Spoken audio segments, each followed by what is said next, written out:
was in an arc, and therefore it's easier to transform it to an arc. I don't know what's so hard to understand about that. But It doesn't Uvalde, mean so that it's then a what is the globe. distance to Polaris? Hold on. Uvalde, have you never gone to a planetarium before? I've actually been several times. So do you not notice how they can project stars onto a wall while you're standing on a flat surface and make you feel like you're on a ball? Okay, I get it. So you guys feel that the celestial sphere is round. Okay, fine. No, it's the way our vision You answered works. the first part of my question. No, The second part is how far away is Polaris? Uvalde, it's the way your vision works, dude. You see in orbs. Your eyeball is a fucking orb, dude. Like, why do you not understand this? What don't I understand? That your eyeball is an orb and you see in orbs. Why do you think that I don't understand that? Because you're not understanding that that's how our vision works. It has nothing to do with the ground underneath us. You see a sphere all the way around you. That's a whole other thing. Around you. That's a whole other thing. But I want to get to my to the second part of my question. Instead of going down this whole other rabbit hole, how far away is Polaris? Nobody can seem to answer that, but you should be. But hang on. I'm not done yet. But you should be able to measure it based off of your movement and Polaris's movement, right? If you move 50 miles, Polaris moves this many degrees. Therefore, we should be able to have a distance. Nobody can seem to answer that, though. Why not? All right, I'm going to answer your question. The reason why we can't answer that question because there isn't any measuring device to determine that accurately. And now you're interrupting. And when we're measuring a distance to something, we want to measure the distance to the actual position. No matter what model you appeal to about whether it's a globe, Earth, and your 2,500 years of globe science, or if it's flat Earth and we're challenging the current science. In both frameworks, your stars are in apparent positions. They're not actual. So much so that even science claims that the Polaris was 360 light years and said, oops, my bad, we were wrong. It's actually 460 light years. You guys don't really have any distances either. So you're saying, hey, I know we don't have established distances for real, but you guys should definitely have distances for real. And we're like, no, that doesn't make any sense. You have to hold yourself to the same standard. And on top of that, it's an apparent position. You don't have actual positions. And even your paradigm claims the same thing. But sorry, go ahead. Does that make sense? Yeah, I understand what you're saying. It still is not really an answer at all. Think about it like this. Let me give you an example. When we go outside and we experience a rainbow, you see a rainbow there, right? Yeah. Do you think it's possible to walk through a rainbow?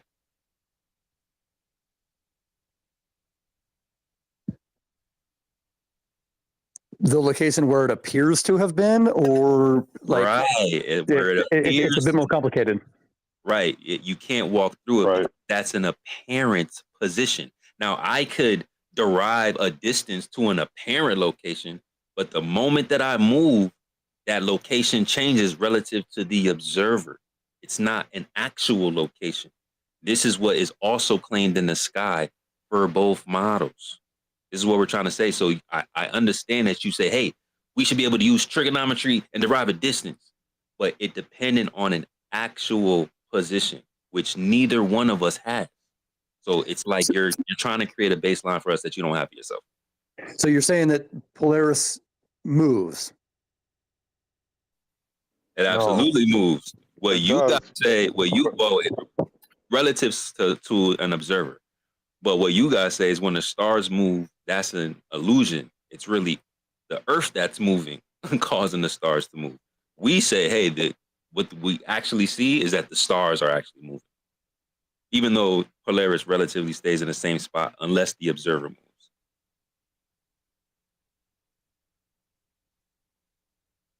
So yeah, the stars move, bro.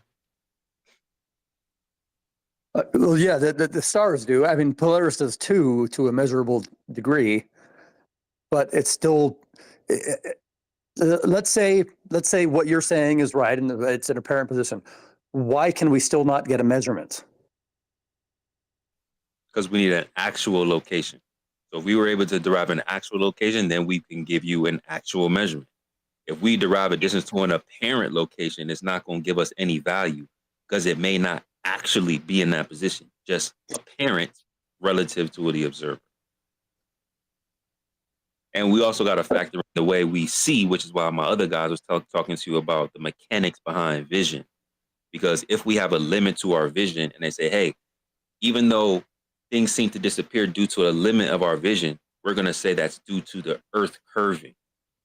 So we have a limit to our vision, and we got to factor that in with the observations as well.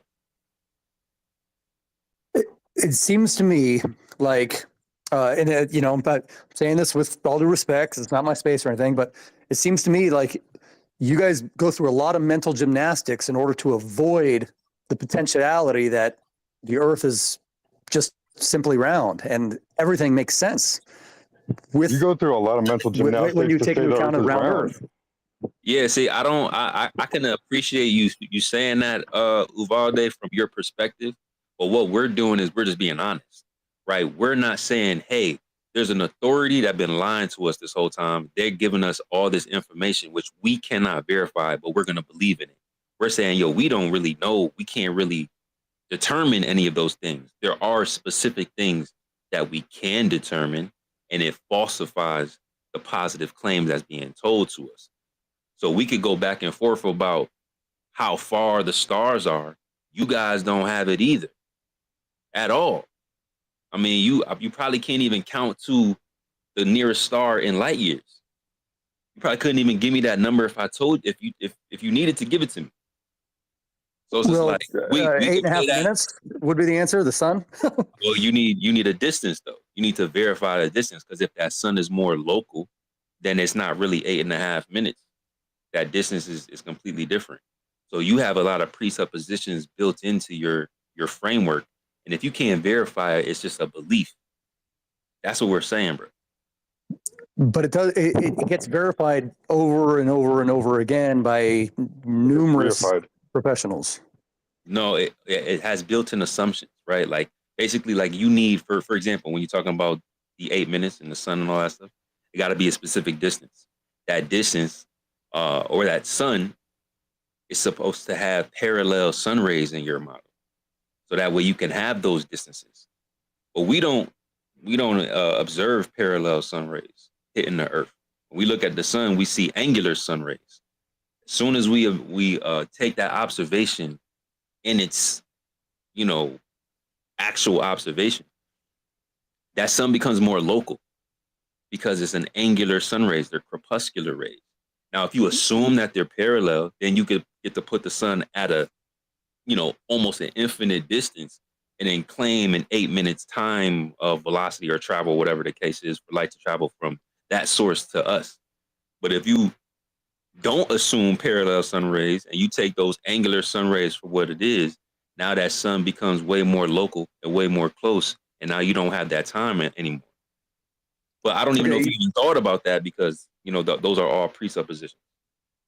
Okay, so you have seen pictures or you've stood on train tracks, right, and noticed how the further away they go, the more they converge, right? Right. What that's called, what that's called is curved visual space. That means that we don't see in Euclidean geometry.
team. Let's Yeah, go. we I'm good, we so good. happy you're back, man. Even though you deserve the holiday, but Yeah, we missed you, bro. golly, that was fun. Yeah, actually wanted to interject with the previous troll we had, but apparently he's already gone. But I'm gonna address it anyway. So within his paradigm, the only thing that gives him weight is the gravitational field. So as long as you are within that gravitational field, you will experience weight at a certain degree. What happens when you jump into the ocean? You're still within that gravitational field, yet you weigh only 30% of what you weighed before. What happened? What you doing in my waters? Exactly. So if a medium, a thing that he could not even describe what a medium is, changes your weight by almost 70%, then what is gravity doing to you? That is a perfect example, bro. And that's why we always ask, like, when is this isolation of gravity going to occur? So we can prove its existence, excuse me. Right? Because if it really is all about just your medium and electrostatics, as we heard from Franco earlier, he was telling us that everything that they could like measure with the most specificity is all like affected by electrostatics, but like gravity is just not observable.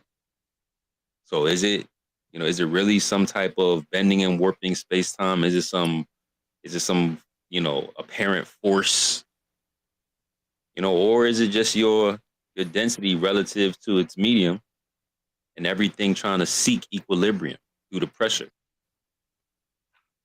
Something to think Like about. through physics. Yeah. And what the other guy was saying, I think it was Uvalde, he used everything from NASA to paint his belief system. But as soon as we disregard NASA, all of a sudden NASA is not important anymore and they can make mistakes, even though his whole paradigm is based off of NASA. How could you make that make sense?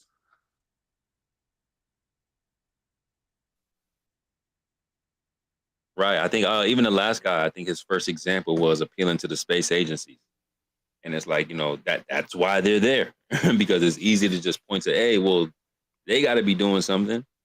It's like, yeah, well, what are they doing? Are they telling the truth? And that's what we want to know. Yeah, and if they ask why, well, the first reason why would be they have about 80 million reasons a day to do so. And then you go into, yeah, but there are private space agencies, there are different countries that have space agencies, pretty much all 100% funded by NASA.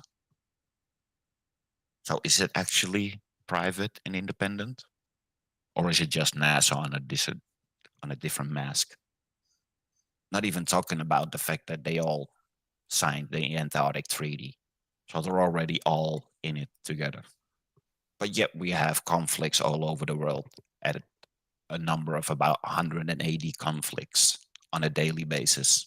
Simultaneously. Simultaneously. But yet again, we all agree we need to save the penguins. And let me just clarify too, right? There's just like regular associates at the space agencies.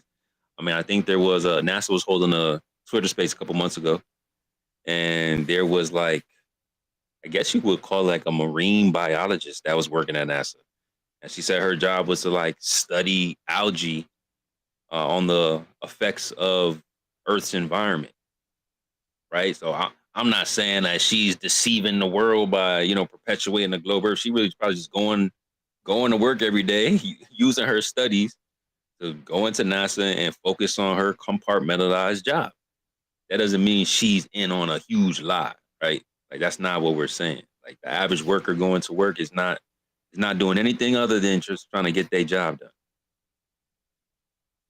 So just so we're clear about that. But there are certain people that reach certain levels, just like if you go in a Sheepdog's thread up there, and they get to speaking about things that are a little bit not on the up and up, I guess you could say. Questionable observations, questionable things, questionable information. So y'all go take a look at that. I think it was like somewhere in the 1910s, 1915, something around there. I think that's when they first decided to start, taking control of history and altering, like, certain things. And slowly through time, you see more and more books are then crafted to follow a narrative, and it's mainly the Carnegie and the Ford foundations and the Rockefeller foundations. And these foundations are more powerful than you can ever imagine. They're able to take over an entire field, and it basically they trained like their own historians, and then sent them out, kind of like infiltrating it. Like it was like and we didn't see this coming because we had never had anything like this round of civilization. Maybe in the past rounds of civilization for humans, but this round at least we haven't had that yet. So, the first guy is always the winner when it comes to something like that because nobody's had it yet. So we didn't Yeah, know. they always target the children. This is why the system was created the way it was. So they immediately said we burned so many books in World War One, so many books in World War Two. Then we create a whole new educational system that is based off of 3 financiers for the whole world. Then you make education mandatory. Then you create a system where the woman needs to work supposedly to get taxation within the system. But that's not the reason why they did it. No, the reason was so you have to give up your kid to somebody else to raise them in their image instead of yours. So what these kids are being taught, you don't even have the notice of. That's why we're all oblivious to. And every single generation, they target the kids. They do it with the woke community. They do it with NASA. They do it with every single psyop known to man. They're not targeting us. They're targeting your children. And this is how they get away with it. And as soon as there is a generation that can refute it, dies off, all of a sudden all the information comes out. The same thing with the Second World War. And I have direct information from the hoax of the Second World War because my grandfather was in a concentration camp for 3 years. And the story he told me does not align with what the story is. And it's all coming out now. Why is it all coming out now? Because they're dead. The same thing will happen when all the boomers are gone. The whole space thing will be revealed. Why? Because the ones that can actually refute it are no longer there. And then they will make up a new story that they will indoctrinate your kids with. And the new generation that was brought up with a new belief system will take over the world. Yeah, but there's a one faulty thing in this system of resets that we all realize when you think about it enough, and it's when the population gets to a point where they can't keep up the lie any further. There's a point, and I think it's every time there's been a reset, it's when the population gets to a point where it has technology and the ability to inquire to where these things can't be hidden from them any further. And then this whole scam is up, right? Because we all are just like involved with a construct. We don't have to adhere to any of this, but we do because we're just trained that way. Just like you were saying, since we were kids. So right now, they're targeting children and making them think that sex doesn't matter anymore, and getting rid of being human, right? Because the next phase is this transhuman movement. And, like this is speaking to a much, much bigger thing that's going to be a reality in our lives in the next 5 years. We're going to be on the battlefield fighting in a war in the next 5 years because this is just a proxy war right now. Right now, we're involved in a war, and it looks like we're not because we're using Ukraine, right? And it's this is going on in other places too. And it's like it's going to catch up once one more country steps in and says we've had enough. And that's what they're trying to do. They're trying to make this fail. We're going to have a starvation period, and where there's going to be a civil unrest and martial law, and it's going to be chaos around, at least in America, and probably most of the other, Western countries. So this is going to happen. It's not a question of if, or it will happen. I mean, Facts. Yeah, and unfortunately, well, I'm glad we kind of got off of it, but me and Proud had to open up the space talking about some of the, abuse that, we've witnessed in this community of the anti-flirts and globe birthers over on TikTok. Y'all could go scroll back on my timeline. We went out and put out just a little bit of information just so you guys can stay aware. Because we're being taken advantage of on all levels, whether it's on a massive scale or whether it's on a local scale, and it's just like women and children, like it's just happening constantly, and I think we need to be aware of that, because if that's happening, there's a reason why it's happening, and we should not want that to continue. So we're going to still be vocal about it. We're going to still speak our truths. We want you guys to speak your truths, so that way we can figure this all out together. No matter what shape of the earth we believe in, or what construct we're appealing to in our own realities, we should be trying to find the truth together and call out the abusers, whether they're full organizations or one individual. Doesn't matter. Shouldn't be happening. It's a network of fascist power, right? It's been going on since Rome, and it just repeats itself until a civilization crumbles, and then it just rises again. And it's always fueled by the same thing: money and loan and a debt system, and like it just kind of like keeps repeating itself. And it's weird. It's like whatever it is that's controlling this environment, they want us to remain what we are, which is a product. This is why human trafficking is the core of all of this. And I'm not trying to go in the dark direction. I just, Yeah. this is just, it is what it is, though. We are a commodity, and that is why this is going on. In the end, it's all about dependency. So if you look back into history, why couldn't they control the narrative? Is because the people were independent. They could live their own lives without being controlled by somebody else because they had no dependency whatsoever. And then over time, they create this dependency on them, hiding it in convenience or making your life easier. And by the time you're completely dependent, you can't refute your system that you're living in or attack the system you're living in because it's your whole livelihood. So once you gone independent, when you go, let's say, off grid, and you have no dependency on the outside world whatsoever, they lose all control. So in the end, it's all about dependency because they harness your energy and you're giving your energy away for free to them into a dollar system that has no intrinsic value whatsoever, because people don't even know that the US dollar is backed by the US bonds. Where does the US bonds get their value from? From the printed US dollars. So when the dollar price gets overinflated and it loses its monetary value, they buy up the bonds to give it some resemblance of worth, but it's only bought with printed dollars. It's all a fugazi. The same as taxation is the biggest. Keep in mind, those ever. dollars don't have any value, though. They have zero. No, zero. Value, Yeah. Zero value. That's a fact. That's what Faison was saying, right? They already have this perceived power. They already have the money. The last thing they need is control. So it'd be the easiest thing to put us in some type of system where they could keep us docile, right, and dependent. That way, it's easier to control. So just keep that in mind as we're having this conversation. Like I said, we're probably going to wrap it up soon, but I do want to get to some of the people up here who've been waiting patiently. I think Marvin has something to say. We do got Crash up here, and I think Mima Krati been up here chilling for a little bit too. So appreciate you guys being patient. But I don't know. You want to say something real quick, or did he just dip out of here? Oh, Marvin? Yeah, Marvin. There you go. I see you. Oh, hey, how everybody doing? What up? What up? What up? What up? Welcome to Stationary Saturday. Yeah, I've been listening for a while. Finally able to get on. I don't know what Elon had going on, or maybe it was my phone.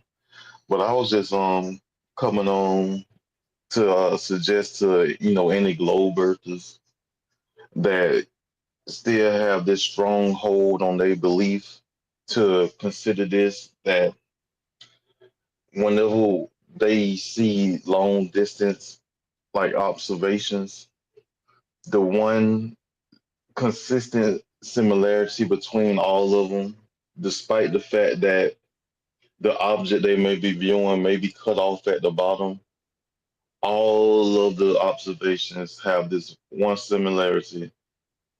every object is always plumb. Now, if that cutoff at the bottom is attributed to the curve, how could the object be blocked by a curve while at the same time be plumb? It makes no sense. There would have to be, if that cutoff is due to a curve, that means that that object should also be tilted. But they're always plumb. That's just something they should think about.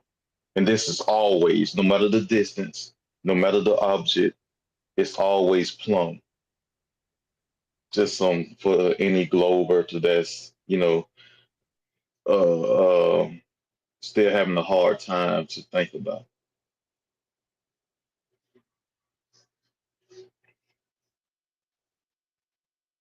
Could you Hello? imagine having a coordinate system with an X, Y, and Z axis, while those axes are not actually straight lines but curved? Could you imagine how to work with that? Hmm. Yeah.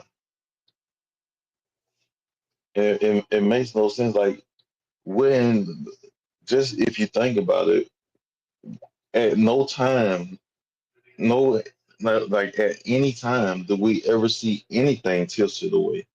If you see area views of cities, all the buildings are level and plumb to each other.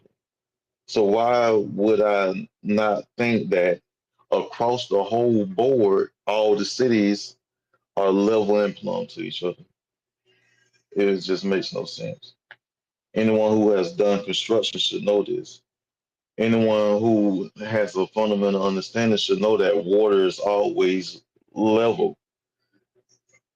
Like, that's just how it is. The surface is always flat and level. They literally use water to build like big structures to make sure it's level across the whole thing. So I just don't understand their logic at that point. I mean, I get that it's the brainwashing that they got to fight against, but once you see this, how do you just completely discard it?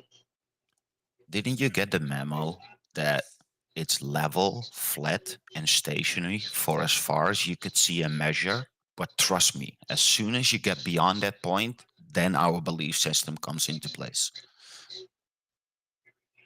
Hmm.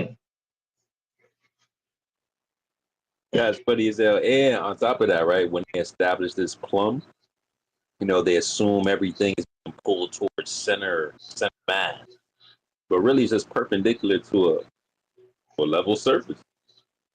And that's really what it is. Yeah, I don't know why it's so hard to understand. Like, it's a level. Like, you have to build this way. And there's buildings all over the earth. There's cities all over the earth. They're not taking in no account of any curve, and you are not seeing in any situation where buildings are at any degree tilting away from each other. Are you And guys saying it's round or that would flat? have to happen, huh? Are you guys saying it's round or flat? It's level. It's flat. How can it be flat? If it's flat, then it would go in infinite directions. Infinite Real quick, direction. That's part of dopamine. the problem. Real quick, Mhm. dopamine. How old are you? Why does it matter? Because we don't really lot. too particularly want too many minors up here, just in I'm case not a they have minor, conventional. okay, lady. Hence why I asked how old you were. I'm not a minor. Old enough. I'm over 18. Okay, so your hesitance makes me hesitant about that answer, but okay, I'll assume I that could you just aren't say wrong. like 45 and like. Well, see, that's just it. Somebody who was overage wouldn't have to deflect the first time. But continue on. This is Flat Earth Friday, Stationary Saturdays. Welcome. Anyways. But infinite distance, that's irrelevant to the point. The point What was, is I thought it was infinite, or if relative what to is us. infinite, look, what is infinite or finite, the fact of the matter is everything that we're dealing with on a daily basis or observing is on a level plane. It's all level. Even though you may see things, like things may you have a limitation to your sight, so things cut off. That's all it is. The optics. You can only see so far. You don't have unlimited sight. You don't have supervision. That's right. That's why we use tools, because we are limited in what we can do with our own observations. And even with telescopes or anything to enhance your vision to see further, your sight is coming due to that little black thing in the middle of your pupil taking in the light, and the angle of resolution it can take in when you use those telescopes.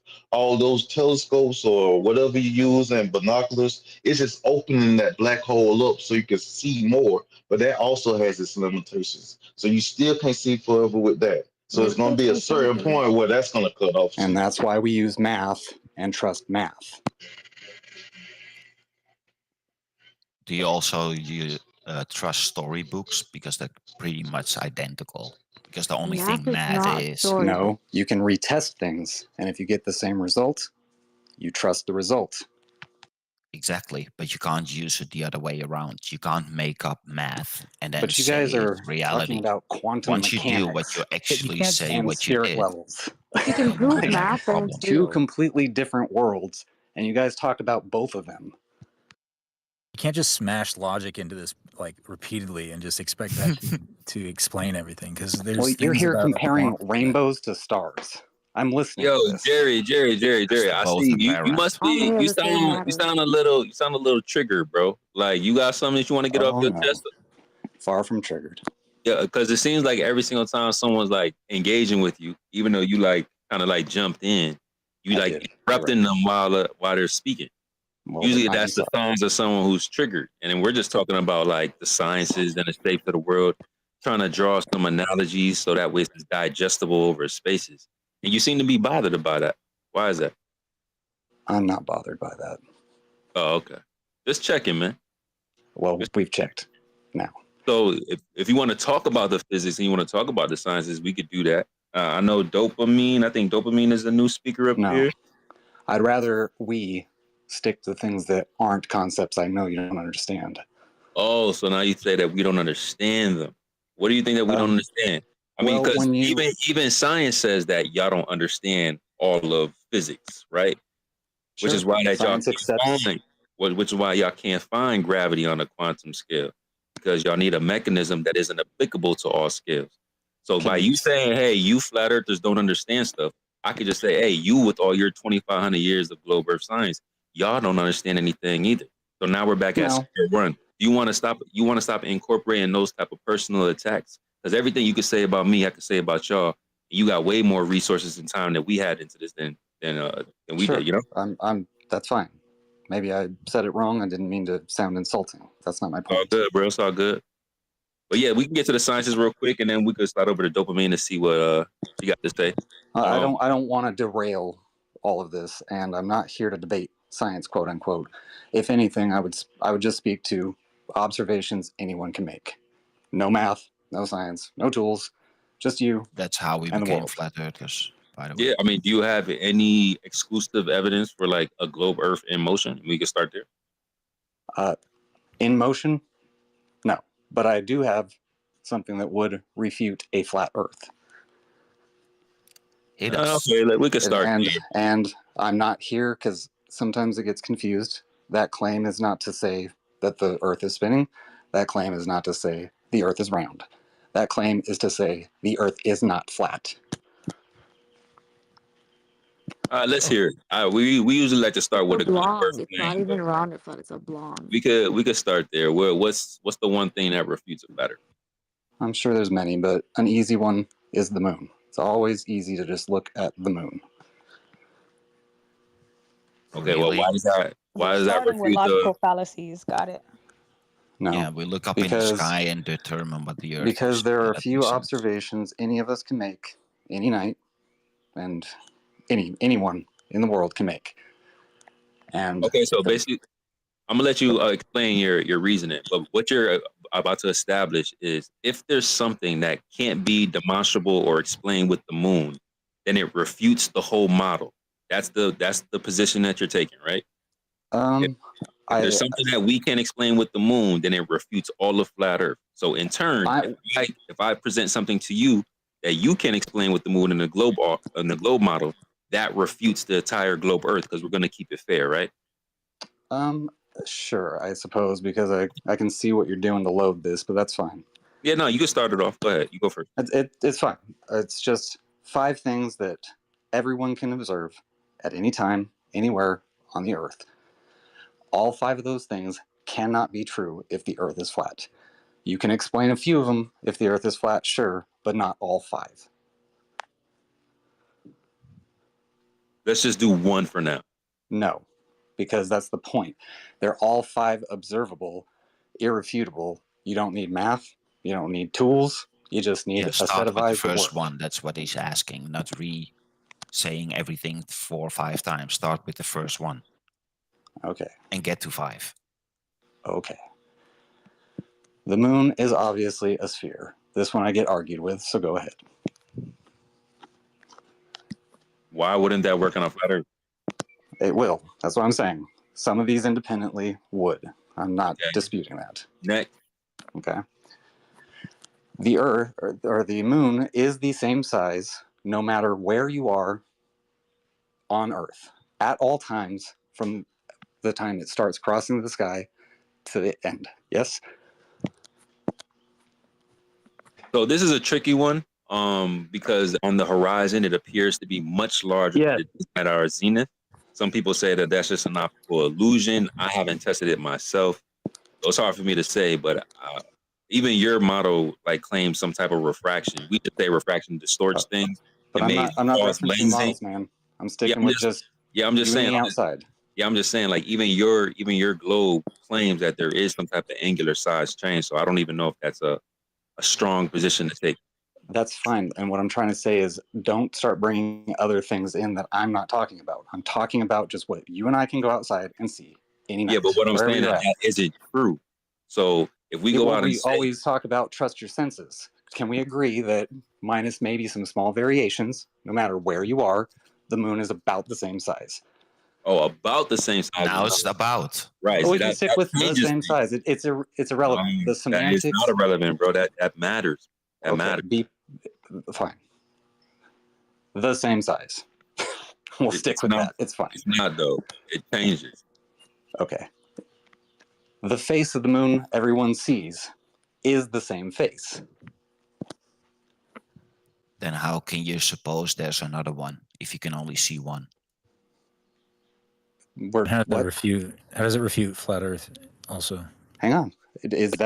Am I correct? No matter where we are on the planet, anybody looking at the moon will see the same face.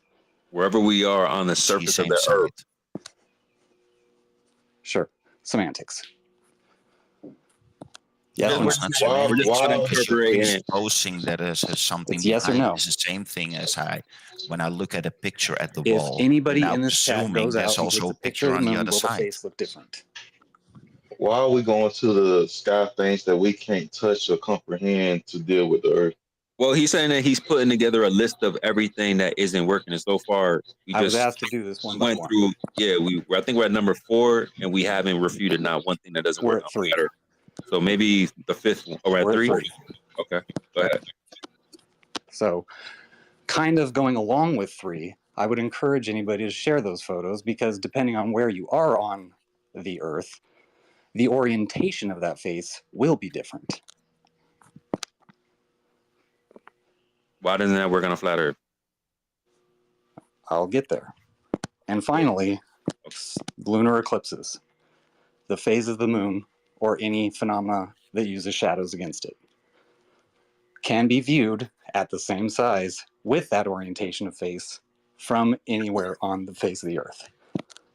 Yes or no? Which is the wrong hill to die on. If it's a full moon for me, it's a full moon for someone wherever, right? If it's crescent, it's a crescent, right?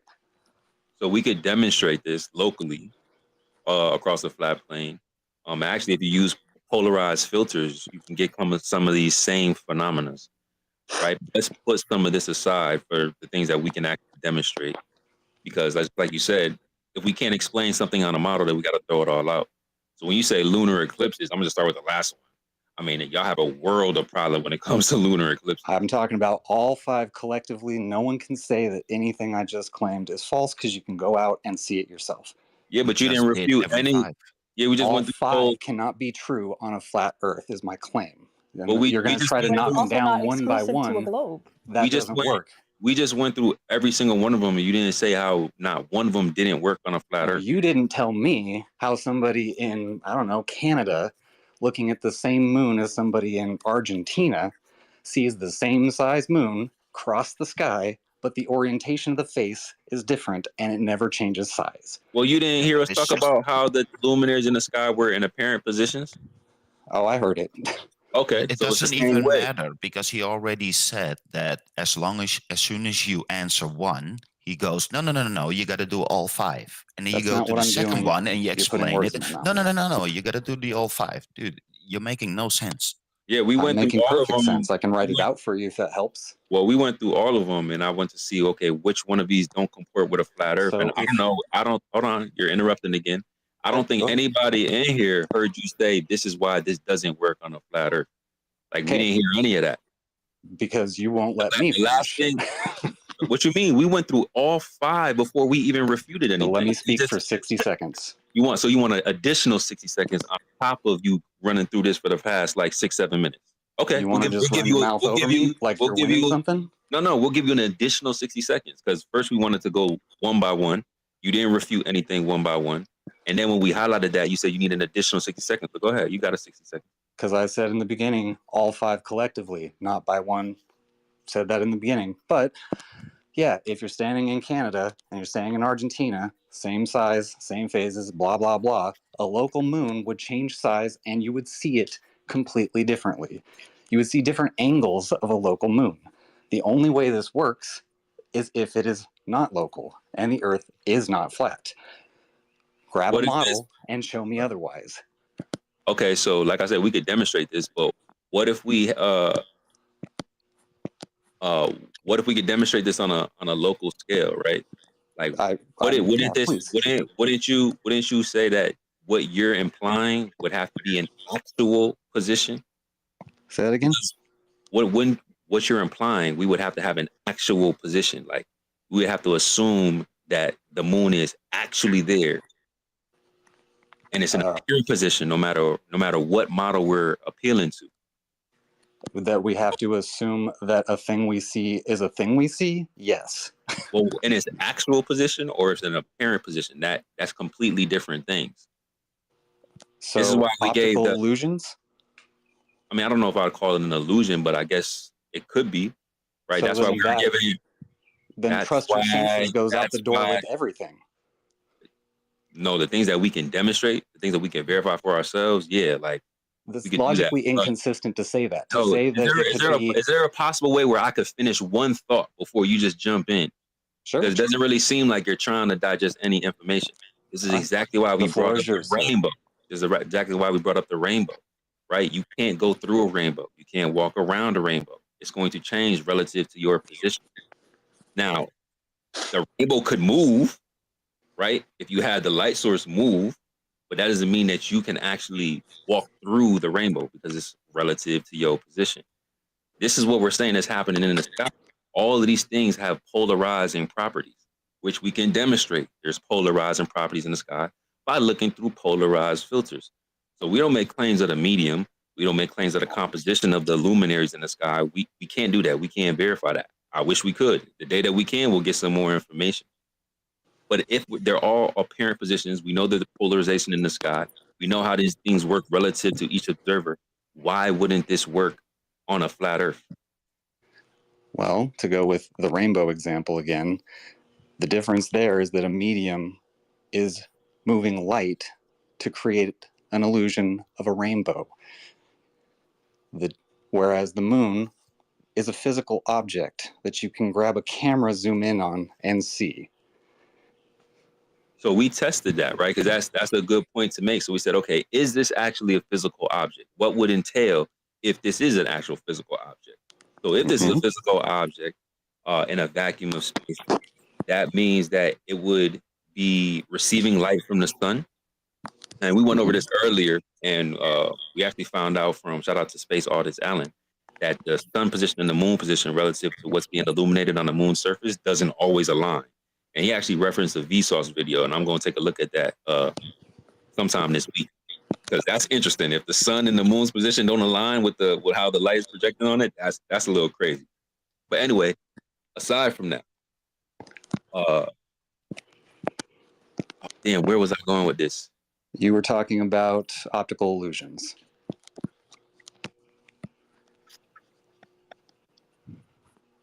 No, there was a specific point I was going to make, and I deviated to that space audit point. That it's not exclusive.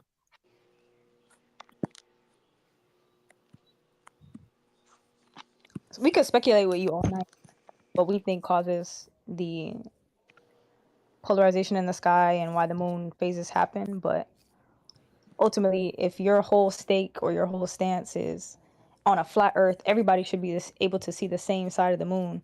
Isn't it kind of ironic that even on a globe, everybody still sees the same side of the moon? No, it's if you were on a flat Earth, you would not see the same side. That is my point, because What you would you see? can't. If you take an airplane and fly it over you because that's a local object, you see the nose of it and then you see the tail of it. It depends on where you are relative to that plane.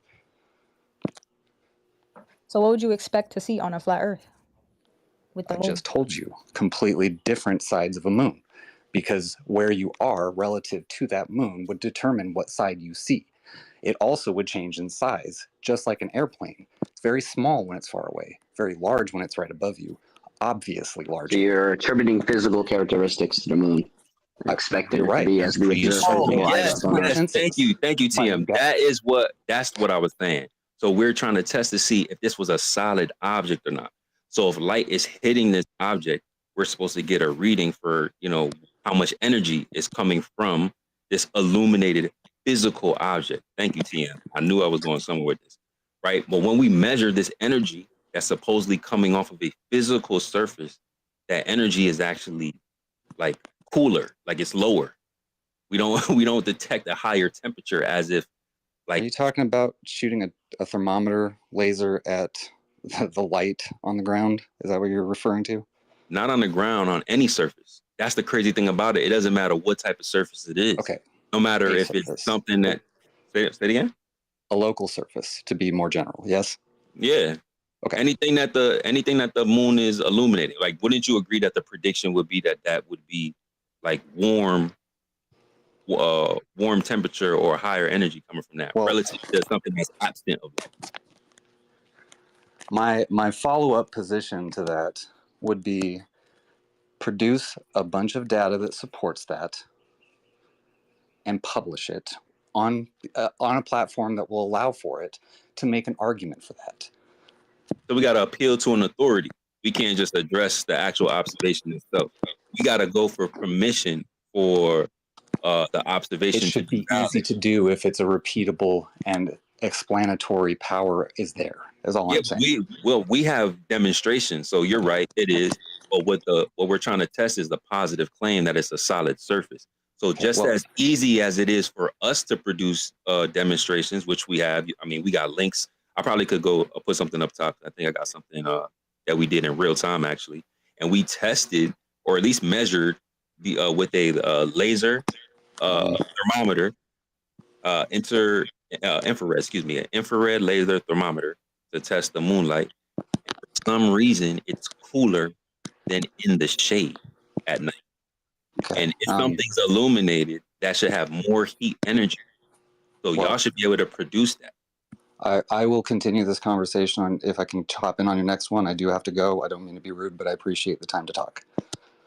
Yeah, man. We here every single Friday. But think about some of the things that we said. Will do. Have a good one, man. Bye. All right. So just to make sure that we're clear for everybody. I mean, he said that he's going to give us 5 different things that, relative to the moon that wouldn't be able to happen on a flat Earth. Individually, we didn't really hear any refutation. Putting them all together, still didn't really hear refutation. But what I really wanted to ask was about the lunar eclipse and how these things worked on a globe Earth, right? Because we want to be able to demonstrate what they call like a blood moon. I was talking to the globe Earthers on TikTok about this, and I'm like, yo, how do you demonstrate a blood moon? This is apparently during the lunar eclipse, and this so-called shadow on the moon is somehow red. So that's why I asked. I'm like, okay, so if we're saying if we can't demonstrate it, does it refute the whole model? So I would assume every globe earther should be spamming my mentions right now, showing all the level heads a red shadow in any circumstance. I mean, we got how many people in here? About 100. 160. Oh, 160. Shout out to all the new listeners in here in Stationary Saturday. Shout out to the squad. But if he's saying that, hey, if y'all can't demonstrate something on the flat earth, we throwing the whole flat earth away. Okay, well, we didn't hear any refutation through everything that he laid out. Let's talk about the globe earth. Can y'all demonstrate this red shadow? Because I ain't never see a shadow with a color on it at all. And then we're not even going to get into the some of the other anomalies with the non-linear observation of eclipses. We talked about selenelian eclipses before. I won't get into much in the weeds right now, just in case some other people want to jump in here. But just keep that in mind how that conversation went. We were kind of insulted. He kind of walked it back, which I appreciate. Sometimes we got to calm these guys down once they realize that we ain't as stupid as they try to make us seem. We didn't get any refutations, and we didn't really get any exclusive evidence for the globe. And he ran out of time, so maybe he'll be back next week. But y'all remind me, I want to ask him about this red shadow, right? Because if it's not demonstrable, we got to throw the whole globe out, according to him. Go ahead, Prop. He even agreed that the moon does change angular size, whether it be in a illusion or actually happening. He agreed that happens, but then said that doesn't matter. So it's like, why, when something doesn't align with your position, it doesn't matter all of a sudden, but you used it originally to make your point. So I thought that was kind of interesting. I have a real problem with the fact that that moon just happens to be the perfect size to match up with this sun that's supposedly however fucking far away. That's a real thing for me. That and the fact that I've seen that video, 2 different versions of this fucking ring that goes around the fucking moon. I don't know if you guys have seen this thing. It's quite interesting. It's pretty old. No, that's a good point, bro. We talked about this, basically every single week. That the globe says that, the sun and the moon apparently look like the same size by sheer coincidence, right? The sun is just 400 times bigger and 400 times further away, and almost perfectly what good. Are the odds? Yeah, what are the odds? That's exactly my problem with it. It's like that. Those odds are like impossible. You know what I mean? Like, and it's pretty exact. It's like the two. That's why we have eclipse, right? Because And they both rotate perfectly, so we always see the same size. It couldn't be off by a millionth of a degree, otherwise we should see change. The only way we could actually achieve something like that in reality is with a physical connection, usually cartwheels or something. But magically, the moon rotates just the right amount, so we always see the same side. Yeah, right. And the stars being in the exact same place, we only have this abnormal, like huge distance, and that's the justification that it's always remained the same. That no matter how far we've traveled, that these stars that we're seeing are at such a distance that it's so far away that even though we're moving, they're barely going to move, right? And it's like, okay. And then when you look at the sun, when it looks like it's sitting in the clouds a few miles away, you're like, what the fuck is that? And I guess this is an optical illusion. Maybe I'm an idiot. I don't know. Don sound like he be listening to Flat Earth Fridays. I'm always trying to come in. I feel that, man. I appreciate you, bro. I just want to clarify one thing too, because I don't want to sound like just like a crazy flirt. Like when we say like the sun and the moon are in apparent positions in the sky. And when I say like we could demonstrate that, like it's very simple. I don't know if you guys are familiar with that, like that coffee table decoration, and basically it's like a configuration where it has like some type of mirror in some apparatus or something like that, and then you could put like an object on the mirror, and then there's like another like reflective surface or something like that, and then it kind of projects itself, and then when you try to go grab it, you can't grab it because it's just a projection. Because the object is really sitting on the bottom on the mirror. I don't know. Have y'all seen that? that coffee Yeah. table decoration before? It's supposed to look Like like a an magician illusion. toy. Yeah, right. It's almost looking like, that object is on top because there's mirrors on the inside of the apparatus and it projects the image upwards to make it look like it's sitting on the upper level. So then someone sitting on the coffee table will go to try to grab it and they can't grab it because it's just a projection.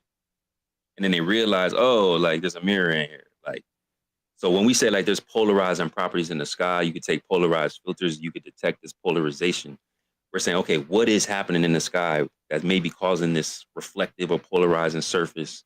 This seems to align with apparent positions of objects. We can see these type of demonstrations through anti-crepuscular rays, where the sun rays are on the opposite side of the horizon, opposite of where the actual source of the light, which is the sun, is coming from.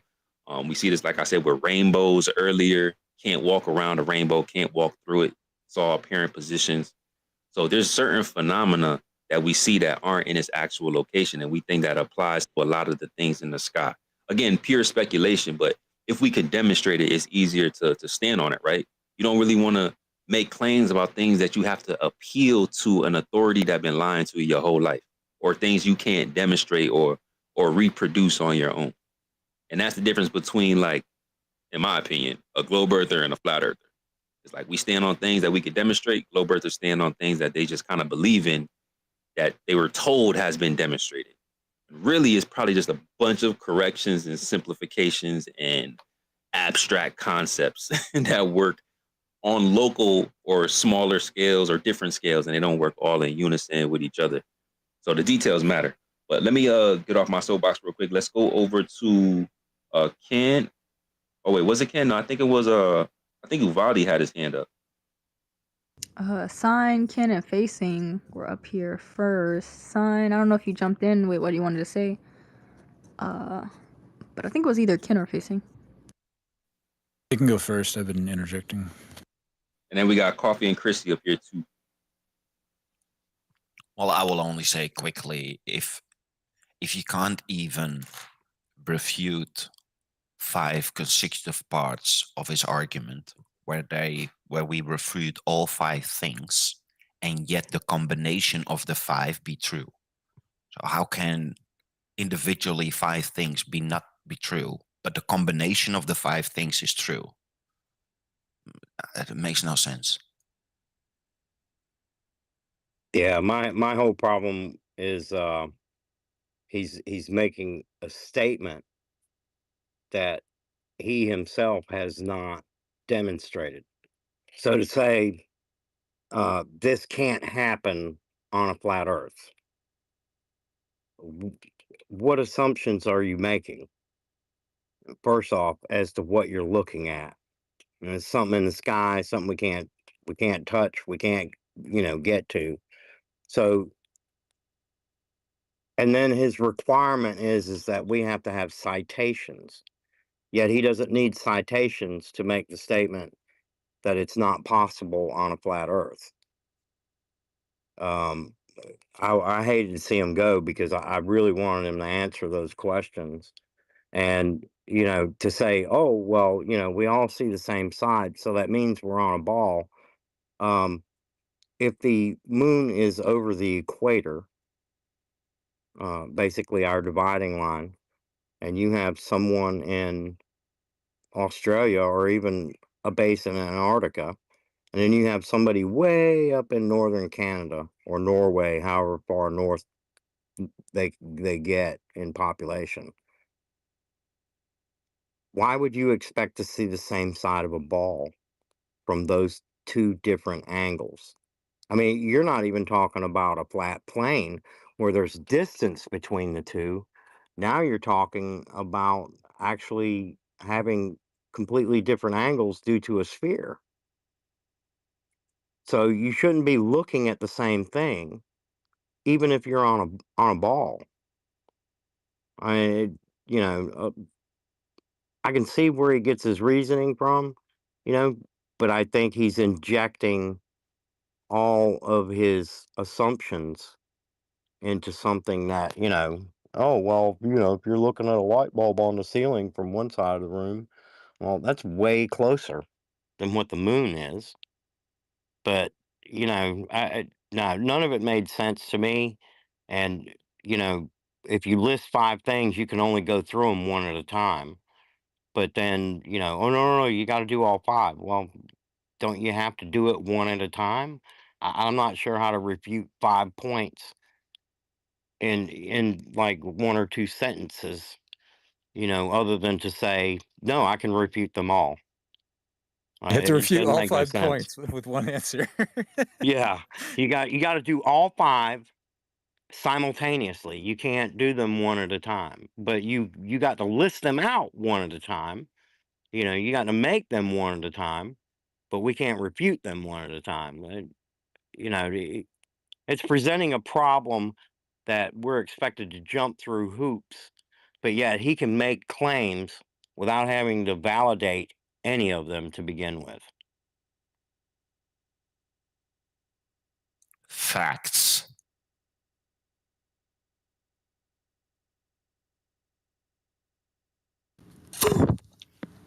And since when does a shadow have color? Wasn't the definition of a shadow the absence of light? And for there to be color, we need light? I don't get it. You're not supposed to make sense of these things, Facing. You're thinking too clearly. Stop. That's what we're trying to get them to understand over there on TikTok. Yo, you facing. You want to know the answer to that question that the Glober said? Why we What? can't see? Why we see a colorful shadow and how we're able to reproduce that? Tell me. Bro Can't wait. said it with his chest. He said the umbra. The umbra. Oh my goodness gracious. And You if you can't had a make shit up. powerful light, you could recreate a colorful shadow. The magic word that can define the characteristics of physics, where for one instance a shadow can actually be smaller than the object. That's perfect. And create a color difference. And create color. It's the time dilation, man. While it was going through that time dilation, it forgot its own gender, supposedly his color. And then halfway through, he changes his color and came out the other end. So for those in our audience, man, like before we get to the hands, don't you agree that if the globe, Earth, and the scientific community are going to make positive claims about our reality, then we should be able to demonstrate it? Physics is about scaling. If it's scaled up, we can scale it down. I mean, right? That's what physics say, right? So what happens if we can't reproduce it? What happens if we can't demonstrate it? Should you blindly believe it? I can't tell you this. You got to make that decision up for yourself. So since you're here, think about it. What's up, Proud? Yeah, I don't know if Chrissy wants to jump in. Facing, your hand's still up, but Yeah. Really? Oh, it's down, so it's all good. So I was gonna address the person with limited means of creating a problem. That the first premise of the problem was wrong, because if you have 5 issues, right? You have 5 points to your mathematical problem, right? You have to then address each one. Not only that he didn't address that the first premise of the problem was wrong, because if you have 5 issues, right? You have 5 points to your mathematical problem, right? You have to then address each one. Not only that he didn't address them, he just narrated them. So he didn't address why they would fit on a ball, one, not even one at a time, but the whole 5 addresses it. That's a mathematical fallacy over there. It's not even a logical fallacy. A math problem needs an introduction and a supposed conclusion. And he didn't have a conclusion. And as to my expertise, I was going to argue the geometry of it. It doesn't work on a ball either. You're not, if there are rotating balls in the sky, right? You wouldn't be able to see the same face. Also, coincidentally, he said that the moon is the same size. No, it's not. If atmospheric conditions over where I'm at are favorable, I can see it larger than you guys at the same time. Also, he didn't address the problem that I, just this year, since I started, talked to people in America, and I saw the moon and they saw the moon. And on a globe, that's impossible. That's literally impossible for me to see the moon while they see the moon. So it's irrelevant if it's the same size for both of us, if we can both see it and we're not supposed to see it. So I don't understand what logical reasoning he could have argued for anything, really. I just think he just stated some 5 facts that we can't refute because it's part of our reality, so that we would have to argue with him over our reality. But we should argue with him, do you see further than 3 miles? Because if you do, you're not on the ball. And that's it. That's literally it. We build building like it's flat. I'm telling you, more and more architects actually are fully awakened to this. I know professors who have been awakened to this for like decades. So they don't tell us at school this, but everyone believes it because it's real. This is real. The topometrists measure it flat daily with lasers. Even now with GPS, they do the same. So it has to be flat. And we also measure altitude from sea level, right? In our country, we measure it from the Black Sea level, right? Why do we do that? If it's a ball, the sea level, the Black Sea level can't be a constant, right? It would change, right? Because it's curving, right? But we do it as a constant. We measure earthquakes from that level. We measure everything, altitudes, planes, everything goes from that level above this country. But if that level isn't fixed, then everything doesn't work. And yet it does. So I would wanted him to explain how a curved sea can give me levels. I just wanted to ask him that question, but he was long gone. I mean, to be totally honest, I don't think we would have got anything, Chrissy, because that's what I try to like establish like a globe Earth premise. When I asked him, I said, "Hey, do you have any evidence for a globe Earth in motion?" He said, "No." He said, "But I do have something that can refute the flat Earth." And then he went to just name 5 things that didn't refute the flat Earth at all. So I don't even think if you would have got your question answered, to be totally honest. Yeah, but I would have liked to hear the kind of answers he was going to give me. That's always entertaining. And just so you guys know what Chrissy is referring to, obviously is based off of your observer height, but a typical observer height off sea level, you're going to experience, well, you're supposed to, based on the dimensions of the globe, experience the physical horizon, like the actual obstruction of curvature, about 3 miles away. And then everything past 3 miles are supposed to disappear from the bottom up, according to a globe that has a radius of 3,959 miles.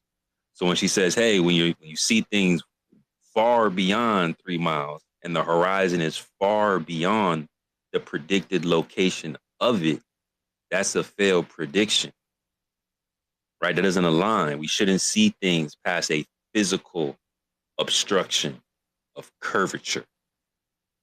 Now, what the Steelman position, if you're a globe earther, is that if you do see things that are supposedly behind the physical obstruction of curvature, it's refracted into the sky to give it an illusion that it's a flat Earth. Right? Now, all of a sudden, they understand apparent positions when it comes to physical objects right here on our scale that are supposed to be covered by curvature, but are clearly visible. So the flat earthers say, hey, that mountain over there, that mountain is actually there. We can verify that, right? We could see it. We could go to it. We could verify that mountain in the distance is there. The globe earth will say, well, it's a sphere, a bit oblate. So if that mountain is at that distance and I'm at this observer height, and we're based on a globe that has a radius of 3,959 miles, and that mountain is supposed to be obscured by physical curvature because it's going around the curve, it's on the opposite side of the curve, and I'm not supposed to see it, and I still see it, it's an illusion. It's not really there. So if you're a globe earther, you got to make that decision. When I look at that mountain in the distance, is it really there or not? Science wants me to believe it's not really there. The physical mountain that we can go verify that's really there, they want me to believe it's not there, because that's not the prediction on the globe. Everything in the sky, though, we know exactly what's going on. But that mountain over there, nope, not supposed to be there. That means it's not there, guys. Flat earthers say, nah, hell nah, bro. I could go verify that mountain is there. That mountain is there. So if you're a listener and here for the first time, y'all got to make that decision. Is it really there or is it not? Can we verify it? Can we not? You decide. May I straw man your argument a little? Uh-oh. Go ahead, Chrissy, and then we'll slide over to coffee. Steel man, I'm sorry. Steel man your argument for a little. Okay, that's better. That's better. You could, where I'm at, right? Let's deal in coordinates. So the Romanian plane, it's 85 centimeters above the flat level surface of the Black Sea, right? So we're about 85 centimeters above it. And with our height, like 170, let's take 170 for a normal human being, right? So we're like 2 meters, 2.5 meters above a flat level water plane, right? And we can see on a daily basis from about 60 kilometers away mountains that are only 2,000 kilometers height, right? You're not supposed to see any of them or just the tip of the 3 biggest mountains in Romania, but you see them all. And let me go further. There have been instances when they were visible from Bucharest, which is like 120 kilometers away. That's physically impossible on a whole Earth. And if I remember correctly, when that particular instance happened, they said on TV that refraction was the cause, but we have pictures from that day because it was like in the late 2000s, so people had digital cameras. The mountains were pretty defined, no blurred lines. You could see the snow on the top of the mountains, you could see the crevices and stuff, and it just boggles the mind that they believe that a lensing effect caused it, when it's actually the reverse. The fact that it was less polluted than it usually is, it was visible. Because I live in also a polluted city, the one that's 59 kilometers away from the mountain is the most polluted place in the world, actually. It has all the refineries you can imagine. It's the birthplace of oil, right? So usually, even in that pollutions, you can see them. You can see the mountains every day. And if it's not polluted, you can see clear. So how does the lensing work? Because from what I know of optics, if the air is hot, it distorts. If the air is cool up top, it distorts. This difference in medium just creates distortion, but you actually see better when it's not polluted. So how can they argue a globe? Really, they really can't. There's no argument to support that. And not only that, there have been laser tests. I'm telling you, topometrists usually use lasers to measure everything flat, and they actually put markers on buildings and walls to make sure that it's flat. I have no idea how people are so brainwashed. I have no idea how I was so brainwashed. Really, it's really hard. Thank Yeah, you. And no, that goes that's a that fact. goes back. Oh my bad. Yeah, just real Well, quick. Go, okay. matter of fact, go ahead, bro, and then I'll chime in. Nah, I was just about to say that goes back to my point I was making earlier. And then when you see these objects, they're all plumb. That's impossible if you're on a curved surface. It should be tilted away. You shouldn't see anything plumb from a distance, even if you see some of it cut off. Like, really visualize that. You shouldn't see nothing plumb. It shouldn't be that way. Exactly, because a vertical stick on a curved surface would tilt backwards, so you wouldn't be able to see even the tip. Same Yeah. as a plane going over the horizon. If it truly was a ball and it would maintain his level supposedly on a tangent point, you would never be looking at the back of a plane. You would be looking at the bottom of the plane if it would keep following that curve. Right. If you take something and you stick it on top of a basketball and you start to turn that basketball away from you, the only way that the bottom's going to be obscured is like after it starts tilting away. Right. So that's what Marvin's talking about, that we don't really observe this tilting away of anything. Right. Even if the bottom is obscured, and we could demonstrate that over a flat surface. But just to go back to a couple of things that Chrissy said before we move on to coffee, she's right. There have been a lot of laser tests that's been done in a numerous amount of different environments to try to eliminate refraction, or just to see if we can observe the same phenomena in different environments with different things affecting it, and try to limit those variables as well. They even did like a laser observation over a frozen lake. I was looking at some of those specs the other day. So that's interesting. And just to clarify, again, when we're talking about these things like bending away, so we brought up that 3 mile horizon, all you really have to do is take the square root of your height, really the observer height. So it's really where your eyes are, but right, your height is close enough.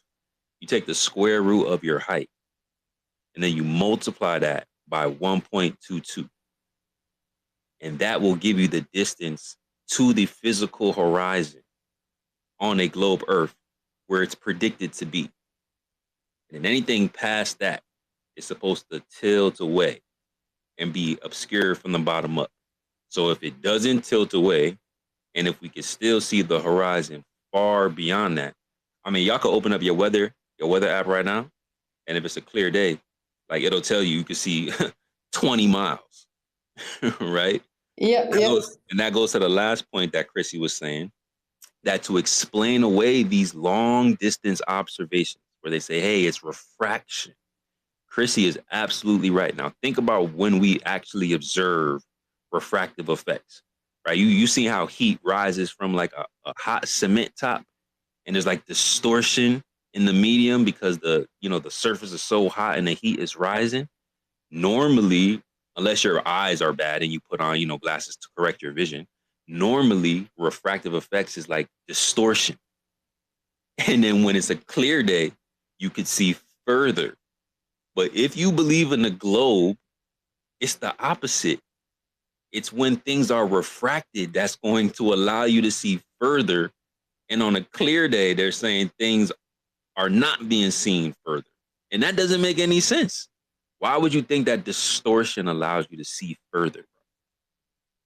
If you believe in the globe, that is your position, objectively speaking. So you got to determine whether that is rational or not, because this is what the globe earthers claim. So just think about this. I know we're throwing around a lot of information, but we might have the replay still going on Space Audits Live. But just think about some of the things we're talking about, because you guys got to make decisions on some of these things that may be conflicting with your reality. And if you love a ball in motion, you're going to hold on to some of the things that you can't explain. If you're real with yourself, you're gonna be honest, and you might move your perspective or move your position, something that's a little bit more demonstrable in reality. But shout out to you, Chrissy. Those are great points. Thank you, Sacred. Also, one more thing, right? They say that that even in the definitions nowadays, that the horizon is a physical place. That's what they define it as nowadays. But just pick up any perspective book that was printed, I'd say until like the 2000s, that were made for like architects, and you will see that the horizon is a virtual place. That's what we were taught. For all intents and purposes, whether it's geometry, we use to build buildings and not kill people, or perspective as to how we view things in 3D space. So check it out.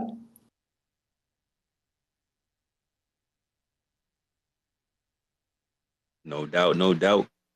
Hold on, I think I said coffee was next, and then we'll slide to RB's facing and then sign. I think that was the order. My bad if I messed it up. We'll get it figured out. Coffee, what up? What's good, my boy? How you feeling? 102, man. Picked it back up going. Good to see you though, bruh. Welcome to Stationary Saturdays. You already know it's great to be here, my brother. So what am I we see attacking? OG Meatball too. He been over here. My boy down there. That's Yeah. what's up. Right. Shout out to Flat Earth Gang. You already know. But all right. So what am I attacking first? The red moon or refraction? What we want to do first? Oh my God! Wait, you want to demonstrate a red shadow for us? Yeah, if you want to do the red moon first, we could attack that. So, all right. How do I want to jump on this first? All right, so for the red moon, right? We know that during the lunar eclipse, the reason the moon is red is because the fact that it's closer to the Earth's surface, at least it's appeared to be, and the light being shined from the moon has to, go through a thicker medium, and that scatters the blue light being reflected from the moon, and it gives us a red appearance, hence red moon, right? So that's our explanation to why, the red moon exists. What's the issue with the explanation? Hold on, it's the interaction with the light with Earth's atmosphere? Yes. So usually during lunar eclipses, right? They usually happen around sunrise, right? When the moon is closest to the surface, right? I think that's moonset. Or moonrise. One I may be confusing the two, but it's closer to the surface. At least it appears to be closest to the horizon. So any light being shined at that level has to shine through a thicker medium of atmosphere. Hence, our surface, everything close to our surface, at least for the atmosphere, is denser. So that's going to scatter the blue light. The only thing that shines through is the red light, giving the moon a red appearance. Okay, so this is interesting. This is a little bit of a sidebar. So are you saying that if I were making this observation outside of Earth's atmosphere, I would not experience a red hue? I would only experience a red hue within Earth's atmosphere. Exactly. I've never heard about that. But that was wouldn't it be uniform then? Because we see the moon shadow in a reddish color, but also white at the same time. So why would that? Yeah, it's clarified as the moon's shadow, right? But a shadow doesn't block all access to light, right? It's definitely possible if the object that's blocking the light source is dense enough. Say that again? A shadow does not block anything. A shadow is the direct result of the absence of light. Yeah. Obviously, an object has to block the light source to create a shadow, right? But the shadow doesn't. It's not the 100% absence of light, right? That's the little definition, the absence of light. So if I stand in front of the sun, right, and my shadow, you are in my shadow, but I can still see you. That means your light is still hitting my retina. So obviously the shadow is not blocking all of your light. It's giving me a dimmer perception of your light. I mean, you're in an atmosphere, right? So you're talking about something within a medium, and you're around surfaces that are reflecting. So not all the light that like if I'm standing in front of you and you're blocking the sun, yeah, I'm still standing on the ground. There might be like a white wall behind me. There might be, you know, lights coming from all different, like coming off of surfaces all around me. Also, So it's not really analogous. atmospheric light. Don't forget that. Light comes out from the atmosphere, from the sky, right? Right. The sky is actually illuminated too. But we're just trying to figure out, can we demonstrate this? Because what you're saying is lights coming off of the moon, and where it's an absence of light, because this is where the light is being blocked by the earth, it's causing a red hue in the absence of light, because where that absence of light is, it's being refracted and shifting. I don't see how an absence of light can cause that phenomenon. Well, that's the misconception there. The idea that a shadow is the absence of light is, you know, a misconception in itself. So we should not go by the definition of words and just make up our own definition now. No, a shadow is defined. This is the definition of a shadow. It's a dark area where light forms, where light from a light source is blocked by an opaque object. That's the clear definition in physics all around. It's a universal definition for a shadow. It's not the absence of light. So just by the definition of itself, it tells you that all light doesn't have to be blocked. That some light still gets through. Well, see, this is why I give y'all the position. I'm saying, you know what? Let's not even debate whether it's a shadow or not, right? Because y'all not gonna ever believe nothing else, because y'all gotta have it believe a shadow, even though we observe Selenelian eclipses, right? But aside from that, we're saying, okay, let's give you that it's a shadow. Can you demonstrate what's actually happening? Because physics is about, you could scale physics. So can you reproduce with a light source and two spheres and create this phenomenon? And if you can't, why not? Yeah, we could recreate that phenomenon easily. All we gotta do is take a jar, fill it with some gas or some smoke, take a light, you feel me? Show the light from on the side of it. It'll probably shine yellow or white, depending on how bright it is, and then show the light shining through the jar with the gas or smoke in it. It's gonna shine red or orange. Wait, what? Say that again. You take a light and you in a jar, you fill it with gas and you shine the light onto the glass and it turns color? Yeah, it turns orange. It turns orange or red. It has to be a dense enough gas. Have y'all ever seen this before? No. I'll post it in the chat. These experiments niggas did in elementary school. I'm gonna post it in the chat. Please It's post mad that. simple. And you're still using light to create the phenomenon. And literally y'all calling this a shadow. So I'm hopefully there could be a shadow incorporated in this demonstration as well. But I gotta see this. I never even see what you claimed before, like a light shining on unless the medium was something that reacted to the light. But you just saying, like, what's the gas? What's the medium that they filling it up with? It could be any gas. It could be smoke. Like it doesn't matter, as long as it's a dense enough material that the light has to that could scatter the light shining through it. It's gonna shine out the other side, either orange or red. Okay, I'm interested in seeing that, right? But that don't got nothing to do with a shadow being having a hue to it. So I mean, I've linked that because I do want to see that. But link that. I think the misconception is that the shadow has a hue. The fact is that you can still see the moon, right? You can't see. You got to think of the idea here, right? You can't see the absence of light. How do you see dark? If you're seeing something, then light is hitting your retina. This is a principle of how our eyes work, right?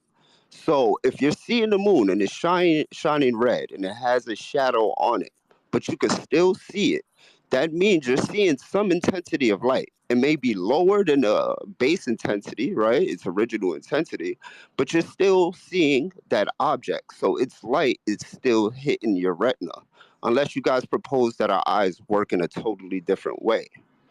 I mean, whenever I cast a shadow onto the wall, right? If I was to cast a shadow onto the wall, and then I go stand in that shadow, I cannot see the light. Can you see the object in this shadow? I can If see you the could, object. I can see the object, but I cannot then see the light. its light is still hitting your eyes. That's false. The The only silhouette time has you nothing to can't do with see an light hitting your object eyes. is this You're this still light observing is the either object. being the only time you can't see an object is either when its light is being refracted around you, just like the Japanese created those invisible sheets that refracts light, or there's no light.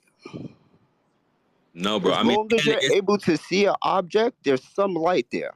okay, but what I'm saying is, I get what you're saying, right? Because it's hard to eliminate all mass around me while we on Earth, because in space there's nothing else. So you're right. Like if I'm in a dark room and I shine something and creating a shadow, the light is going to scatter off of the surfaces around me and kind of illuminate me. What I'm saying is, when I'm standing in that shadow, I cannot see the light source. So in that absence of light, you got to create this red hue. That's the demonstration. That's what y'all saying is happening. That's the positive claim. So that's what we want to see.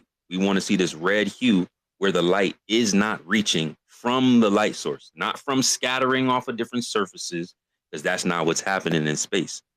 There is no other surfaces, only space. So we want to see what y'all is saying is happening in real time. And if y'all can't demonstrate it, y'all got to explain why. Otherwise, it's just pseudoscience. Nah, you got the Earth standing right between the two. There's some light hitting an object that's going to reflect enough light to hit another object. That's just how light works. That's your claim. Your claim is that, right? Your claim is that the Earth is in between. We can see the Selenelian eclipse when these things are above and y'all need refraction. So we appealing to other abstract concepts.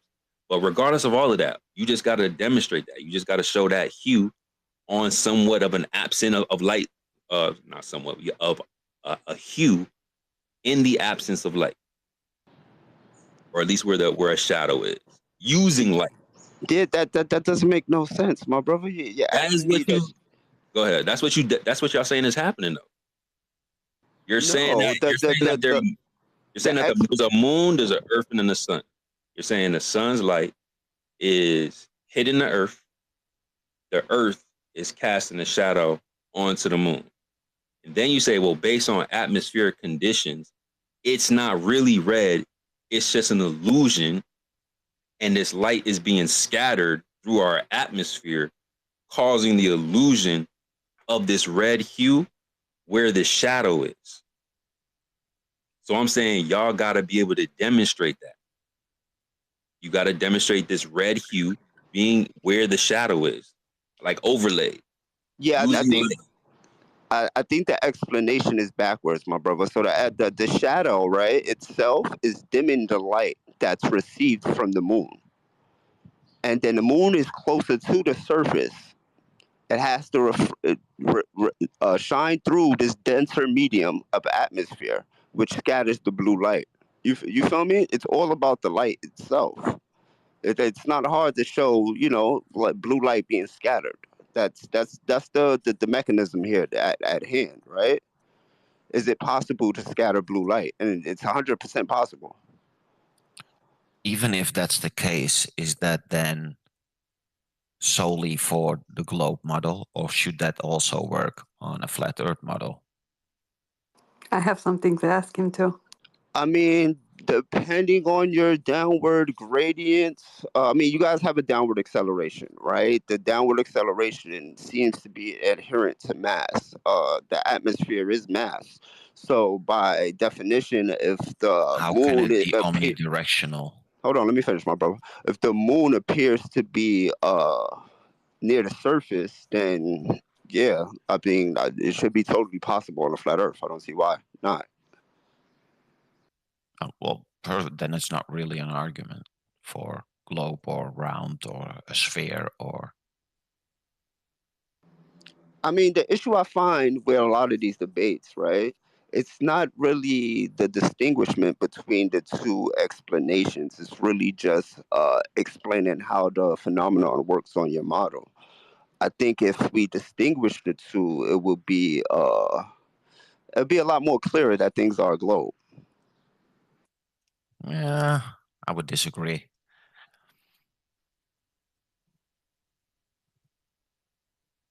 May I? Yeah, real quick. Go ahead, Chrissy. But there are a few hands. Okay, so you say this is a shadow, right? When we have a moon eclipse, right? But they also say that the Earth is giving off the shadow when the moon is in the phases of the moon. Why is it that in one instance the shadow is all consuming and you can't see anything through it, and the other you can see everything through it and it's red? And just to continue and ask you a second question so that I don't need to get up again, uh, why is it in the case of the eclipses the shadow moves in one direction then changes direction? I want to know the answer to that too. If it is a shadow, it should move in one direction. That's my point.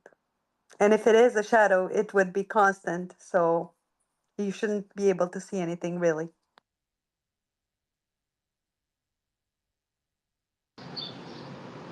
Well, during the lunar eclipse, right? During any eclipse, as the in our model, the moon is rotating around the Earth, and the Earth is rotating around the sun. The sun shines, hitting the moon at different angles, right? And we could demonstrate this real simply by providing a light source, getting a little ping pong ball, and using our head as the Earth, and just viewing it with our own eyes as the moon rotates around us, right?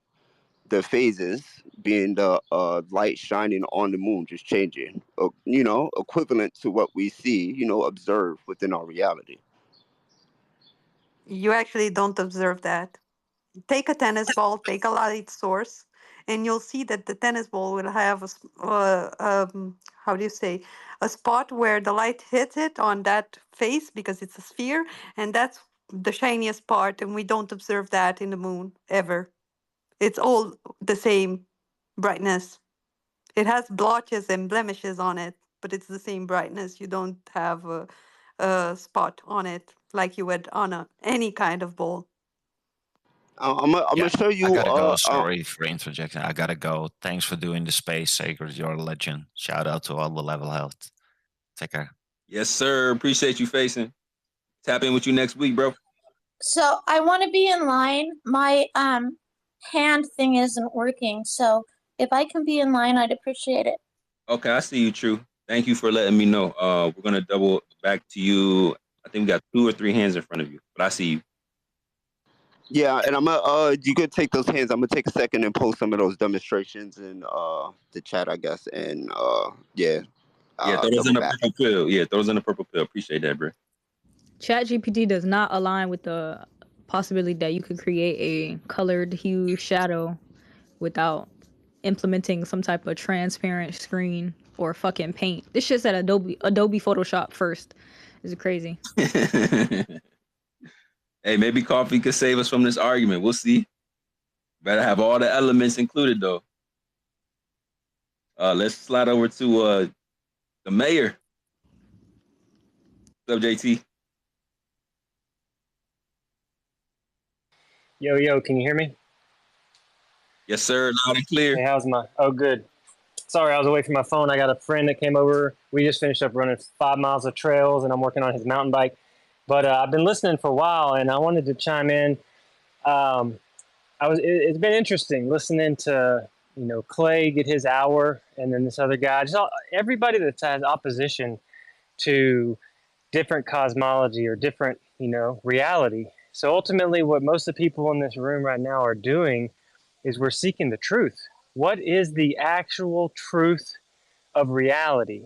Because we know sometimes the controllers will tell us something different than what it is. And so what I'm finding out, see, y'all were saying earlier, oh man, you're triggered. Hey, you're triggered. And yes, sometimes people do get triggered.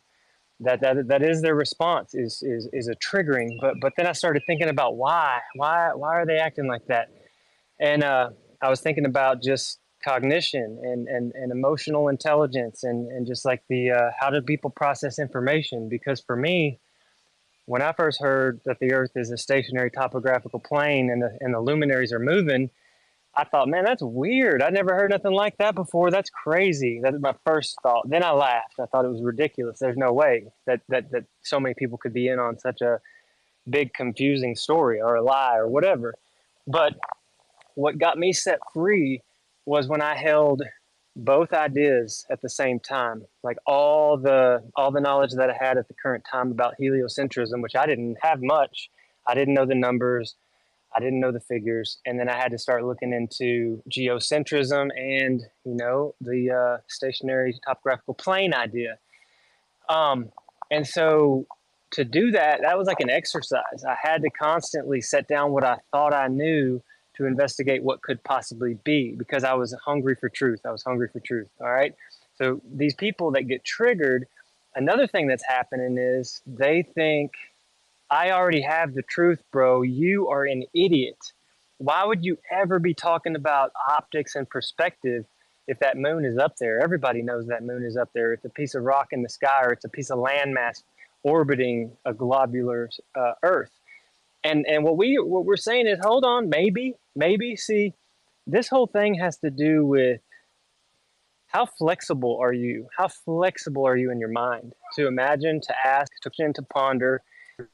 And it seems like, to me, it can come off as triggering, but what happens is the system of heliocentric, like the heliocentric model and the belief, is very, very rigid. The answers have all been given. You got a good grade if you had the answers. If you deviated, nope, you're wrong. You are wrong. You're not going to advance if you get the wrong answer. And so here we all are, open-minded, flexible. I mean, the range that we could go to as a group, as a community, we could go back to a ball. We could go back to an orbiting ball around the sun that's spinning at 1,039 miles an hour. But you just have to show us evidence, show us scientific experimentation where the results show that that is taking place. We'll go back to it. And then with the people that believe in heliocentrism, they can't even imagine or think or talk, about what we're doing. Because, with Clay, I heard Stone say, have you done what I asked you? Have you looked at this, that, and the other that I handed you that definitely will help you to understand what we're even saying? No, he didn't look. Because if they even look, they're conceding to our quote unquote, retardation. They think we're just fools, stupid. They think that we're conspiracy theorists that have an agenda and we're all lost in the sauce of flat Earth. When in actuality, this is my heart speaking, all we want is truth. They don't want to hear that all we want is truth, and they don't want to hear that what we were told and what heliocentrism has taught for ages is not the truth. So it's a tough battle, man. It's a spiritual battle, but I appreciate everything, listening and just pondering, just that time I got to ponder, is truth valuable? What is it? Should we pursue it? That was real good for me while I was running. I was thinking about all that. But thank you for sharing. That's all I had.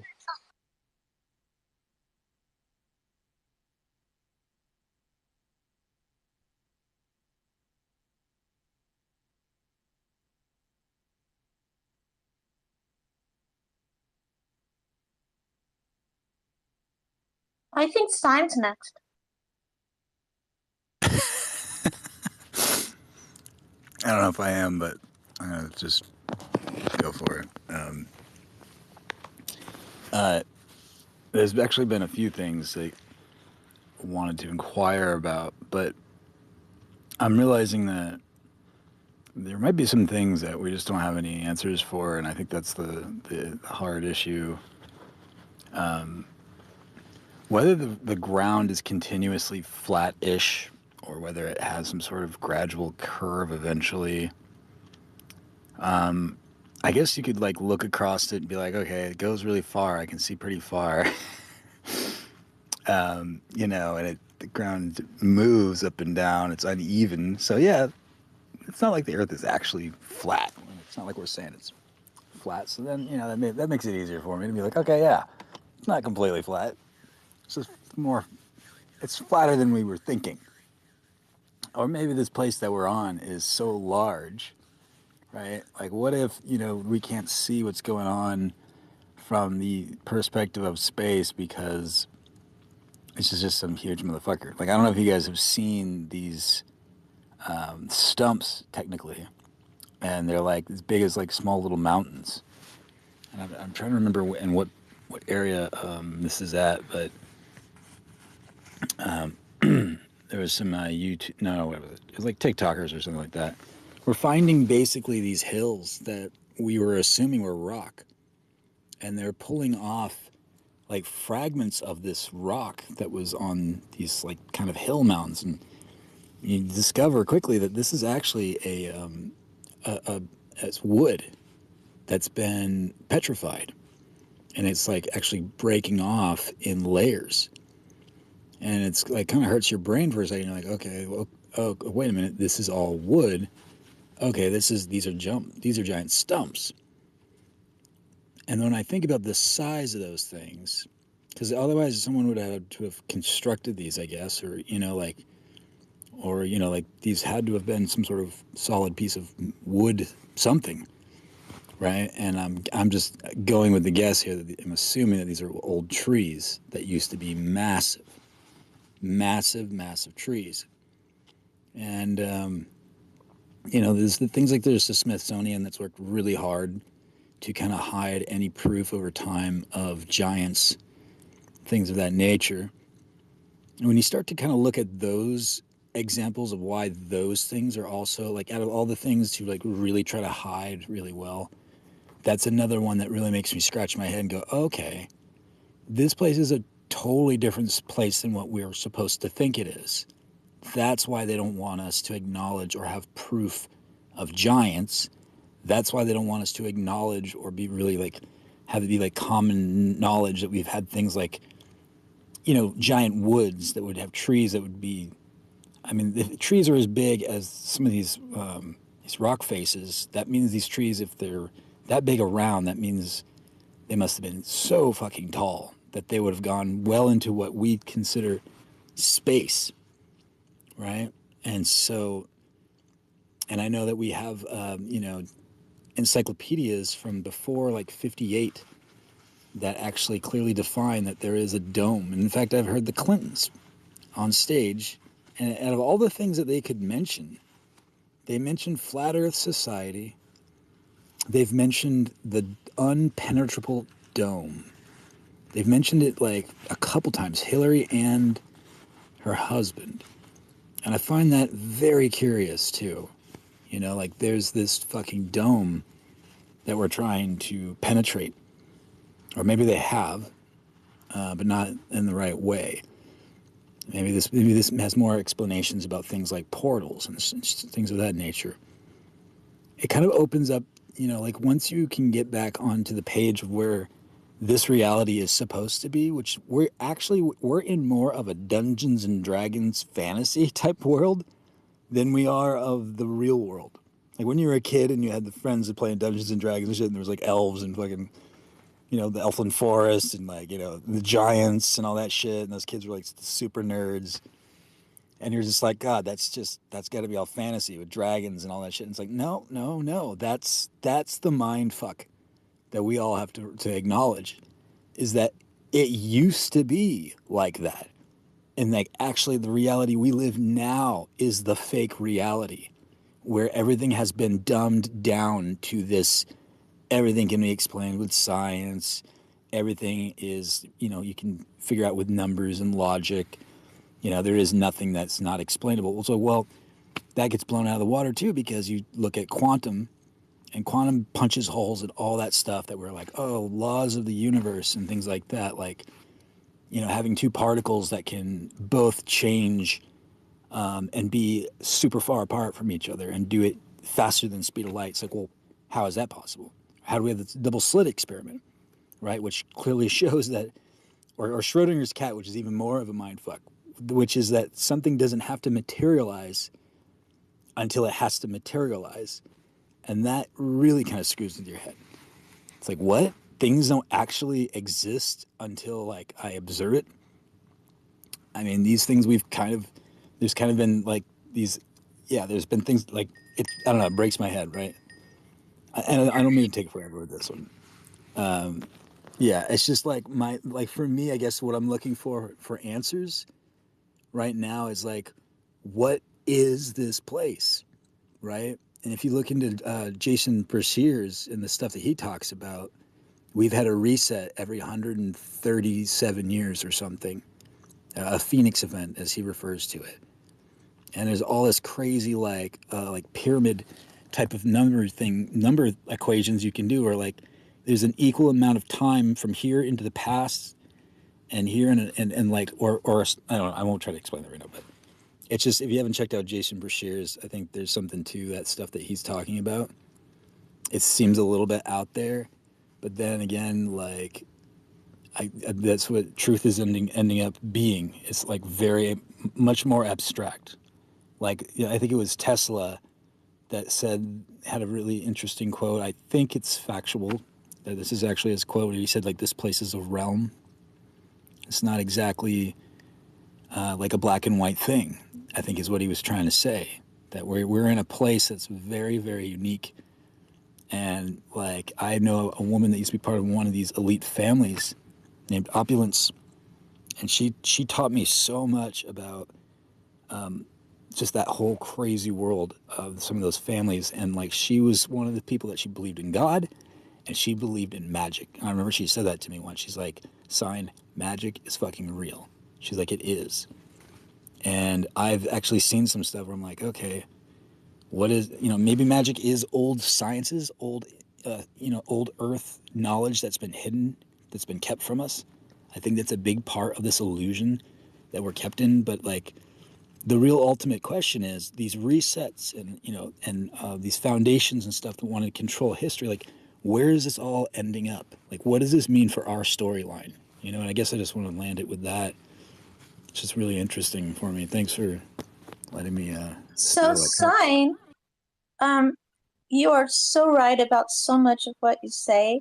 Magic is real, but magic is just cause and effect. If you have a thought, or if you want to influence the universe, it will pick up on that and it will cause that to happen. And that is an absolute frigging fact.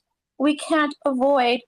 I saw this thing one time and it said, like, if you're a 2-year-old and you don't know that gravity exists, it does. Even if you're standing on a cliff and you're 2 years old, you're going to know that gravity exists if you walk off the cliff. It's the same thing with magic, but it's not magic. It's a natural cause. It's a natural event.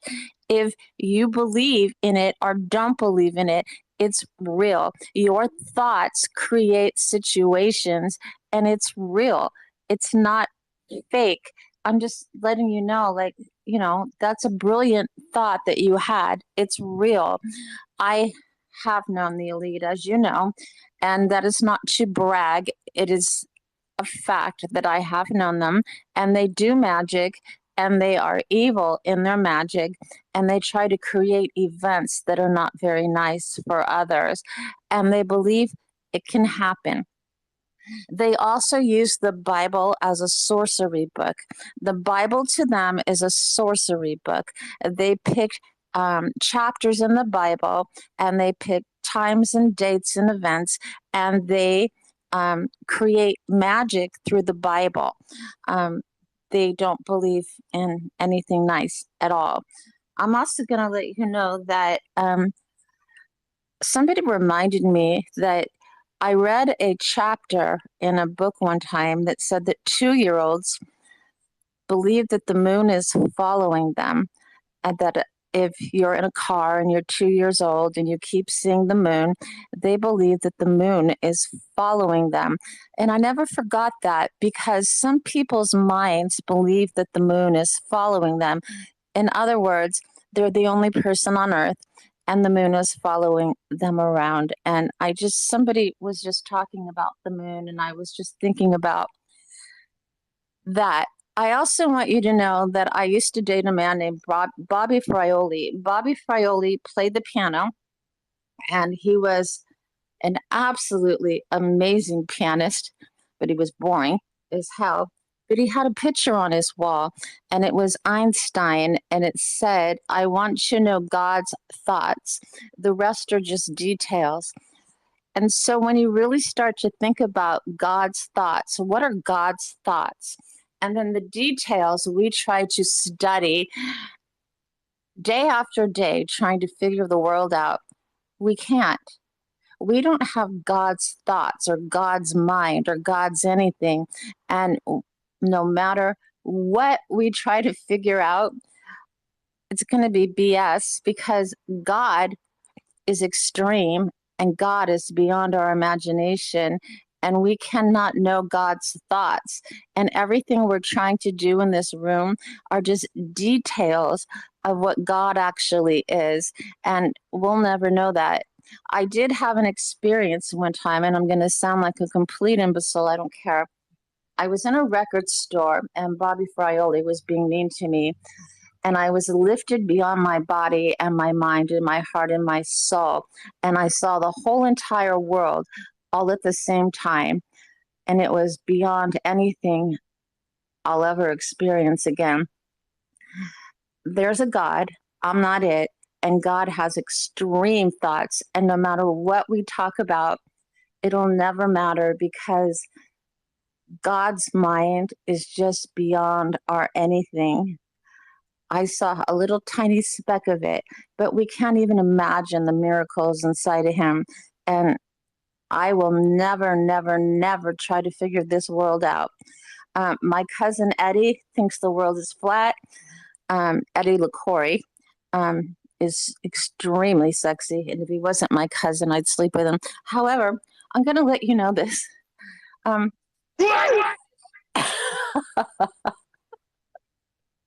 God, Eddie's. Go look him up. Eddie LaCorey. Eddie LaCorey. He's cute as hell. But anyway. Sure. Do you think this place is controlled by God? Like what we're trapped in right here? Oh my God. Yes. I absolutely think there's a consciousness that brought us all into effect. And he is huge, or whatever, male or female. And it is a energy that we will never understand. I absolutely think, yes, absolutely yes. And if you try to get into God consciousness, which many people do try, he won't let you in. I think it is beyond us. But I was going to say that Eddie believes in flat earth. And when Eddie first said, "Oh, I believe in flat earth," I was like, "You're a friggin' moron." Now that I've read some of the flat earth stuff, I hate to admit this because I don't want to sound like a friggin' moron too. I think it's possible. I really do. And all of that stuff they're saying about how Antarctica has the borders and the ice walls and all that stuff, and I'm kind of like maybe it's true. I don't know, and I'm That's not. all we need. All we need is for it to be possible, and that's it, right? It doesn't even have to be definitely yes or whatever. Like, just like, is it possible, for me at least? Because it's all like fuzzy, right? Well, I know, but at first I was telling everybody that Eddie is a complete moron. That's no way that's true. But now I don't know. I think it could be true. And that's like, oh my God, I sound like an idiot, but it might be true that the earth is flat. But I'm going to hang up now and listen to others. But I don't know. And neither do you, and neither does anyone. But it could be true. Hey, you guys got another one. Hey, appreciate you keeping an open mind. Lay off your cousin though. But what we can prove is or what we can falsify anyway, or what we can test is the earth curving where it is claimed to be? And just like the title of the space today, or this evening / this morning, shout out to y'all, Stationary Saturdays. If earth isn't curving, then what is it? Shout out to my man Sheepdog, one of the first ones to propose that question in Flat Earth Fridays. So does it mean that the entire earth is flat? Not really sure. We don't have access to the entire earth. But if the earth isn't curving where they say it's supposed to be, then objectively it would have to just be flat, right? Could be a way bigger ball, but that still doesn't work, you know, so we can have that discussion too. I know we got a few hands. I think Coffee posted a few links. I don't know who is next though. My bad, y'all. Kind of stepped away. Was Uvalde waiting? Did he ever get to go? Uvalde. If not, then Barbara Dan was next. Barbara Dan. Okay. Yeah, no, I'm here. Yeah, so I just wanted to answer the red moon question that Sacred posed. So I truly 100% believe this because I myself have been into the psychedelic realm and learned and understood a lot more of our reality than I even realized myself.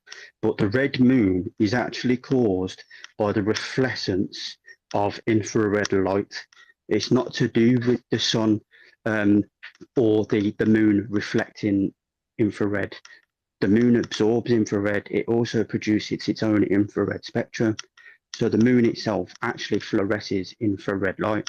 Now, to all the globe earthers out there, if you can only prove a claim by using the visible light spectrum, I will say this, that your calculations and the results of your research is fundamentally flawed because you have to take into account the invisible spectrums of light as well, like infrared and ultraviolet. Hey, appreciate you taking it a step further and theorizing your own explanation of how that phenomena can occur. That's interesting because we do postulate that the moon gives off its own light, so I can see how that could work, man. Interesting. Well, this is it. When you actually deep it, and I've deeped it myself, and I can 100% categorically say that the sun emits 85% infrared and emits 15% ultraviolet. Those numbers are completely flipped around with the moon. The moon emits 85% ultraviolet. It also emits 15% infrared.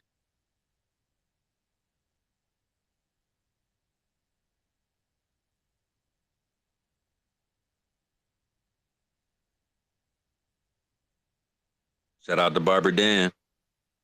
Y'all still ain't answering him about those Maldives yet. Nobody got an answer. But we're going to leave that there for a moment. Let's keep sliding through the hands. He said we're going to close down and y'all just pulled up. Holy. Let Uvalde jump in there.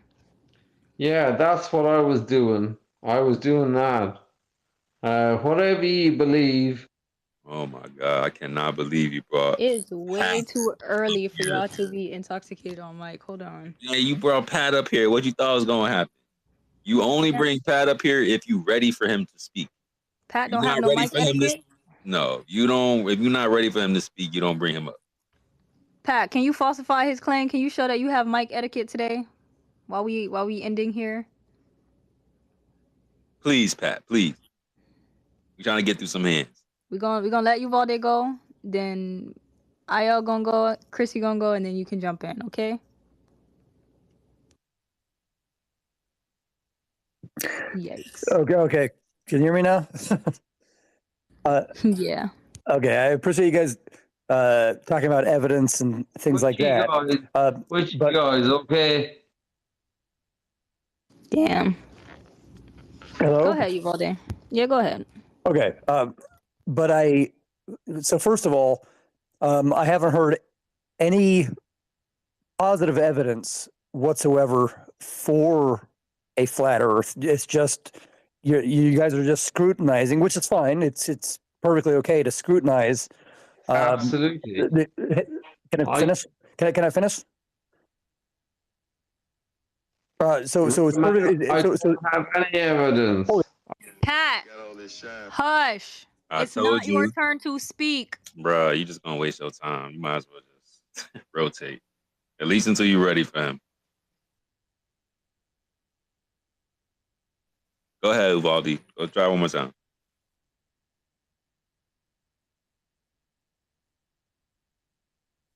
You gotta unmute because we had to. Sometimes they are. Okay, yeah, it was muted by the host, so I couldn't speak.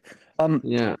Okay, so first of all, like I was saying, you guys are scrutinizing a lot of the globe Earth stuff, which is fine. It's wanted in science, right? We want scrutinization because it helps, figure out the truth. But I haven't heard a single positive claim for or positive evidence for supporting a flat Earth is the first thing. Second of all, listen, the space loses a lot of credibility when there's people start talking about magic is real and stuff.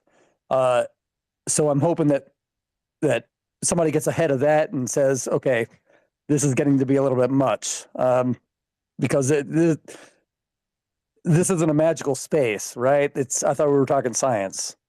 But anyway, those are the two. Those are my 2 points. It's a little magical around here sometimes, man. Yeah, I can see that. So, just real quick, Psychedelics is magic and history and science combined. Magic is cause and effect, and that is science, and it's real. No, it's not. But why don't we? That was just a side note. I would like to talk about my main point, which is I haven't heard a single positive piece of evidence that supports a flat Earth and does not support a global Earth. Remember when we mentioned the lasers? About the frozen lake laser thing?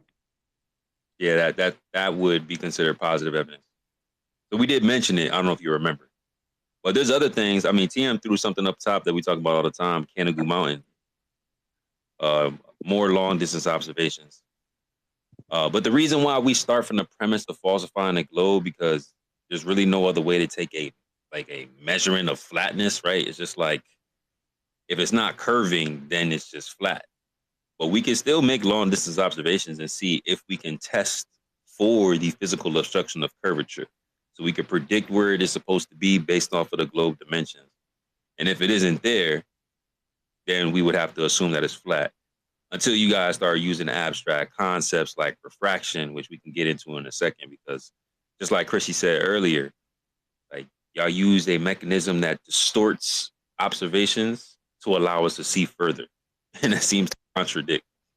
Well, light refraction is an important thing, though, because it's easily demonstrable, right? I mean, you can stick a pencil in a cup of water and see the light refract, right? But when you're out in the ocean, I don't know how many people have been in boats and out in the ocean. I have. But notice how the ocean, the horizon doesn't curve up. It should curve up if the Earth was flat, because the coldness of the water, the coldness of the air above the water, because the ocean is cold, makes the light bend more. But you don't see that. That's not what you observe. You observe a crisp horizon where it's flat, and you can see further than you would expect to see, because again, refraction. It all aligns with a global with the globe model, and it does not comport with the flat Earth model. No, that's not true. Actually, when you zoom up onto the horizon, it becomes blurry. You can't even really see where the actual sky meets the ground. It's just kind of like a haze. That's when you zoom up onto it anyway. So it actually is blurry. I don't know where you get this, like it should be curved upwards. I never heard of a flat earth that said that. It's just light refraction, right? The colder the air is, the more the light bends. Oh yeah, I mean, we do have observation. Yeah, I'll let you jump in just a second, Chrissy. We do have observation. Light can only refract downwards. I'm sorry, I didn't hear what you said. Light can only refract downwards. The refracting of light off a surface upwards is called reflection, and the refracting of light downwards through a medium stops at the aphotic zone. The aphotic zone on Earth is where no light can get to. It is pretty much pitch black. Well, that's not true. According to Snell's law, light bends more towards the more dense medium.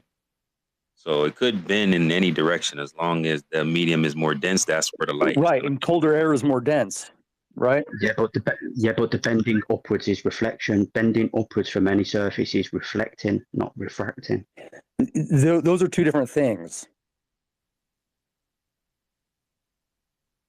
Reflecting off of a surface is not the same as being bent towards, as Sacred said, or whoever said, towards a denser medium, right? Which colder air is denser. Okay, let's just do one thing at a time here. So you brought up like something going in and out of the water and saying, hey, there's refraction. You're acknowledging that you're distorting the image, right? I'm sorry, one more time, Sacred. I said you said that when something goes in and out of the water, it's refracted. So I said, No. If it hits the water and bounces back, that's reflection. I thought you were talking about putting something in water and us seeing like a distortion of the image.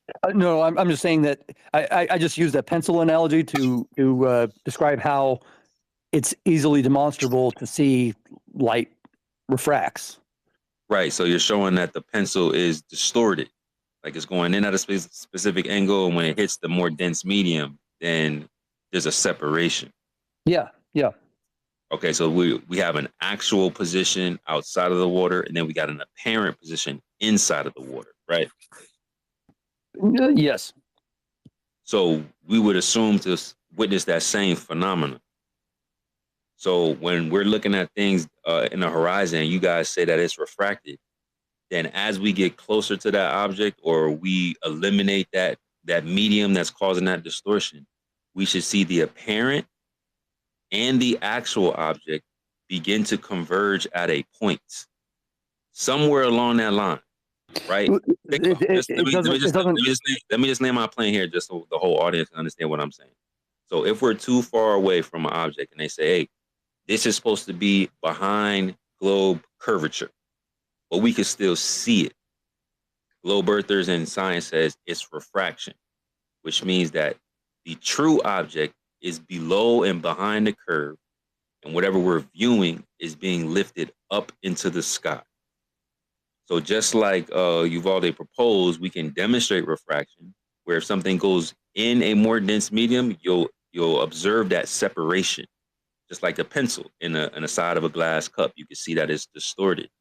So as we move towards that long distance object, that refraction should become less and less and less, to the point where whatever's in the sky should start to come down, and whatever's behind the curve should begin to come up as we move closer to that object, eliminating the refractive effects.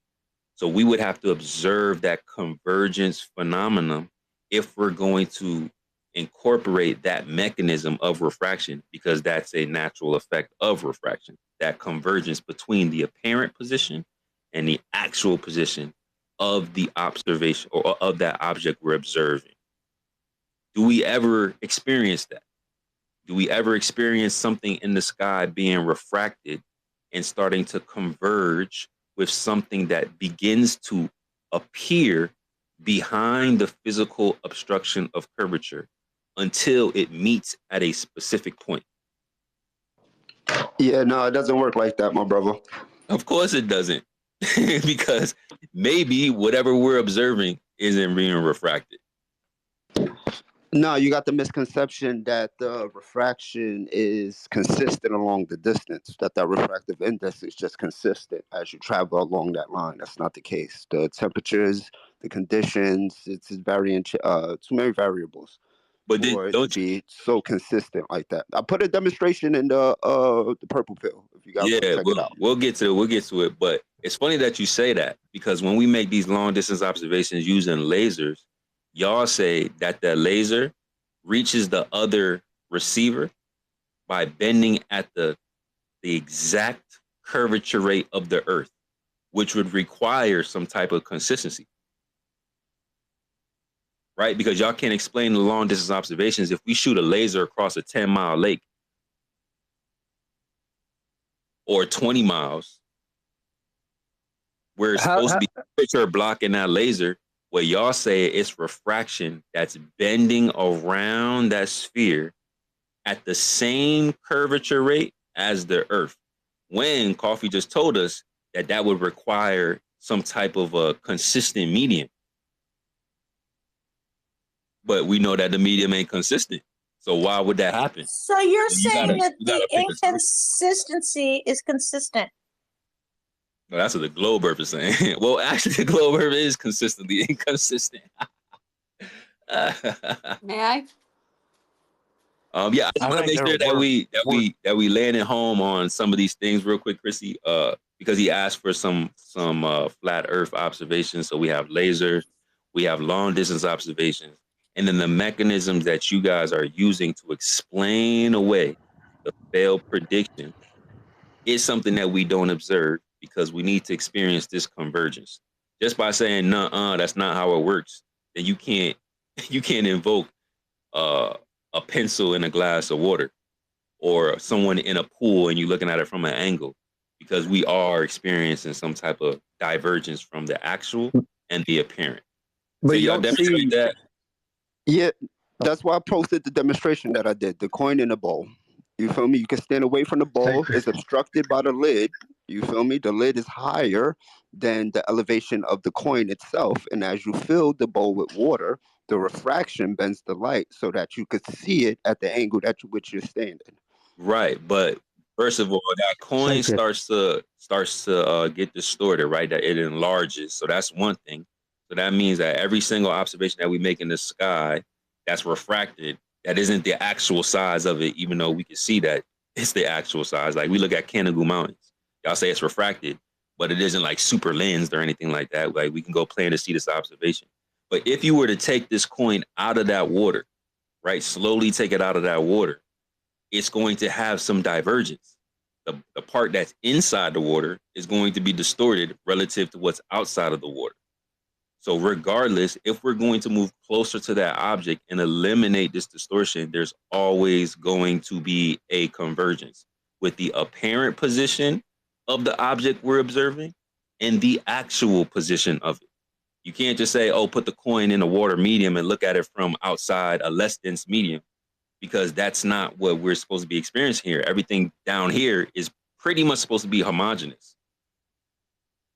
My boy, it just don't make sense, my boy. We would see that with the sun and the moon. We would see two suns and two moons, and they would be diverging into each other. That's the whole I point. mean, That's it the whole, would be that's super the consistent. that's Like, the whole point, bro. But yeah, maybe it's not refraction. Maybe we're actually still seeing the sun when y'all say it's not supposed to be there. Maybe those mountains that are in the distance that aren't supposed to be there, and y'all say it's refracted, maybe they're just actually there. Bro, there's no such thing as I've it's got a not question for you. refraction. You feel me? Refraction is principle to light. That's the reason your eyes see. You feel me? The reason We're you not see through your eyes. You saying, feel me? yeah, we're not denying refraction. We're denying what you're using refraction for. Like I said, refraction causes distortion. It doesn't allow us to see further. And if it does allow us to see further, it's going to distort the image so crazy. And then when it's distorted, as we move closer to that object, we would limit the distortion, creating a convergence between the apparent position that's refracted and the obstructed position, which is the actual position of the object. Those two would have to meet. Sacred. Here's a question I believe that you need to ask. Well, and I get want the them to answer acknowledge this first before we move on. No, and I get it, but I want you to look into it as well for an arsenal for your weaponry. Is albedo effect refraction? If you can answer that question alone, honestly, is albedo effect refraction? Yes or no? The albedo effect. Yeah, look on Google now. Albedo effect. ALBEDO effect. Albedo effect. Is albedo effect refraction? Yes or no? I'm gonna have to look into that. I never heard of that before. I love learning new stuff. I'm gonna put that in my side pocket. Let me put that down. Actually, albedo. Yeah, my brother. And if it was impossible to get a clear image from refraction, we wouldn't be able to watch movies. The reason we're able to watch movies is because you're able to focus refraction to get light into a point. Dude, you're conflating two different things, not the image. same. I've never heard that before. I'm gonna jump in here because we're gonna get away from refraction, and I'm not gonna get to say this. Sacred said it perfectly when he says we do not deny refraction exists. What we are contending with is how you're using it. Basically, refraction is just when you change the angle of the light, like through a prism or a mirror. All right. So, what we're talking about here over long distances is not standard refraction. It's not the refraction you're talking about with a pencil and water. What you're talking about here is ducting. And it's traveling sometimes in cases of, I think I've heard of two that one was 600 miles and one was 700 miles. But even if you go with shorter distances, hundreds of miles, when that angle is when the light is refracted, it's going off at a different angle. Okay. And so to follow the curve of the earth, it has to keep refracting all the way around the edge of the earth. You're talking about ducting. That is terrestrial refraction.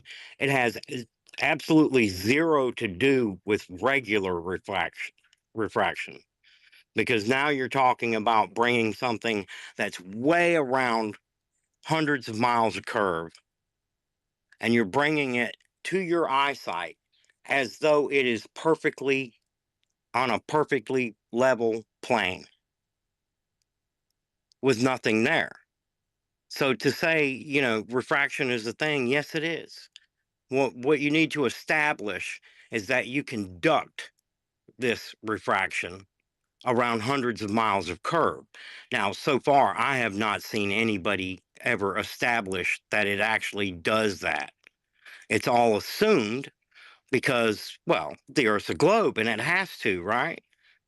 But nobody can bend light perfectly around a curve and make it appear to you to be perfectly level because all that light should be coming to you. So there's a difference between refraction and terrestrial refraction. And terrestrial refraction, with regular refraction, you have an equation that you can use based on whatever refracting medium there is. But when it comes to terrestrial refraction, that equation can change drastically. You can go from standard terrestrial refraction of 7/6R, which is basically just saying the Earth appears bigger than it actually is, to sometimes 4,000/6R, which means that you can see more than 30 miles as though it were a straight line. And so when you start getting into the hundreds of miles, I can't do the calculations, but you've got to be getting into some phenomenal numbers over 6R. And that's basically just changing the radius of the Earth so that it appears even more flat. So you're just basically flattening your view with a refractive index where you can say, oh, well, this was 7/6R here because it's starting to disappear right at the 3 mile mark. But this one over here where it's 31 something miles away, oh, well, that's 4,000/6R refraction. And now you're talking about ducting. So you're no longer talking about changing the angle of the light. You're talking about changing the angle of the light consistently over hundreds of miles of curve.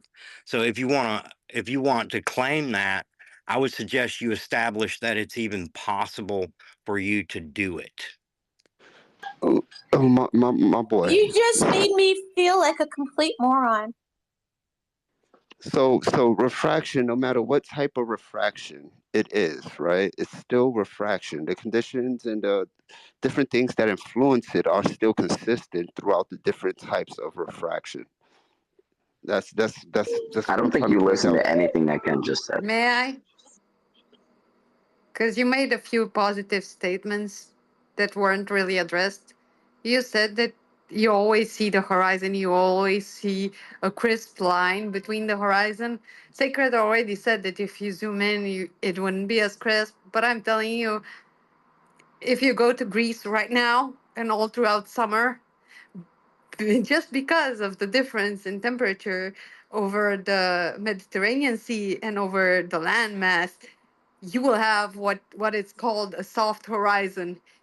And because of the way the salinity of the sea and the way light reflects and refracts in the water, you won't be able to tell where the sea ends and where the sky begins. It's called a soft horizon. So just the first statement was wrong.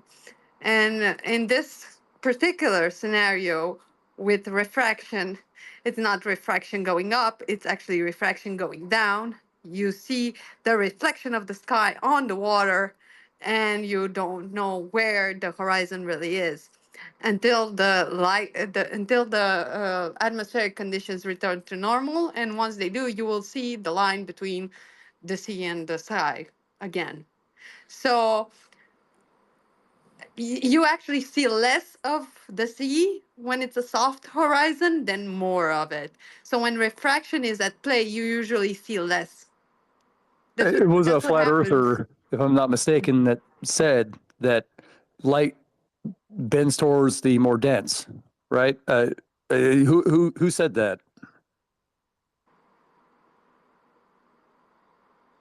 I think I know I did, but we all were talking about that. So then why would light go down? Because somebody said it wasn't me. Well, light bends. But what they said was correct. Light bends towards the more dense medium.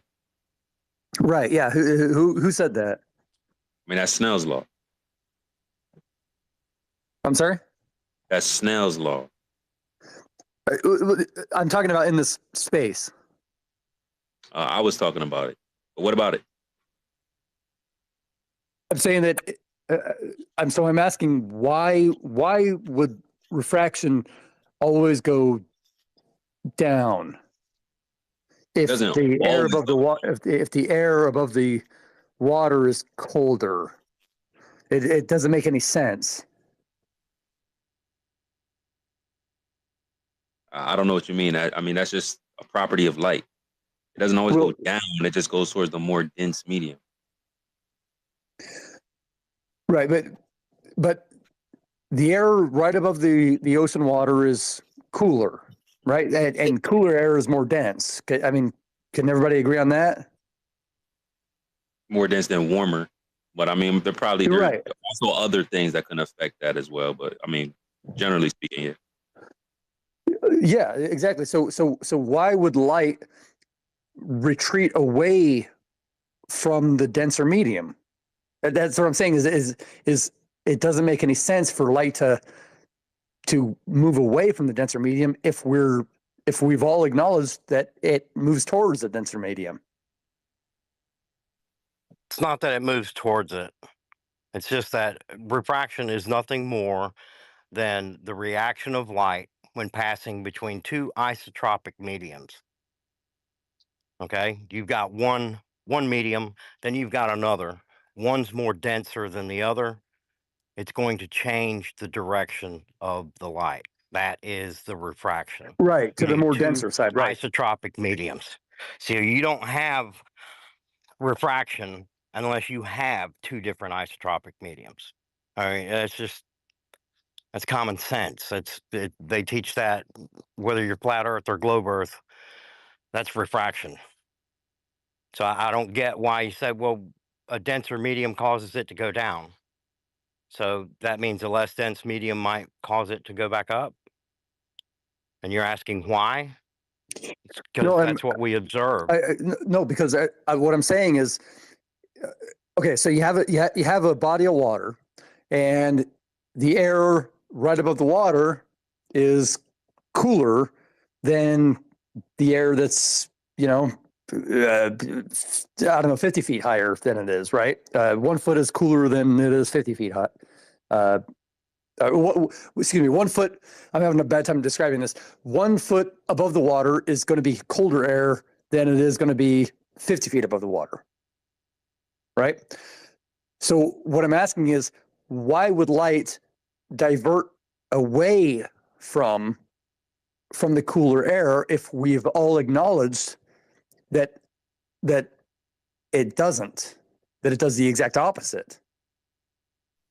Okay, maybe I'm confused. Did someone say that? Or are you acknowledging somebody particularly that said whatever you're saying?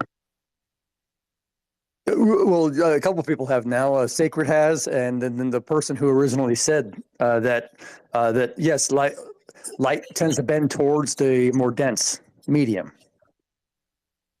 So what did I say that you're arguing?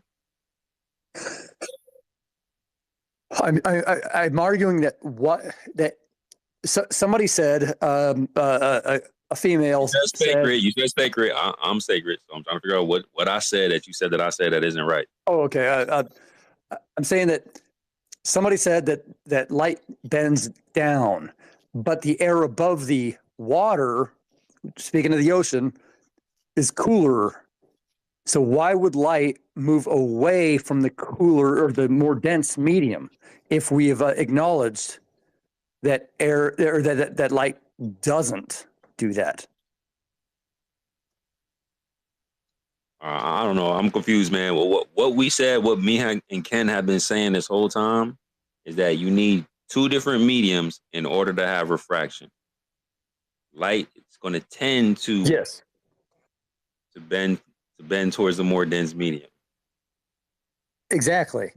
Those So why would light down. refraction go down if the more dense medium would be that right there is the problem in translation. I don't know if somebody said it in those specific words, but light doesn't bend towards a dense medium, a more dense medium. It bends down when it hits a more dense medium. How can I explain it to you?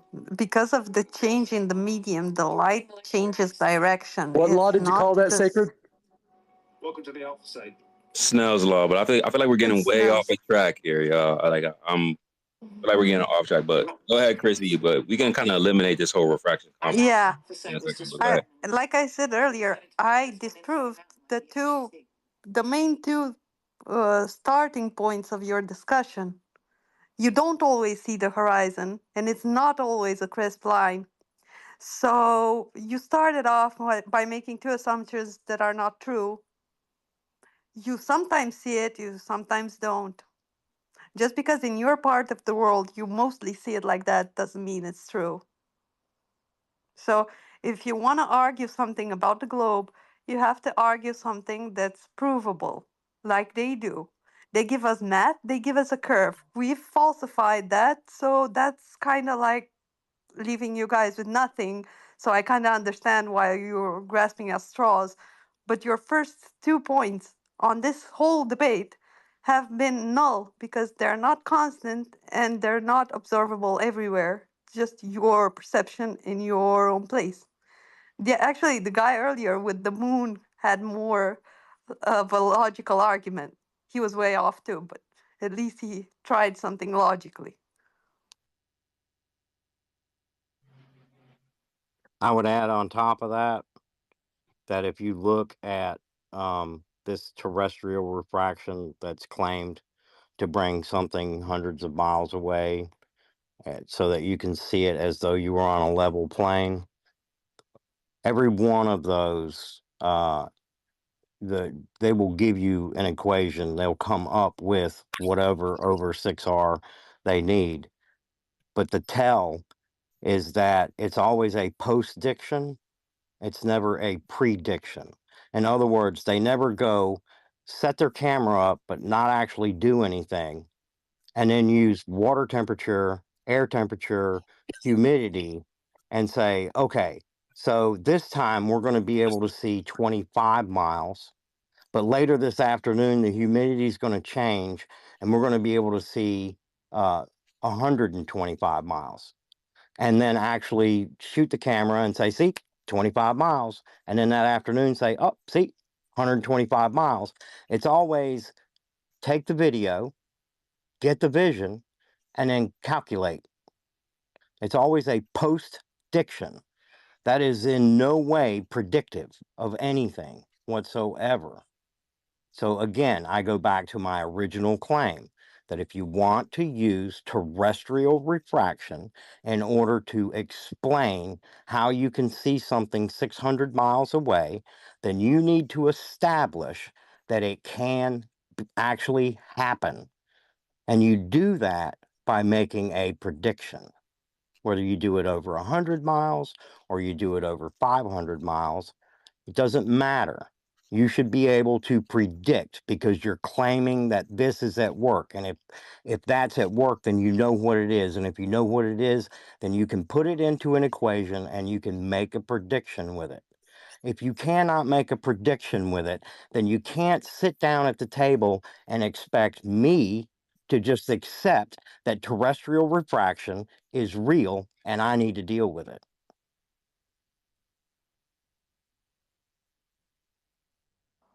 But he left, so he didn't hear any of it. I'm so sorry, Ken. I don't mind. That's generally what happens. You know, when you get down to the brass tacks of it, it's time to leave. Anytime that they have to provide something for what they're saying, it's the conversation's over. So, you know, but it still comes down to the same thing. And I see that's probably one of my biggest pet peeves with a lot of flat earthers is that we allow these people so many times to make claims that we have to deal with, and they expect us to justify every single response we make. But yet we don't require any of that with them. We just let them make the claim, and then we try and figure out how to debunk that claim. And to me, if you can't even show that terrestrial refraction is even possible or even happening at all, then you cannot make the claim that terrestrial refraction is why we see 600 miles around the curve of the globe. I mean, it's just that simple. You know, it's not even more difficult than that. And if they do understand terrestrial refraction, then they can give you an equation. They can go out and say, here's all the variables we need to collect, and we're going to be within a margin of error how many miles we can see. I don't expect them to be perfect, but I expect them, if they say, oh, we're going to be able to see 30 miles today, we should be able to see 25 to 35. We shouldn't see 10.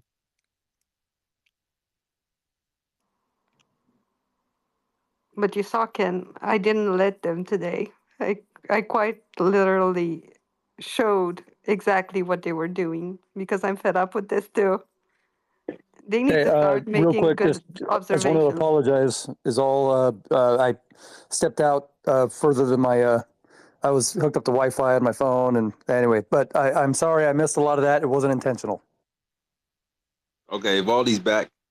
Ken, if you want to say that one more time, you can, and then we'll slide over to I think we have Bucko, Perceiver, Cage, Nathan. We'll slide to Coffee. And I know we said we was gonna wrap this up a couple hours ago, y'all. So it's his last call. I'm gonna have to update the title. Shout out to the squad, man. Appreciate the love. All the level heads pulling up for Flat Earth Fridays and the Stationary Saturdays.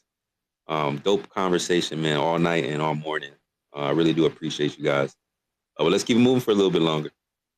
Go ahead, Ken. Just real quick, if you want to repeat some of that stuff for Valdi, then we'll move to Bucko. No, I mean, I don't know what he's heard, but you know, I do want the terrestrial refraction if it's going to be invoked for long distance observations to explain them away.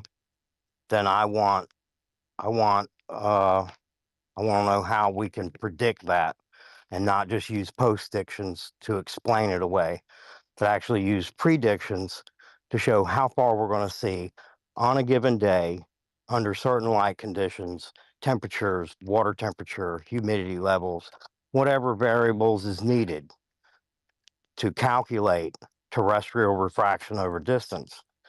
Then I want them to bring that forward so that we can make predictions with it.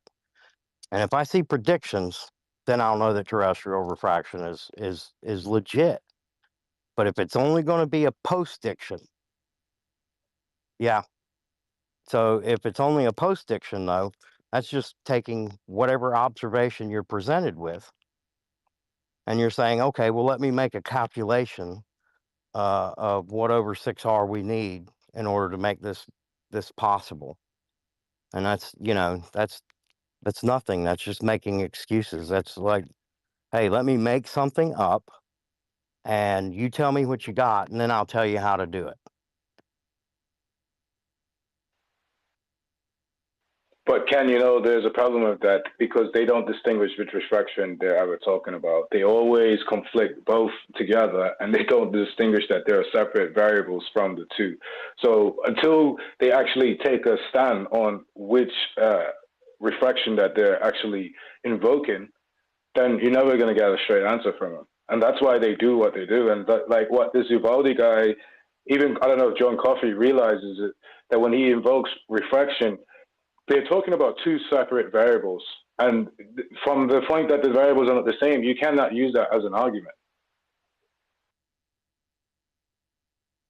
Exactly. But see, with regular refraction, what is taught in textbooks, you can take your two isotropic mediums and you know what their densities are. You can know what temperatures are, and you can predict at what angle that light's going to be refracted at. It's not a problem. You can tell exactly what you're going to see. But with terrestrial refraction, you have none of that. All you have is calculate afterwards to come up with the answer you need. Well, this time I needed 60 over 6R. Next time I might need 3000 over 6R. But we'll figure that out once you show me what the observation is and tell me what the distance is. Then I can figure out what kind of refraction is going on. That's just making refraction at a rate that you can calculate because you have known variables. That's not using an equation where it's actually understood and can be predicted. You can predict with regular refraction. You cannot predict with terrestrial refraction. It's just they can't do it. And to come in and say, "Oh, well, we got refraction," no, you don't, because you can't even establish that refraction, that type of refraction, exists. And they want to conflate regular refraction with terrestrial refraction. You're spot on with that, because the first thing they'll say is, "Oh, you want to deny that refraction is real?" No, I don't want to deny refraction is real. I want to deny terrestrial refraction is real. Deal with that.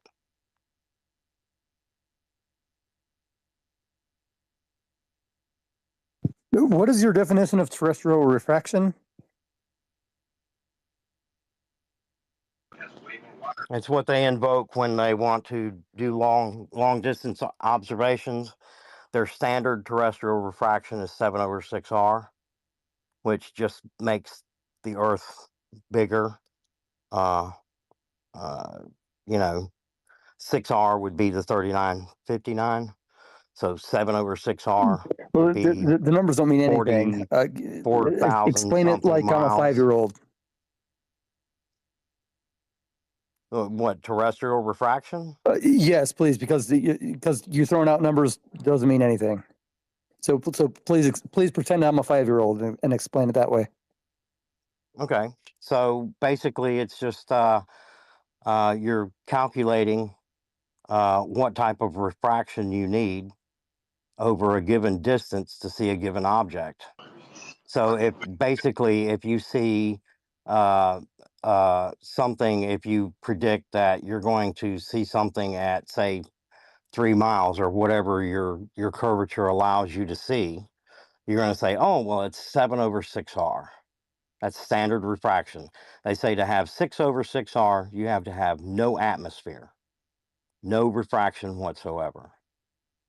But when you get to like BLMSB's 69's video of him having an observation 31 miles away, that same over 6R is calculated out to be like 4,600 over 6R. Ken, please Please Yeah, get rid so of the to, get to rid of Can the I make it a bit more equations and simpler? just Can I explain it like a can I normal break it down a bit person. simpler? no, I don't know how to make it any simpler.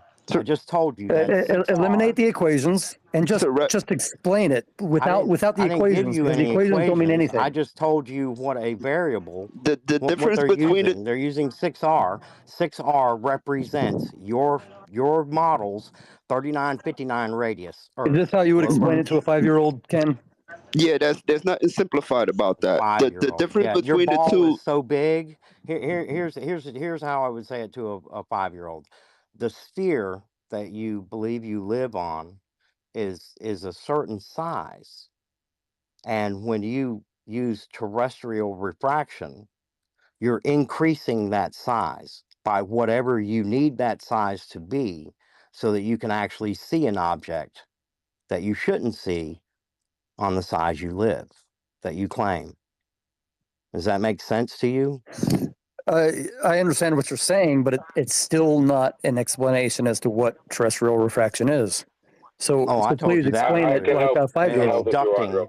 It's ducting. Terrestrial refraction is ducting, much like they claim with radio waves that should not be able to go out 2,000 miles, but somehow does. They claim, oh, well, it's ducting in the atmosphere. Yeah, that's We have just ducting going on, and it just causes it to curve with the Earth. Terrestrial refraction is the same thing. They're claiming that the refraction is due to ducting, and it can travel buddy. That's hundreds of just a miles around the curve. characteristic attributed to refraction, right?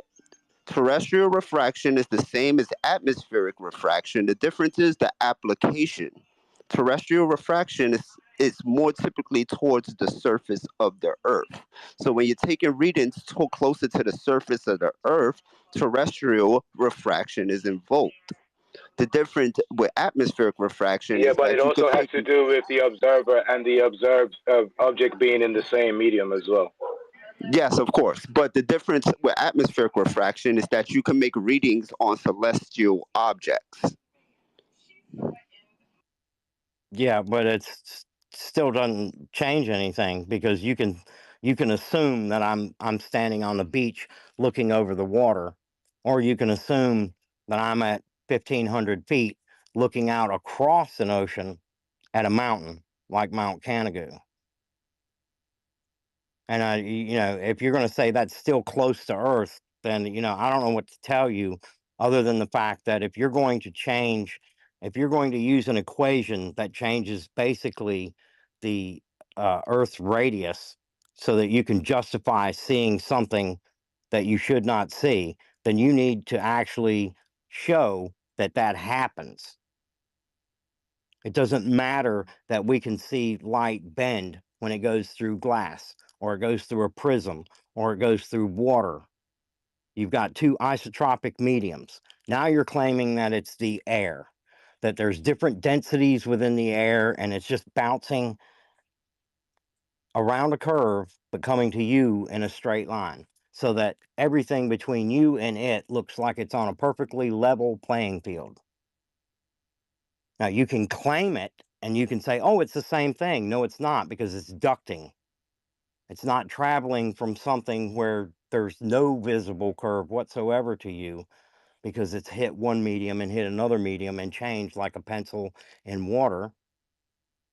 You're claiming something that you should not be able to see is seen, because it's ducting around the curve of the Earth and coming to your eye as though it were straight out in front of you. And it can do it for hundreds of miles.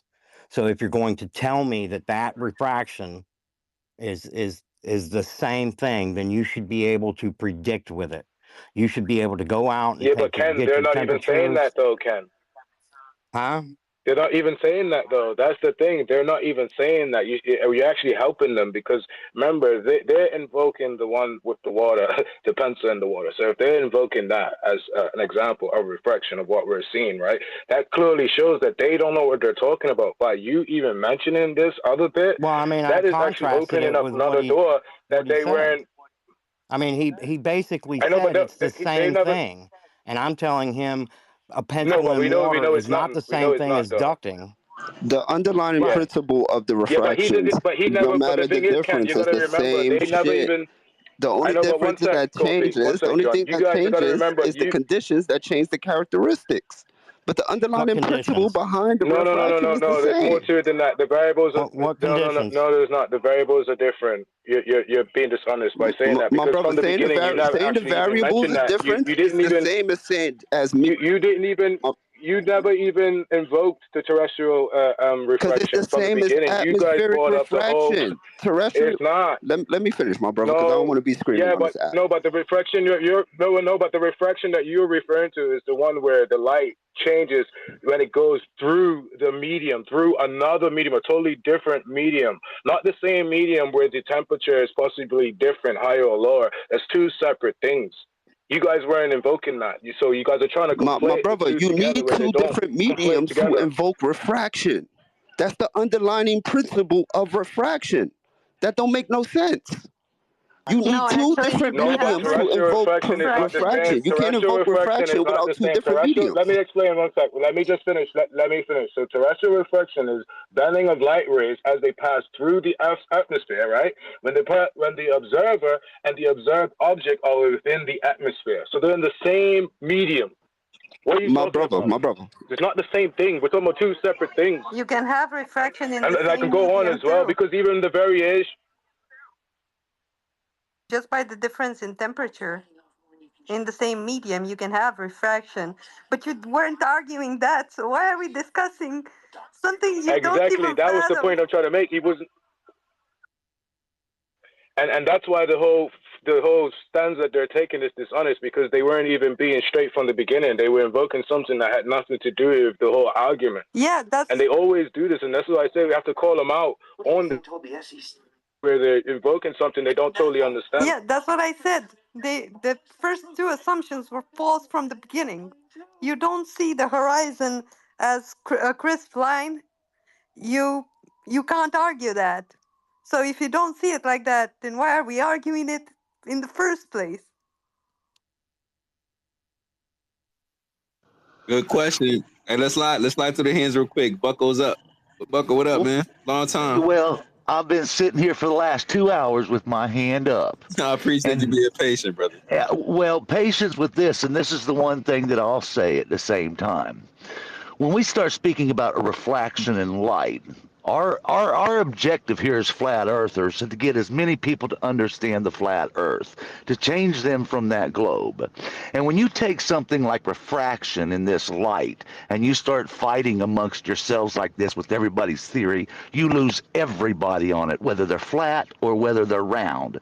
Because no matter how much it may make sense in your own head, you still have to be able to convince everybody else. There are a million different ways of being able to present that flat earth versus that round earth without having to go through this at the same time. The disrespect between everybody at the same time, just because they don't agree with it or whatever, and just stepping over everybody, I find to be just absolutely abhorrent. Refraction of the light, plain and simple, is the most horrific part of flat earth that you can actually go with here, or round earth if you're going to fight this battle. I've had something to say for the last 2 hours at the same time. Now it's a moot point because of the fact of all of this arguing at the same time over something that really is a moot point in all of it. You guys are taking your science and you're just beating it in your heads at the same time, trying to beat it into everybody else. When it comes back to being just absolutely simple in what your explanations are, because your math and all of this is all just math of your own in your own heads or whatever, and you're losing people. This is a movement that we're actually on at this same time to be able to get people to understand so that they can make that choice of flat earth or round earth. And so two of you, one be round and one be flat. You're sitting here fighting the same thing with all of your math at the same time on which is right, when all it's doing is beating a dead horse. That horse is dead, and you're just wanting to bring it to life at the same time. And so my point of putting my hand up 2 hours ago isn't going to be anything of any good at this point for any of you, because you're too complicated in your own heads in order to understand it. And so have a good day. Thank you for your insults. Straight into the point. Buckle never disappoints.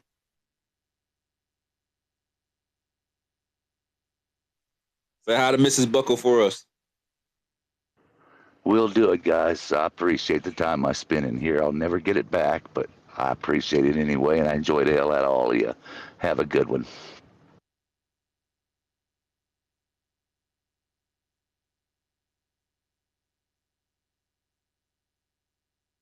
Buckle's low-key OG. He ain't been around in a minute. Hey, I think it was Perceiver next. I think. Perceiver, what's up, man? Long time. Good to see you, bro. Sacred, what up, brother? How's it going? Thanks for holding this down. Always tapping in and listening, but yeah, you guys put in the work. I mean, I wouldn't do it. I think it's too much, but I love it that you guys are called to it. It's a lot to process. Shamans say that this world is a dream reality, and there's other dimensions and other ways of exploring what's possible here. And I think, that's going to be our evolution as we come out of the need to know and move into the mysterious side. And as Uvalde pointed out, he doesn't believe in magic, but I would argue that technology is magic. Everything is, born out of creative imagination, and to imagine is to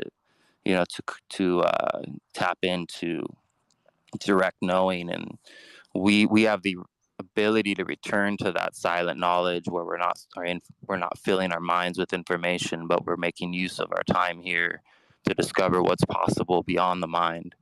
And I think that's where the key revelations around how this realm functions is going to be discovered. I think this realm is sentient and you can interact with it. And what Sign brought up around, what we used to be, the giantism, the vapor canopy, what Archaics has brought to the picture, that math is important. The simulation concept is important to integrate and come to terms with. It balances and matches what shamans have been trying to say, that we're inside of a phantom world, and it's constructed by archaic or archonic forces that have figured out how to keep us distracted from discovering how powerful we are, and that we do have magic in medicine. And the native people have been trying to explain that in a cryptic, strange way for a long time, but it's through the dream portals and the activity of your consciousness that you can remember what we are capable of, and then move into the astral body side of it, learn how to utilize that extra resource that we're cutting off. We can go beyond the five senses, and that's where the greatest clarities and understandings of what is the detail here. Like, it's simple, it has to be simple. We got lost in the complexity, and so we're reverse engineering their complexity for them to help them come back to themselves and just realize that they're in a stationary, non-rotating system that's here to give them everything possible. Like, it's a perfect place, and it's a paradise, actually, a perception, when you stop trying to explain it and open that psychedelic door and have the courage to really move beyond the mind.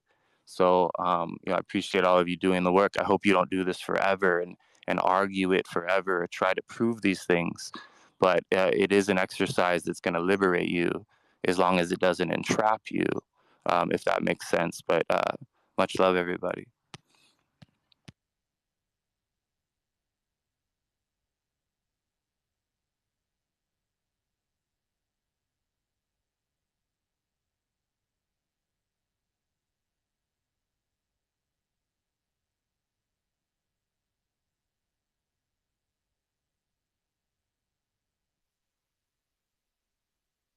Hey, super insightful, Perceiver. And if y'all don't know, Perceiver been here since the beginning too. Perceiver seen us when we first started. Shout out to my man, one of the OGs as well.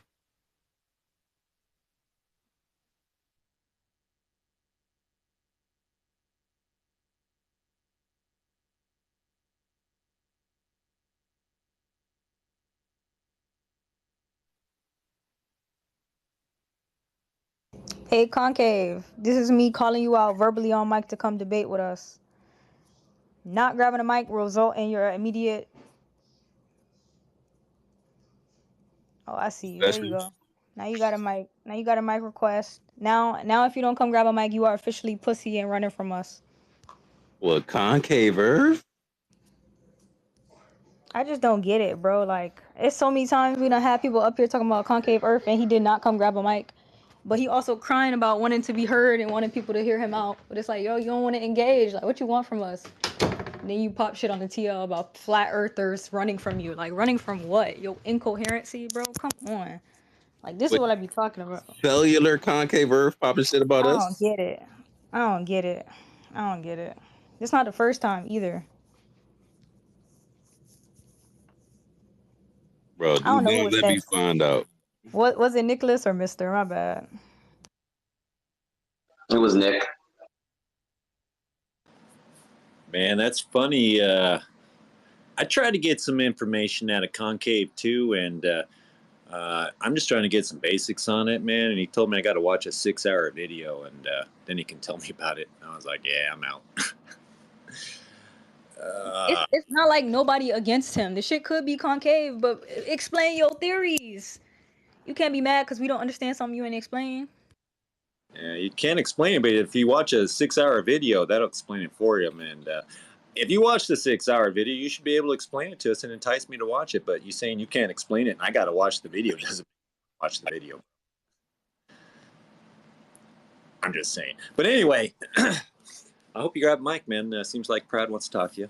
Maybe she could become a concaver, man. You never know. You never know if you don't try, man. I'm just saying if you don't swing the bat, man, you're never going to hit the ball. That's all I'm saying. But I hear Uvalde down there and John talking about mediums and stuff, and that's awesome, man. And you guys like to say, do you agree a lot? So I'm going to ask both of you guys, do you agree that motion and energy to move need a medium? Either one of you.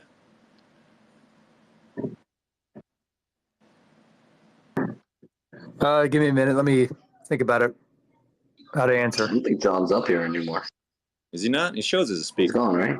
He might be gone. It shows me a speaker, but Uvalde's here. He can answer. And if you can't answer that one, seeing how you said medium a bunch of times, can you name any type of medium? Give me an example of a medium. A medium, as in what something passes through? I mean, yes. Is that all you're asking? Yes. Like air or water or solids, or I mean, what are you asking?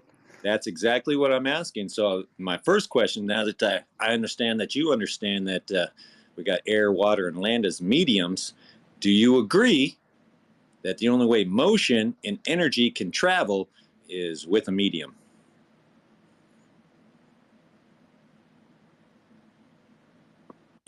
I suppose not, because space being a vacuum and there's energy that is going through space. Being in the form of light, for example. What's the medium in space?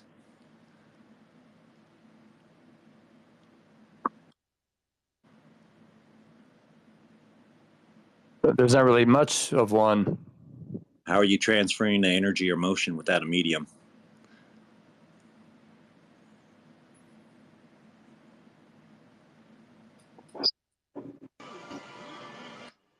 Are we seriously asking this right now, my boy? Do you hear any jokes in my tone of voice here? Mr. Multi-Universe here? Can't pick a model? Can you piece them all together like Frankenstein? Mr. Jeff. I know, yeah, you guys, so you guys the are all first about the law of insults. I get it, yeah. thermodynamics doesn't require a medium for energy to transfer. What did you just say? Man, I don't even know what he said. He said thermodynamics says you don't need a medium for energy to transfer. Can you demonstrate? That's exactly what it says. Can you demonstrate that, please? And don't point at space, because that would make it unfalsifiable, and you can't use what we're disputing as your evidence.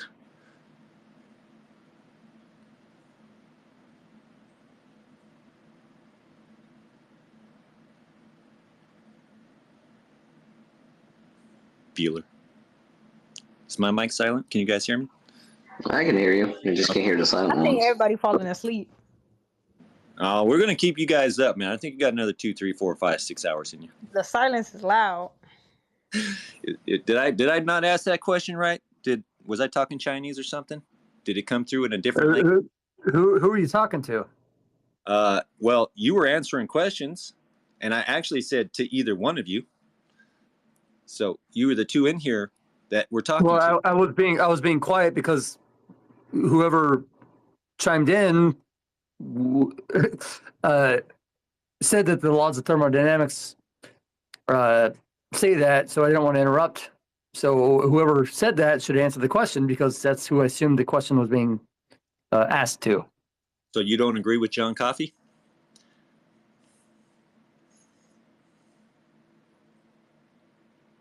No, right. I don't I don't not agree with him at all. I agree with that. I'm cool with that. Are you still working on what kind of medium we got in space and how energy and motion is transferred without one? Why do you need a medium? You already agreed that you need it, and you just I didn't. I said that you don't because space there's not really a medium, but and yet light. If you want to travel through it, so I don't think you're listening. And then I said you cannot use space as your example because then it would be unfalsifiable. Can you demonstrate that?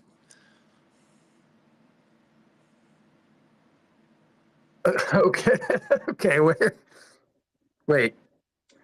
What? So this sounds like one of those. Will demonstrate gravity on your own, but you need a massive, object in order to create gravity. So I gave you an answer, and now you're saying, "Oh, well, you can't use that. You can't use that. No, that's cheating. You can't use that." so what is your point, man? Questioning the space, and you using that as your example, and we're saying that it's impossible, and you're saying, "Well, there it is," and seeing how we can't test it, I basically have to go with, "Trust me, bro," and I'm not cool with that.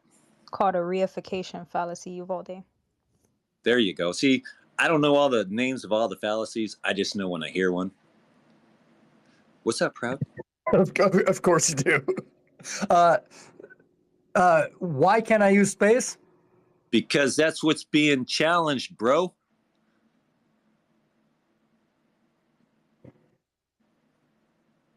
What's up, Proud? So you're confining my answer to.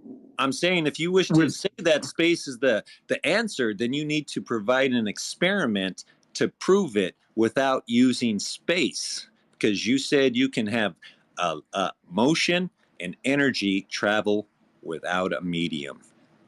And you're saying, look it, bro, there's space. And I'm saying that's what I'm challenging. You can't say, look it, because, we can't get there. Okay, but we understand the problem. We live on Earth, right? Per the globe model, we are confined to what the laws say, right? Like I can't sit here and make a basketball have gravity, right? Because I'm within Earth's gravitational field.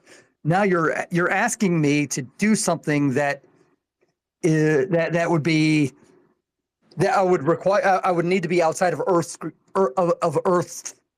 gravitational field, I suppose, or outside of Earth. Do you see how without using Earth? Your question is completely fallacious.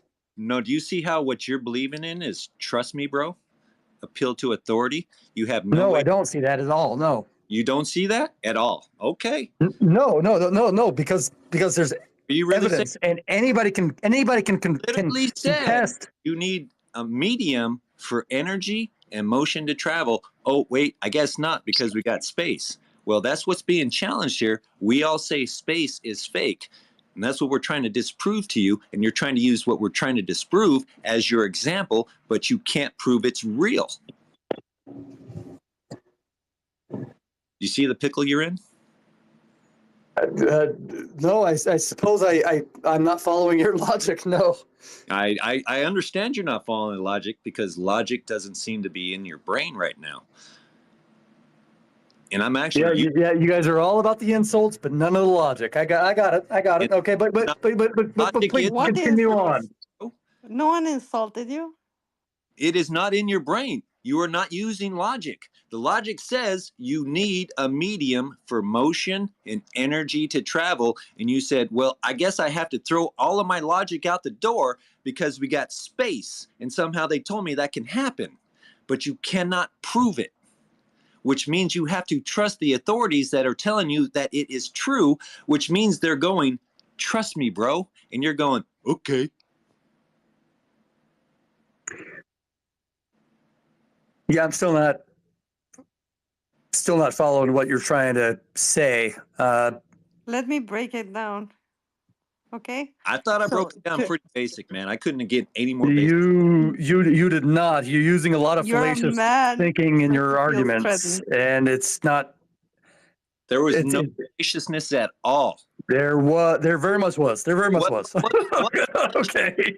What was fallacious? The fact that you are pretending that that I am just appealing to authority. You're not. I'm sorry? How are you not appealing to authority? Well, because it's been tested by numerous agencies. By authority. Dude, you're literally saying you're appealing to authority right now. It's been scrutinized. It's been tested. Authority, right? And you believe that. I mean, Nicholas, honestly, if he can't... What is being questioned again? What was your question to him, Nick? What was that? Books are? What was your direct question to him? About the medium? How does energy and motion, how does energy and motion travel without a medium? And I said it doesn't need it. And you're basing that off of people who told you. Evidence. Nicholas, at the end of the day, if you can't use space, you're going to be adhering to a fallacy. You feel me? Because you can't. Not at all. Because when was it established let me just finish, that you don't need a medium? How and when was it established from what position? And then debunk my shit. There's nothing to explain. Answer that question. Let me finish explaining. I got you. But at the end of the day, right? If you can't use space, right, and you don't believe space exists, then you can't prove, right, yourself that this force or energy needs a hold on, let me finish explaining. Let me finish. I got you. But you will never be able to prove, right, the contrary. So at the end of the day, it's an appeal to ignorance. This is an actual logical fallacy. It's an ultimate appeal to ignorance, because all you're gonna say is you can't disprove otherwise. If you can't falsify it, it's an appeal to authority.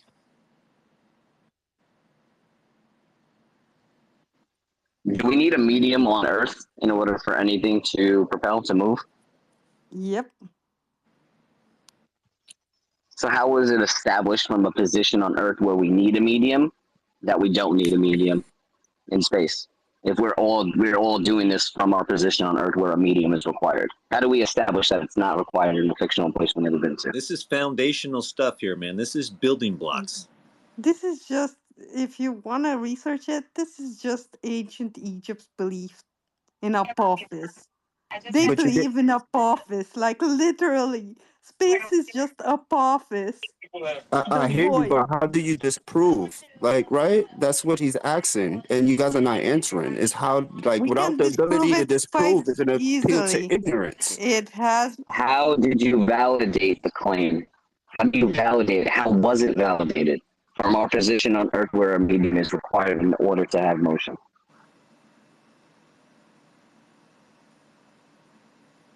This is a death blow for you guys, man. I hate to break the news to you, man. You need a motion for any energy or motion to travel.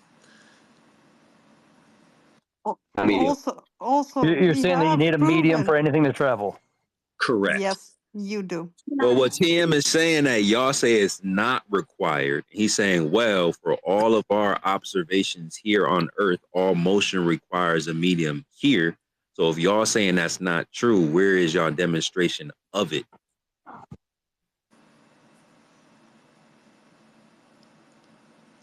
Again, we back to demonstrations. All y'all claim. Okay, let me ask you this though, Sacred. How it being the fact that we live on Earth, what kind of demonstration would you expect?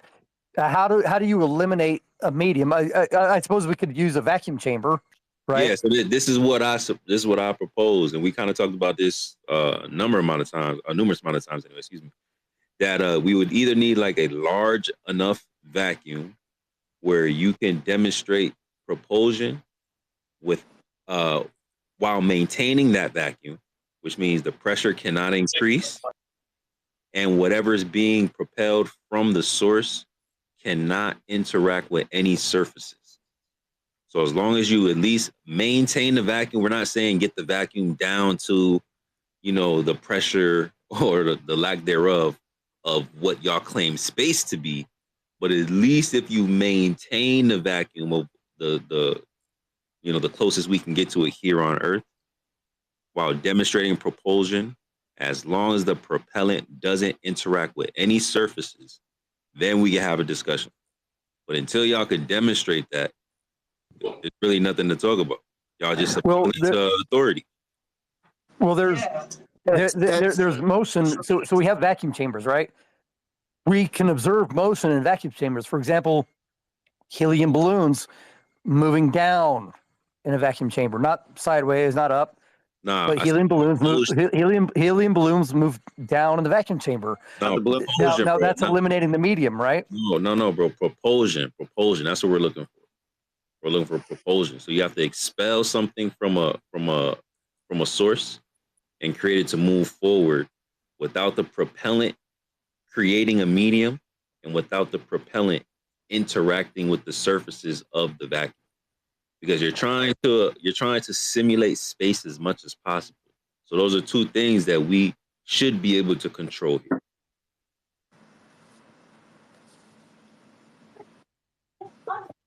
I'm sorry, I'm not following what you're trying to say, Sacred. We can see movement in a vacuum chamber. So in space, right, what he's saying is in order to have propulsion, in order to have this motion, we need to have some type of medium or a surface, right? Because technically you can have a vacuum chamber and it have no medium, but if I push off of the surface, then I could still create propulsion and motion. So what we want to do is we want to eliminate. You made the claim? Say it again? I said, did you guys actually check if this was true before y'all made the claim? No, we not making no claims. We're testing y'all claims, and that's what we want to see. We want to see you guys say you don't need a medium. We want y'all to demonstrate it. Y'all got the burden of proof for that. Like what we claim is, hey, we could demonstrate propulsion with a medium. That's our claim. That's demonstrable. Y'all say no, that's not necessary. So we say, okay, go ahead and eliminate the medium, maintain the vacuum, and don't allow the propellant to interact with any surfaces that it can push off of. If you could at least adhere to those standards, then we could start to have a discussion. Excuse me. Until y'all demonstrate y'all positive claim, we don't really want to hear nothing. We want to see a demonstration so we could observe it. Otherwise, y'all don't have nothing to stand on. Okay, so we're talking Newton's third law of motion, right? Where an equal and opposite reaction, all that stuff, right? That was established here on Earth where we have mediums. You don't. You understand that, right? Yes, I do understand that. But you don't need that in order to move forward, because what you guys are asserting essentially is that moving. Is that basically? Hang on.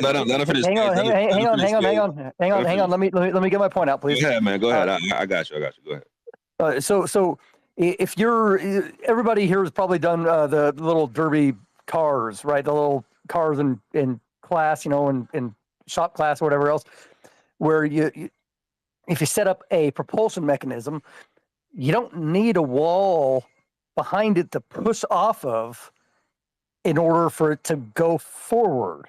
Okay, it's just the fact that it's propelling stuff behind it means that there has to be an opposite reaction. So the car moves forward. It So has a medium to the same act works with against the rockets. air, surrounding air. Well, do you understand the assignment? The assignment is to simulate the environment of space as much as possible while demonstrating propulsion. So you cannot have a medium, you cannot have any surfaces, and you need to propel forward in that type of environment. We're not even saying you can't have gravity. We're giving you your gravity. We're just saying create a vacuum. While you create a vacuum, make sure that chamber has surfaces that will not interact with the propelling mechanism. Because we don't want the propellant to shoot out the mechanism and then hit the surface of the wall of the vacuum chamber and then go forward. Because there is no surfaces in space. So once you can demonstrate that positive claim of propulsion in a vacuum, maintaining that vacuum, not interacting with any surfaces, then there's nothing to really talk about, because everything that you're saying is happening is not demonstrable. If rockets are propelling gas or whatever out their back, why would the rocket not move forward?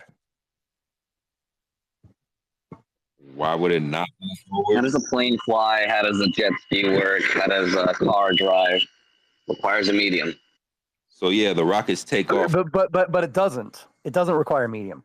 Okay, we hear you, Valde. We hear you. What we're saying is we would like to see you substantiate that claim, because we say motion is derived from a medium, right? Propulsion, we could propel things using a medium. If you say it doesn't require it, then we want to see that. So we would assume that Global would say, oh yeah, like they do this all the time. Look at this giant vacuum chamber that NASA has. They got things propelling in them all the time while that vacuum is being maintained.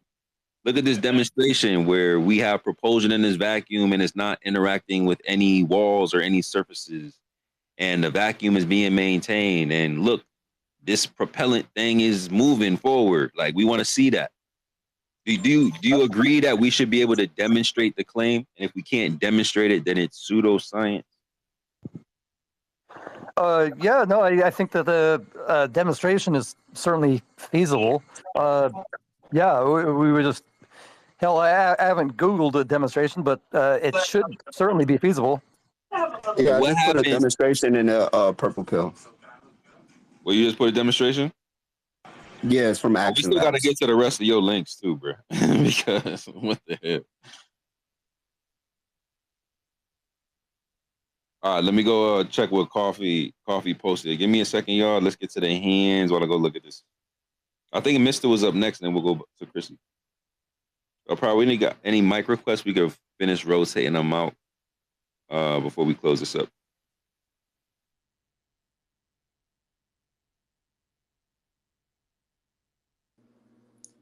Hey guys, I'll keep this really short for sure. I've been listening all night, and it's really amazing to me how the only thing I've really heard repeated over and over from people that are, supporting this globe model is that they assume to know what it would be like if they were on a flat surface, as if they're not already operating from a flat and stationary place anyways, being in their body. I mean, to assume to know what it would be or what it wouldn't be is just illogical to begin with. And I just want to shout out to Alan. This is from very beginning. I know he's probably asleep or not listening, but I think it's great that you got to know your dad at least. Congratulations to you. You're still not better than me, but that's between him and I. I appreciate what you guys do, but that's what I've heard over and over on this whole thing is everyone's assuming to know what it should or shouldn't be on a flat earth. And it's kind of ridiculous. I appreciate your guys' show and that you guys are back and doing this. And thanks for letting me be a part of it. With that, I'll land there, and much love to all of you. Hey, appreciate you, bro. Hey, Mr. got one of the hardest bios on Twitter, man. Skating this flat earth in the Nike SBs, barefoot in the garden. Hey, y'all go touch some grass when Stationary Saturdays close down, man. Yeah, I just posted a video of a rocket inside of a vacuum chamber. I haven't seen the whole thing because it disconnects me from the chat here, but I just posted that. Just wanted to let you know. All right, let's get at Coffee real quick. Coffee, when during this, well, first of all, you should probably give me a timestamp. I just kind of skipped to the end, but when this propellant ejects from the object, whatever you want to call it, does that propellant interact with any? That's a syringe. Does that propellant, excuse me, interact with any surfaces? Coffee? No, my brother. Huh? What? Okay, tell me what timestamp to go look at, because this is crazy if you're telling me no. Because when I go to 545,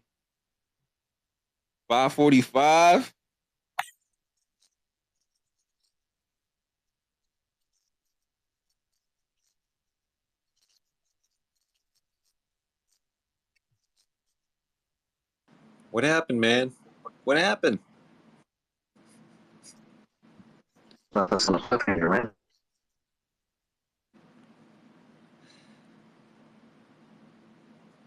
my bad, You kid. know what? I didn't hear anybody. I was listening to the thing. Y'all was talking. Oh, Proud, you about to say something? My bad. No, I was just surprised that you've already never heard like this like claim before that we were looking for propulsion in a vacuum. The crazy part, right? You guys don't actually take the concept that the heat is traveling through the vacuum. That's the craziest part about it. You feel me? The heat from the laser is traveling through the vacuum with no air, reaching a substance, being able to heat it, causing that chemical reaction. Did you see the syringe and the expelled gas that hits the container itself? And then that's when the syringe moves? Did you observe that? Yeah, but at the end of the day, listen. So that's a medium. You understand that's a medium. The only time that syringe moves is because the gas is being pushed off of that surface, that solid surface. That surface is a medium too. Listen, Exactly. I knew you guys would say that. I'm not even mad at that. No, Hold on. Let's hear this. I'm not even mad at that. I gotta hear. The fact that the heat was Coffee not dumb, right? So I want to hear why he posted this. If I already gave the parameters, let's hear why he did this. Go ahead, Coffee. Tell us why. The fact that the heat itself traveled through the medium, through no medium, to the object, is a fact showing that energy doesn't need anything to propagate. That chemical did heat up, correct?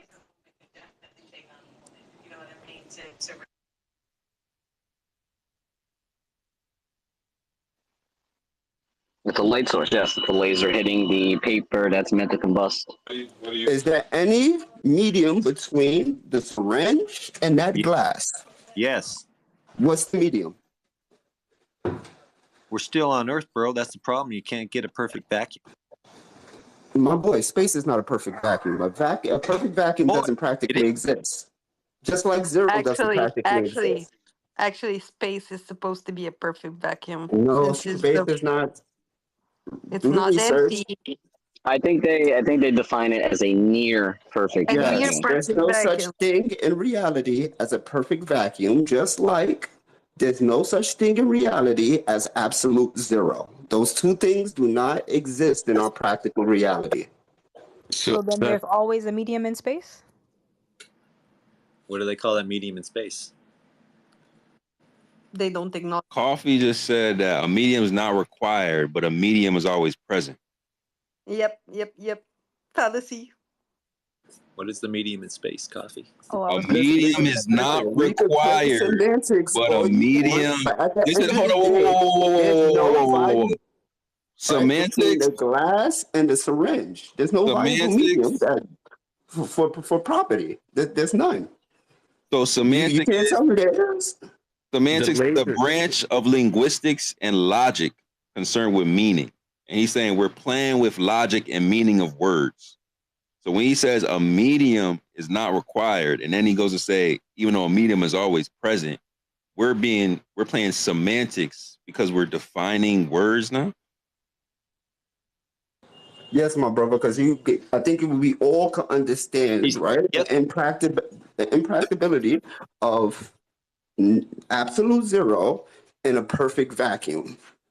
I think we could we could understand that concept. I don't know, bro, because when I said I want to see a demonstration that has no interaction with any surfaces, that's the first thing you provided. Take a calculator, right? Divide any number by itself or divide any number by any number and try to get to zero. Keep doing it. Well, what does that have to do? What does that have to do with you providing a demonstration that has an interaction with a surface when that was the second thing that I said should not be included in the demonstration? My boy, between the glass and the syringe is as close as you're going to get to space. And the fact that heat energy itself is still propagating through that space debunks the whole concept. Weren't we discussing rockets operating in a propagate? It just no, we're debunks not all of saying that things won't eject, bro. We're talking about propelling via that ejection. So you're like moving the goalpost to saying, oh, look, something's moving in a vacuum, therefore rockets work. Bro, we're saying that ejection from that syringe is supposed to cause the syringe to move forward. We don't see any motion of that syringe until it interacts with the wall. You know this. Like, you're not even really I wouldn't even consider you an anti-flat earther. The fact that you presenting something like this just shows, bro, that you are like scrambling for a demonstration. You shouldn't even have posted this because you know that this is completely like non-analogous to what we're trying to figure out. Like, you did this on purpose. No, he asked about energy and motion. You guys changed it up to propulsion. The first. But you didn't post that video in regards to that initial question. You posted a video in regards to propulsion in a vacuum. Now you're obfuscating away from that. While also admitting that a medium is always present. While also simultaneously claiming that a medium is not necessary. That's the craziest. I never said a medium is always present, my brother. What you mean? No such thing as absolute zero, and there's no near perfect vacuum. So when a vacuum is not perfect, that means something's there, right? Yeah, it's probably a tiny bit of something, maybe a minuscule amount. Maybe it's spaced away from each other that it doesn't even correspond, but it's still something there. Like energy? Energy, gases, there's different chemicals out in space, different elements. So why would you say that a medium is not present and now you naming like 2-3 different things that's actually present? And it fills the entire vacuum. Like, you cannot get this resonant energy out of the vacuum. I think it's actually called the impedance of free space. There's this energy is 377 ohms. Y'all go look it up. Impedance of free space. So there's some energy that we can detect that's always there. We can't get rid of it. The globe earth is going to sit there and say, disregard that. That medium doesn't matter. You don't need it in order for things to work. But you can't eliminate it. So how could you honestly and like intellectually and honestly make that claim knowing we can't create a perfect vacuum, right? It would be a different thing if we could create a perfect vacuum, eliminate all matter, all energy, reach absolute zero, and then create these demonstrations. Then you can make those claims. Then you can make those claims. A medium isn't required because we done isolated this vacuum to the T. But to sit there and blindly just say that stuff and not being able to demonstrate it is just dishonest. Bro, bro, you're sitting in the same boat, my brother. You're assuming that this energy, right, or It's in a medium, has Coffee. It's in a medium. has a specific function, my brother. That it allows energy and different things to propagate, and it's like you can't prove that. No one has ever been able to prove that. What you mean? It's demonstrable. If a medium is always there, how can you sit there and say the medium doesn't matter? I never said it doesn't matter, my brother. I said you're assuming its function. I'm not saying I'm assuming. I said we could use a medium to create this type of motion. You saying no, we don't need a medium. I'm saying, okay, well, demonstrate it, because a medium is always there. The only way that you would intellectually and honestly be able to say it's not required is by eliminating it, bro. That's a fact. There ain't even no reason to talk about this no more. You eliminate it so that way you can say this is not a causal mechanism. You can't eliminate it. That's why we can't reach a perfect vacuum. What are we going back and forth about? I'm confused. To the point that that's an assumption. That's not verified. That's what I'm trying to tell you. But my boy, you're making an assumption just like you claim we are. How are we making an assumption when I say, yo, we could create motion via medium? Can we do that? Can we create motion via mediums? Yes or no? Is that an assumption or is that demonstrable? Coffee. It's definitely demonstrable, but it's not an assumption. Hold on. To say that, right, motion or energy itself needs a medium to propagate, right, when you can't prove that fact, right, is an assumption. No. See, again, what we're saying is we can demonstrate motion with a medium. If y'all saying y'all don't need a medium, we're saying show it. If you can't show it, now we're on the third step. Then we could definitively say a medium is required. So you jump into the third step like that's our first. To verify that medium is the catalyst of motion. You're jumping to the propagation of energy. Bro, you're jumping to the third step. We're at the third step because y'all allowed us to get here. Y'all supposed to stop us at the second step, where y'all say, "Hey, a medium's not required." Oh, for real? Show us. Here you go. Okay, well, there's no reason to claim that a medium is required because you just demonstrated it. So you sitting over here trying to gaslight, saying that we're making the assumptions, while simultaneously saying that, oh, your assumptions are demonstrable, which is antithetical to assuming if we could demonstrate it. And y'all the one that's saying that y'all don't need a medium, and you the one that can't demonstrate it.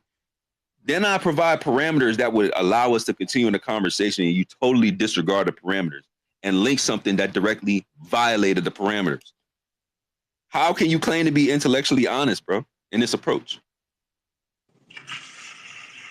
Sacred, that makes no sense, my brother. I don't get how you don't see this. What? Okay, step one. We can use a medium to create motion. Coffee says that's an assumption. Hey, Coffee, can we demonstrate it? Yes, hold on, bro. I'm walking through this so you can't sit there and gaslight. I'm walking through this, and then you can correct me when I'm wrong. We say we can demonstrate motion with a medium. This man says that's an assumption. I'm saying, well, can we demonstrate it? Coffee says, yes, you can demonstrate it. So why would you call it an assumption? So we're going to put that to a side.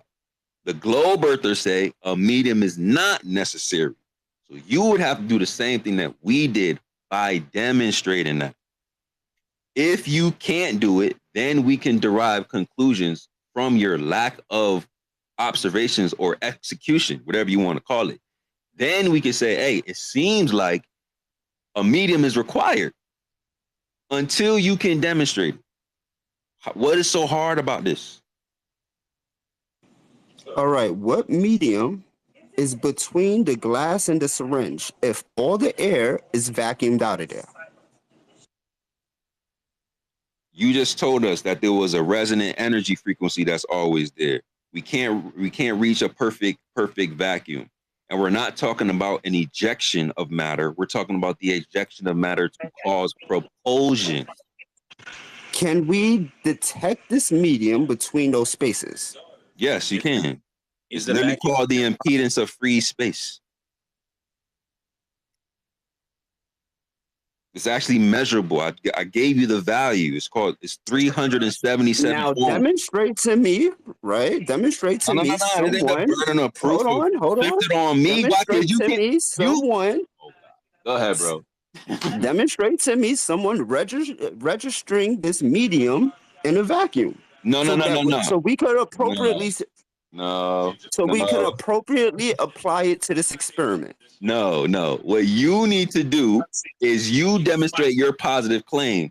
Once you demonstrate your positive claim, then we can test anything Bro, else there's nothing around positive it. about my claim. I say there's nothing there. You say there's something there. No, I don't say there's something there. No. To say I don't. that something is No, there. bro, I didn't say something's there. Your science says something. The same guys that says that a medium isn't required also tells you we cannot create a perfect vacuum. And you trying to tell me that I'm the one that's making this up? Your science says a medium isn't required, and then you go look at the details to your science, and they say we cannot remove the medium there.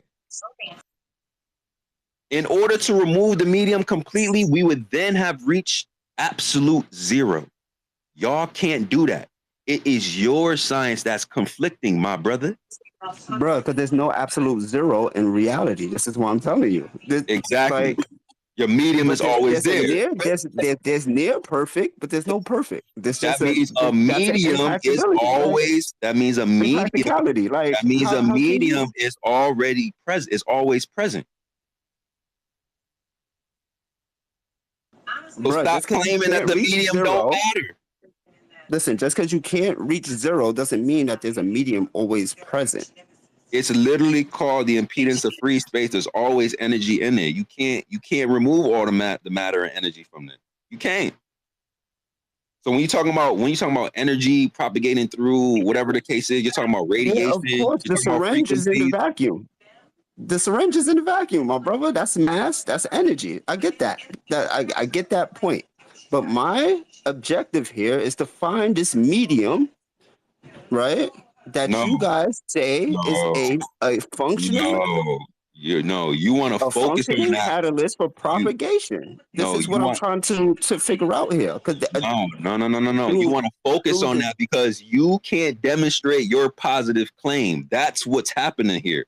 And it's very apparent because you could shut this down with a simple demonstration that has two parameters. Two. I didn't say eliminate gravity. I didn't say create a perfect vacuum. I didn't say none of that. I said get as close to a perfect vacuum as possible. Maintain that vacuum and don't let any propellant interact with any surfaces and cause propulsion. Those are the only two parameters. And you want to focus on, well, Sacred, you'll show me the medium that you're saying is there, even though I already know it. Bro, I don't care about none of that. Y'all are the ones that are saying a medium isn't required.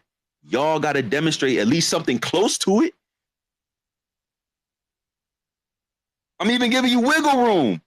Cage, how much wiggle room do I got to give him, Cage? Dude, I gave Swalla 58 all the gravity he want, and he's still bitching that I didn't give him a fair shot. And he still couldn't make the shit work, man. I give these guys wiggle room. They still got you done, Coffee. I wanted to you. steal, He's man, explaining why you're done, and you don't understand, dude. You're like that guy that gets like, whoo, and he's like walking around, doesn't know he's already dead. You know, man. This is done, bro. Space travel is dead. That I use that example to prove it, man. It does not move until that smoke hits the wall. Then all the energy in that smoke, well, it uses the smoke and transfers it back to the freaking syringe, and then it goes. That's why he's saying, man, give me something without a wall in it, or at least a bigger one that smoke can't get to it. You can't. The only time that thing moves is because the energy touched the wall, which is a medium.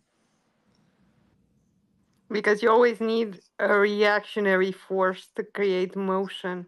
You actually need it for statics too. For your building to sit up, you need a reactionary force to counter the gravity, so that the acceleration, so that your building doesn't fall. You do agree that thing did not move until the smoke hit the wall, right, Coffee? No, not at all. What? My brother, it did move. When did it move? You're in a state of denial, dude. Yo, Coffee, I don't know if you be trolling us sometimes. I keep on saying you not dumb, bro, but you be saying some shit that made me look at you sideways so crazy, like, bro. Multi-universe over here. This because he doesn't adhere to a model, he can adjust it the way he wants, man. It's like we can go. This dude uses everything, man. Dude, Bro, they let you get away with this on Clubhouse? Dude. I gotta talk to me, boy, bro. I gotta talk to me, bro. You guys is in deep denial, my deep brother. denial? You like, told if I show us you this- experiment, you if I told show us you our an experiment position- with a bigger Bro. chamber, you guys are still gonna say, the Bro, gas no, is hitting stop the it, bro. wall. You It's- told us that our position was demonstrable, and you want to sit there and say we are in denial? You told us our position is demonstrable. You have yet to demonstrate your position, and you got the nerve to sit there and say we're in denial, bro? Coffee. Didn't you Yeah, get like listen, nominated for like Logical Glober or something? Did we nominate him? I don't know. We're gonna take that No, but nominee you back should. a song because this is crazy. Retract that. Bruh, you guys have an issue with the demonstration, right? Oh, the You guys lack say the gas is thereof, hitting the wall, the lack but you can't- thereof one. Like you don't have a demonstration. That's our issue. That's not a good. Bro, that's a full-out demonstration. What else do you want? One that adheres to the parameters, bro. That's what I've been saying the whole time. We want one that adheres to the parameters. Does that demonstration adhere to the two parameters that I laid out in an attempt to simulate space? Is the wall a medium? Yes, but what's the practicality of your request? That's what I'm trying to ask you. Do you want a contained vacuum with no walls? No, just where the walls are. Is that what we No, asking just for? where the walls don't affect the propellant, or the propellant doesn't interact with any surface. I don't think John understands that you need the medium just for something to push off of. Maybe that's the issue. He doesn't understand you're pushing off of the medium. Maybe the medium thing is just going over his head. My boy, just by the basis of the laws of thermodynamics, the equal and opposite force is going to Those push laws off were the body. established here on Earth Hold on, my where brother. mediums It's gonna push off the exist, body John. Get that way through. before, my brother. Like I said, on it's Earth gonna where push mediums off the exist. But can I talk, bro? Relax. You got ADD? That law requires a medium, by the way. Shit, sit still. Clutch your purse. It's okay. But like I was saying, the energy is gonna push off the body before it pushes off the wall. Being that the body, right, is the closest mass in proximity to This that dude energy. is about denial and excuses. There's Hold no on. denial or excuse to that, my brother. That's just Hold on a minute. science. First off, the syringe there, it has an open in there. Okay, they used flash paper. Yeah, I was actually using that to prove you can even get fire enough. I was like pissed off about it, but somehow, some way, I was like cool with this. So they got that thing lit. See, part of your motion stuff is there. Path of least resistance. So yeah, you got that thing spilling there, and yeah, that energy exploded, and yeah, it did hit the walls, but it immediately took the path of least resistance. Did not have it propelling in any direction until that smoke hit the wall. All that energy transferred back through the smoke and then made that rocket take off.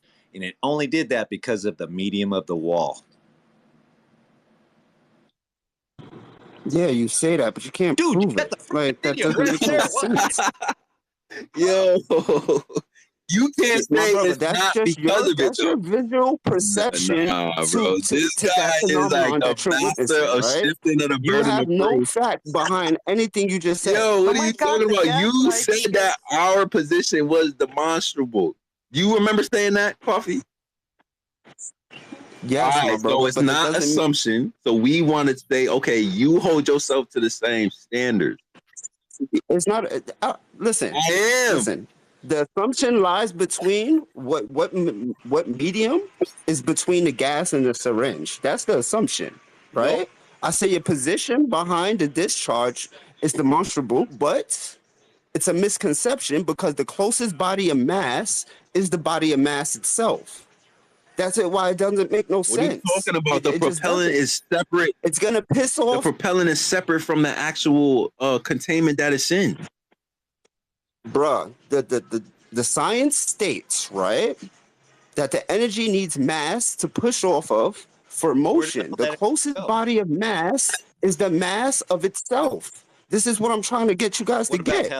Bro, the syringe doesn't move until the gas is expelled and hits the wall and pushes Is it the back against the syringe not a body syringe. of That's the mass? only time it moves. It moves after the gas is expelled. Yeah. So what Okay, we answer my Go question. through that Is the logic. syringe a body of the mass or not? prediction is that we expect that body to move, to propel forward before interacting with the wall, because y'all say the wall, And y'all it say a did. surface in a medium isn't required. So when we observe it and it doesn't move until it interacts with a surface, that is a failed No, demonstration. What you mean? No, bro. it's I a just gave you the no, it's a timestamp. The perfect timestamp was demonstration 5 because, minutes. My bad. It was 5 minutes and 30 seconds. If you go to 5 minutes and bro, 10, you guys are trying to invoke the scientific law, but at the end of the day, the law doesn't state that you need a surface. It I states don't that give you a need a damn body of about the law mass. if the law isn't applicable on all. Hey, So what hey, are we listen. doing I here? don't We give a damn creating about our the own law if it physics? don't apply to all scales. My brother, we creating our You own tell physics me, here. y'all What are we change doing? physics. How many? Y'all You change guys physics. are invoking Y'all the change law. I'm physics not. all the time. Y'all went from Bro, Newtonian you're to invoking the law. Einsteinian. I'm not. So we saying I'm trying to so when explain it. TM, I don't give a damn about the explanation if we can't even demonstrate it, bro. You gonna explain something you can't Bro, demonstrate? you're How you invoking gonna the law, explain something right? we You not said, observing? How is you trying to explain bro, you something that invoking you the not law. observing? You gotta observe first, then you can explain it. Maybe after demonstrating it. You going all out of order, bro. You said I can't demonstrate it, I can't observe it, but I'm trying to explain it to you via some laws. The laws that are created, Bro, I the provided laws a that are created, demonstration. You don't agree the with the laws that are demonstration, but created, can't prove the factually of laws that are how. created. And then you tell me, I'm still not you even tell done. me, right? You interrupted me, the host. Go ahead. I'm sorry, my brother. The Finish. laws Go that were ahead. Do your created thing. here on Earth within mediums, which is TM's whole point. So it's interesting, right? The fact that if we change the medium, maybe the laws of physics isn't applicable the way that we interpret them. So y'all got to demonstrate it that the medium doesn't matter by eliminating the medium and surfaces. Wouldn't that make sense? Bro, we eliminated the air. Am I bugging? And it doesn't state that the surface itself, right, is necessary for motion. It states that the mass itself, and mass is consistent with the syringe. The syringe syringe is is a body mass, of and the mass. wall, the container is also mass. You're dealing with two Bro, different what's the masses. There is no closest? mass, there is no medium in space, dude. That's cool, but what's the closest mass to the expulsion? The wall. No, the syringe. Yes, The the syringe doesn't count wall. as mass. Oh my god, dude. But the Does the syringe syringe doesn't not move count? until after the expulsion, after the gas hits the Bro, wall. does the syringe not count It as does. mass? That's what's causing the ejection, bro. That's what's Exactly, right? That's what's caused. I'm answering your question. That's what's causing the ejection. Cool. We were waiting for the propulsion from that ejection, because that's what y'all is saying is going to cause the propelling moving forward. Bro, how is the mass causing the ejection? What do you mean that? The change I'm in assuming. medium. May I? How? Well, The moment the gas hits the changing medium, the new medium, the glass wall, that's when the syringe propels. It's another medium. So while it was in no medium, aka a vacuum, it wasn't moving, and as soon as it hits the new medium, it moved.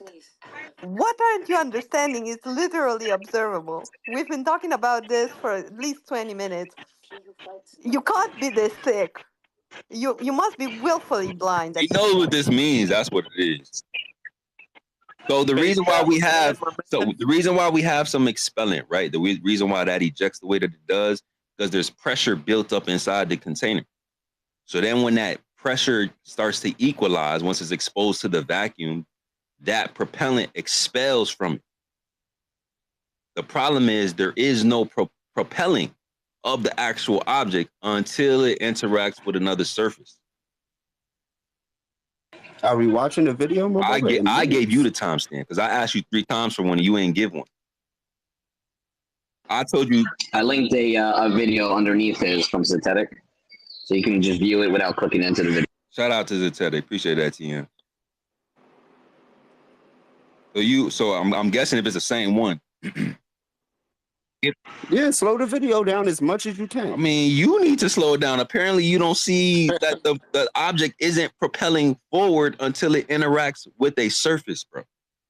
Bro, you got to be blind or just willfully just ignorant on this and just don't want to acknowledge it. I don't know, man, but you can clearly see that thing does not move until that smoke hits the wall, which is a medium. If you can't, this is just say this test sucks and you got to go find something else. Oops. I'll go search some more, but you cannot defend this stuff. This is literally what I'm using to kill space travel. And you guys are trying to talk. There's no way you win this one. Well, guys, what do you think? What do you think about this? I think we might need to zoom out a little bit and give a little bit more of a medium, even with common sense. Something like an airplane. What happens when an airplane propels through the atmosphere? Well, it flies fine. What happens when you go higher in thinner atmosphere? Well, it no longer flies anymore and it crashes. So that is an observable demonstration of even with a very thin atmosphere, you cannot propel yourself well enough to be able to fly. We're like getting down in the weeds. We're like, oh, did it move a tiny nanometer? Did it really move? Like we could even give him that. He's not flying anywhere with that. We're talking about rocketry here. I feel like we're getting far. I feel like he got us, guys. He like got us on a 2-hour rant on did it move a nanometer? Well, when the energy first inside the rocket, it does have energy. Yeah, the moment it combusts, that thing does shimmy a little bit in slow motion. But all this stuff is happening like in an instant. Okay, path of least resistance. There's a hole in the rocket. All that energy is going right out of that hole and not pushing it forward. And it doesn't do it till that smoke hits the wall. This is basic physics, bro. 5, my brother. We're just gonna have to agree to disagree at this point, bro. Because There's no agreeing to disagree on this at all. Sorry, bro. You're wrong. To my eyes, it looks like it visibly moves, right? John, what do you make of the fact that planes can't fly in a higher atmosphere? At a certain point, they can no longer fly. And that's far more of a medium than your little tiny vacuum. So what do you make of that? As you go up in altitude, right? Atmospheric pressure decreases. Atmospheric pressure, the catalyst behind it, right, is hydrostatic force. So it's Okay, so based why on doesn't the plane weight. fly at a higher altitude? Is it because there's less of a medium, or are you about to do some hydrostatic rigmarole? Actually, this would be new to me. I don't really know what you're getting at here. The plane So why needs air doesn't the to plane fly. fly So in a if there's thinner less air up at higher altitudes, then it's not going to be able to fly. It's just simple as that. Hey, Yeah, John. so why can't it fly though? That's the question. John, real quick, I just posted up there and up the nest there. It's another demonstration of not being able to fly in a vacuum. It's a guy that put a bunch of flies in a vacuum. They could fly. He pressured it down, and they couldn't fly anymore. You need a medium to fly, bro. Yeah, no, yes, for the concept of dragging air and lifting a object, of course, you definitely need air. This is why I'm telling him that planes can't fly at higher altitudes. That's totally consistent with our model. It's like walking. That's false because there are high altitude planes that do fly in lower air pressures above us. Yeah, they got totally different mechanics and they have the ability to use less air. Yes, of course. And they require a medium to propel. Check out the video, bro. Yes, they required a medium to propel. Yes, in that case, yes, because it's still the way the plane works, right? Which completely goes against your model. Air drag. It still needs air drag. And that's a medium, right? Yes, my brother. You're not helping your case. Okay, look, real quick, for everyone in the space, I just want y'all, including you, Coffee, to just look at Zetetic's video that TM posted up top. It's the one right after Cage's tweet to the left. It says rockets wouldn't work in a vacuum, right? It's a 59-second video.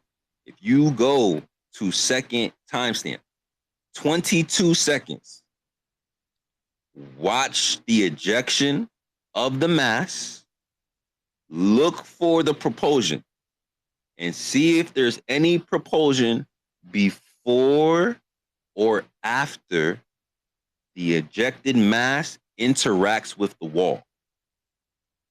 If there's propulsion before it interacts with the wall, Coffee got a point. If I'm being intellectually honest, if there is no propulsion until after the mass interacts with the wall or surface, we would have to concede that that is not analogous with space. There is no surfaces that they're saying rockets are pushing off of for propulsion. So if I'm intellectually honest, this wouldn't be a good demonstration that would be analogous to space or close to it anyway. So y'all go to timestamp 22 seconds. Y'all go look at it for yourself. And you tell me, y'all comment under there, y'all at me if you want to, Azatetic, and at Coffee, and let us all know if Coffee being completely dishonest for no reason right now. No, he's not being dishonest. I think it's cognitive dissonance. He just can't bring himself to believe. Dude, this is what I found when I changed. Know who we're talking about. I killed space travel. Remember when I did that? This is the video I was using, man. These guys are like in straight cog dis. This, I mean, there's no denying this, man. There is no denying this. If you deny this, you are like literally watching some other fantasy in your head. It's crazy. We could look at the same thing and just literally have two different perspectives, like opposite. Yo, it's moving before it interacts with the wall, bro. It's clearly not moving. Like, what the hell? But we kind of all get on the same page. One of us is capping. We both can't be true, audience. Yeah. Am I capping, audience, or is Coffee capping? Which one of us is capping? Dude, you are looking at some. I don't know, man. Post the video that you're watching because it's got to be something different, man. I don't know. Bro, he posted it already. I know. He posted the same one. It's crazy, bro. I don't know And what. if we really want like advancement in technology, like real big leaps, we need to stop with the pseudoscience. Dude, look at really. this flies, man. The flies can't fly without a medium either. They turned into. Oh, funny. Look, Flat Lads has been patiently waiting. Appreciate you, Jay. What's up, bro?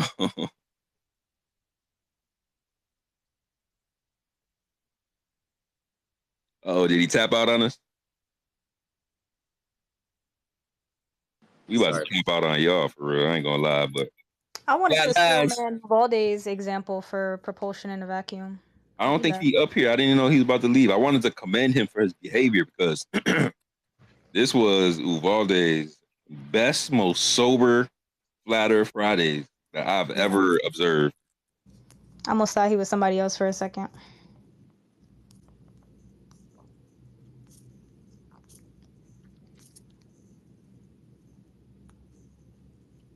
Flat Lads, you there, bro?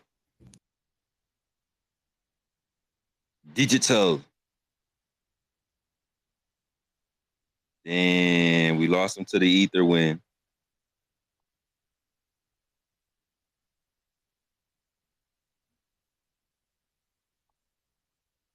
Still appears for me. This is just a glitch there. His hand just went down. I don't know. Who are you talking about? I don't even see that guy. Flat Lads? No, I don't see Flat Lads. I don't even see him as. I went to go watch the fly video and then I couldn't hear anything, so I had to reset it. Oh. Yeah, we saying you could say because you had your hand up for a minute, bro. Unless you're still watching the video. Yeah, I was just gonna comment on the syringe rocket thing, but Coffee is too thick to get anything through his head.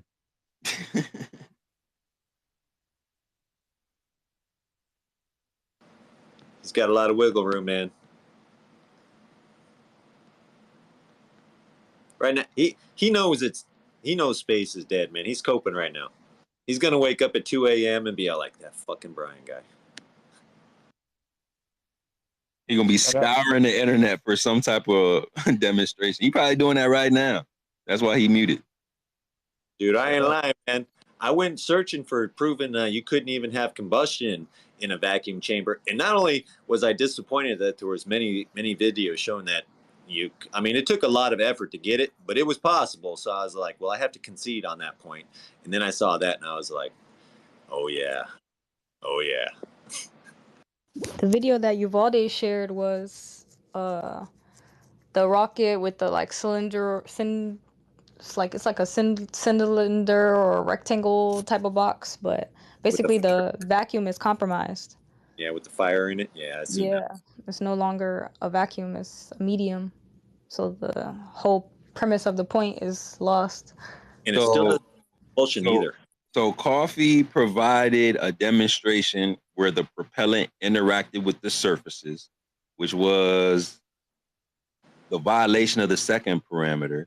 And then Uvalde hosted a demonstration where they didn't maintain a vacuum like space, right?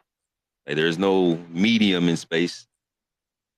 So he provided a demonstration where they didn't maintain the vacuum. So he violated the first parameter. So both the guys said, hey, let's tag team on violating each parameter and see if we can outdo the level heads. What's wrong with you guys? Why would you do that? We seen those videos, bruh. Yeah, that's why I said I was surprised that Uvalde never heard this argument before and he would post that. They think themselves too smart. And when you think of yourself as being too smart, you never can think outside the box. You can't imagine stuff. You can't invent stuff. If you're that smart, then you can't think of anything new. That's actually sad. Sacred, I've seen this one experiment that's basically the same concept. And the way it worked is, you know how electricity will jump from one piece of metal to another if you turn up the voltage?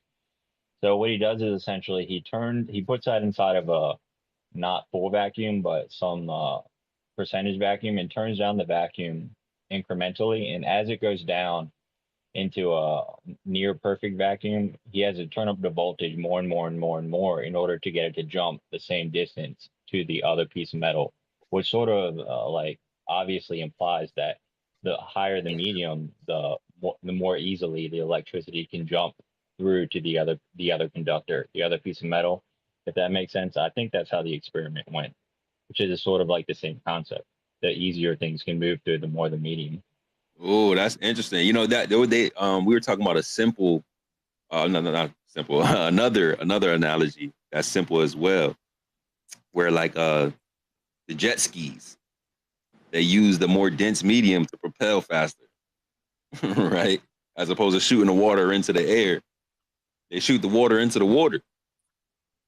So that's interesting that it works with electricity as well. Is that what you said? Holistic electricity. Yeah, he starts with like no vacuum, and as he turns the vacuum lower and lower, it requires more voltage for this electrons to electrons to jump the same distance to the other piece of metal. Yeah, I like that. You're right about that. Yo, a vacuum is like the best insulator you can get. Like all these thermoses that keep the cold stuff cold for days on end now, it's all due to removing anything that can transfer energy. Vacuum.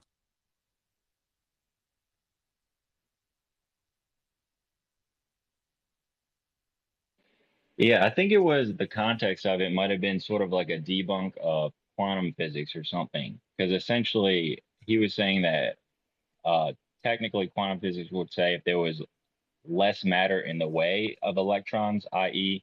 the electricity in this experiment, well, it would move more freely and actually easier.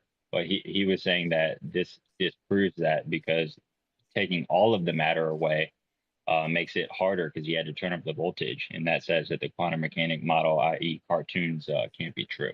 I think that's what he was getting at, but it relates basically the same thing we're talking about here with the rockets. So when I first started this conversation, like the first week, I thought I was going to prove flat Earth, y'all. I bought so many things to try to prove flat Earth. I was on a mission. I had looked into how to build a vacuum chamber, and I got like a couple different answers from Globers actually. But I think one of the Globers were basically saying that you can create a zero vacuum depending on the material that you use. But afterwards, this was the beginning. So afterwards, I learned about the NASA vacuum. That's not even a full vacuum either. So there are globers who basically believe that you can have a near perfect vacuum. Like they believe that that is a thing, that there is a near perfect vacuum or a perfect vacuum just like space. Well, neither space or a vacuum chamber is a perfect vacuum, or you can't measure it to know anyways. But I just wanted to say, Oz Flat Earth, thank you for the invite, for calling me lazy and retarded, and the conspiracy theorists for calling me a bitch, for inviting me on stage. Thank you so much. But I don't know why you guys invite me on here by calling me names, but I'm not going to participate on a stage by being called names. But thank you for the invite. Nobody else say nothing. I don't want to hear nobody else say nothing. Hi, Ozian. Welcome to Flat Earth Fridays, Stationary Saturdays. We are the host of this show. Neither one of us insulted you. He's gone. Oh, This is why we please. say You should behavior, see how he guys. acts. This is why we say behavior, guys, because people like that use anything as an excuse. We know they're assholes. We know they're dicks. We know they attack you. Let them, so that when they come in here, they can't use that as an excuse. He ain't never stepped foot in here, and he blames us for y'all shit. That's what I be talking about. Yeah, man. Like, y'all got to think about this, right? Like, the whole point of Flat Earth Fridays is to take away their arguments, right? And we know they're going to antagonize us and all that type of stuff. But the moment you give them a reason to run away, they're going to utilize it. They're going to be like, oh, well, I did show up over there,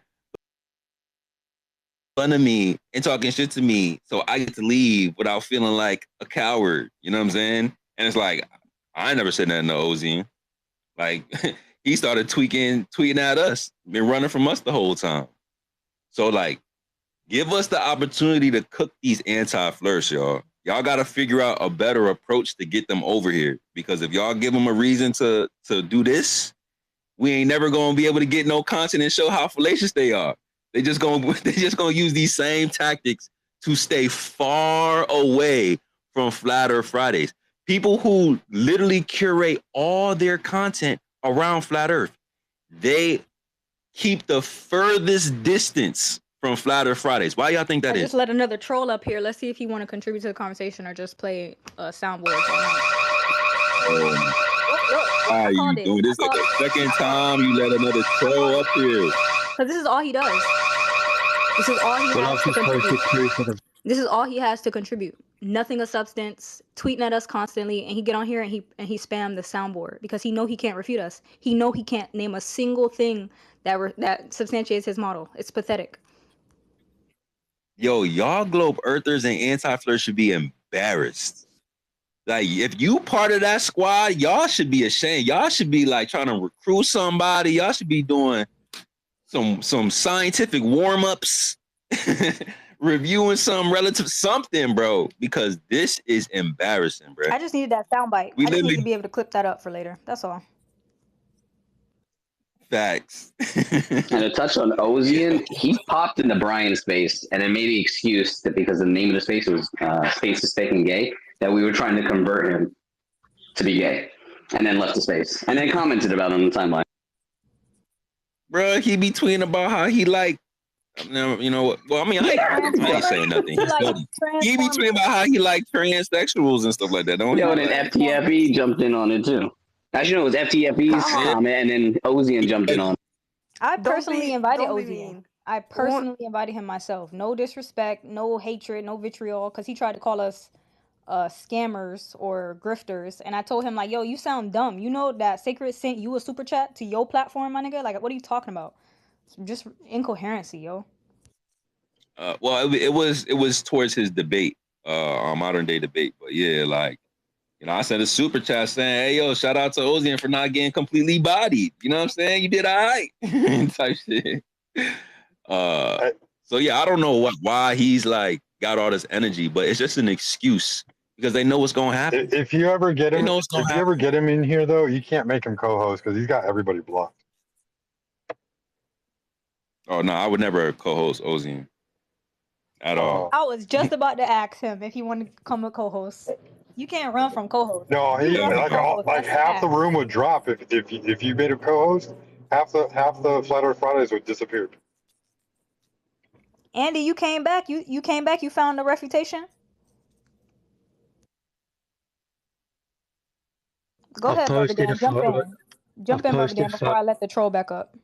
I've posted a photo in the Jumbotron proving the vacuum of space. Everyone can take a look at it. Oh, bring Harley up here. Harley be popping shit too. Yo, Harley, come up here. And hey, we ain't on nothing if you ain't on nothing. But we gonna see if you gonna keep that same energy, Harley. Yeah, we need a Glober to close us Who out. else down Why here? not? Yeah, we got to get one more Glober up here to close us out. I can't really tell. Reality is non-negotiable. They got a globe Earth in their PFP. I can't really tell what they on though. Shout out to whoever got F Meatball. Oh yeah, so he is popping Why shit. he got Craig? Is that Craig McToon in his profile picture? Reality is non-negotiable. You come up here too. We gotta start sending out mics. Let's send out a few mics. I got Yeah, you. Flirt Herder down there. Outer space. I don't know if you believe in Man, outer he ain't space. heard in the I'm just, motherfucking talking thing, about bro. it. Coming to my space all drunk. Maybe you come in yours, man. Maybe he's a little sauced already. Reality. We're gonna send you a mic, and we're gonna send that screenshot to your reply talking about all this weird stuff on the timeline. We're gonna show that you ain't really on that type of shit. You not really like that. Who else we gotta invite up here? Jerry Berry is one of them. I'll drop down if you need another mic. Where's Harley at? He dipped out of here when I called him out? Oh, don't tell me Harley dipped out, or is he up here? Yo, what's wrong with you anti-flirts? Y'all be so pressed.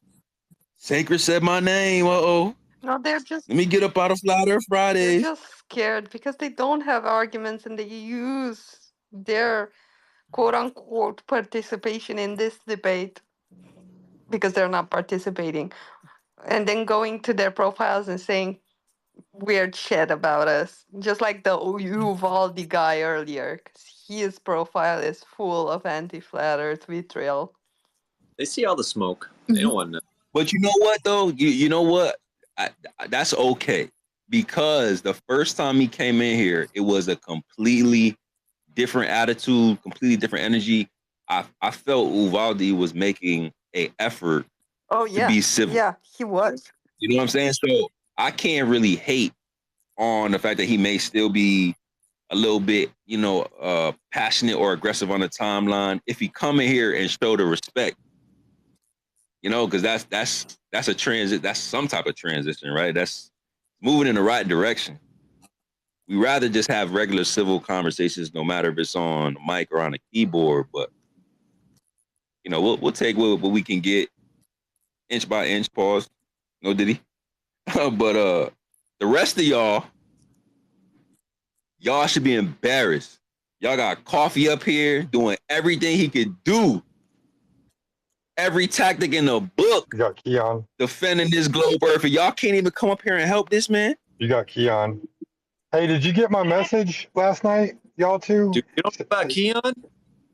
Sacred and Proud, did y'all get my message last night about Clay Jackson? No. Nah, he was in here, but we didn't see Tom, it. bro.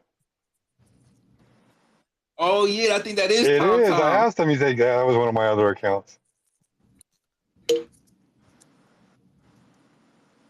Dude, Keon's a flat earther now. Hey Nick, or anybody really? What do you think about?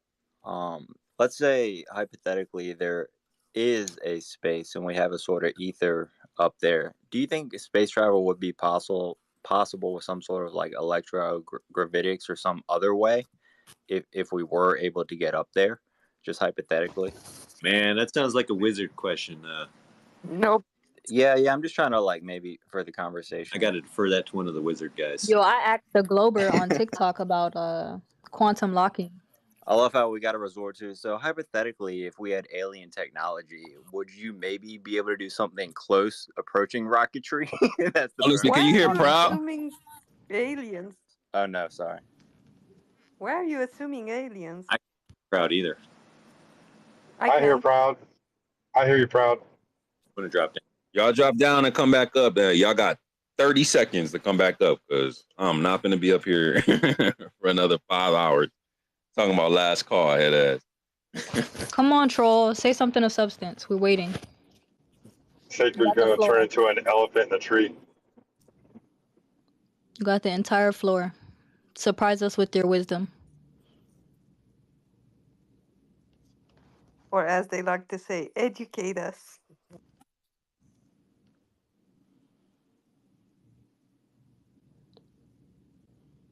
Evidence for Earth's motion.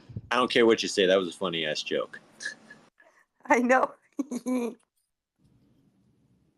Can you explain the red moon? Brad, I couldn't hear you, Brad. I hear you now. What were you saying though? Profound. Yes. Very profound. Who is that? Profound. Oh. Y'all see this, right? Y'all see this, right? He's given the opportunity. If you look under show more, you're gonna see this get vaccinated account and all your under all your comments, calling us idiots, calling us stupid, telling us we focus on the wrong thing, all type of stuff. But when he's given the opportunity, mind you, he's requesting. Ain't nobody sending him a mic. He up here. He wanted to come up here just to do this. Why? Why? Like this just shows you are literally nothing but a troll. It's probably somebody we know, y'all. Go ahead, get it out one last time. Why, bro? You're not gonna do anything. I'm clipping this up. Whatever it I'm is. clipping this up. That's the best they got, man. Well, he is vaccinated, so. You don't even want to talk about that? He probably can't talk because of the vaccines. Hey, when you getting your boosters? Or you stop getting those? 8 deep or nah?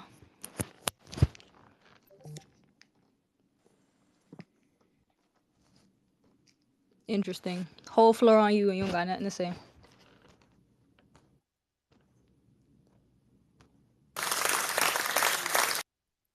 Anyway, someone asked about electrogravitic propulsion for satellites, and I was saying that I was on TikTok talking to one of the Globers, Sacred and I, and I had asked them like, hey, have you ever heard of quantum locking? You know, if you guys believe that space is cold, to say that could we somehow graft a super quantum or like a magnet that's fixed up there that perpetually makes the satellites move, especially if quantum locking is fueled by like the cold temperature of the magnet.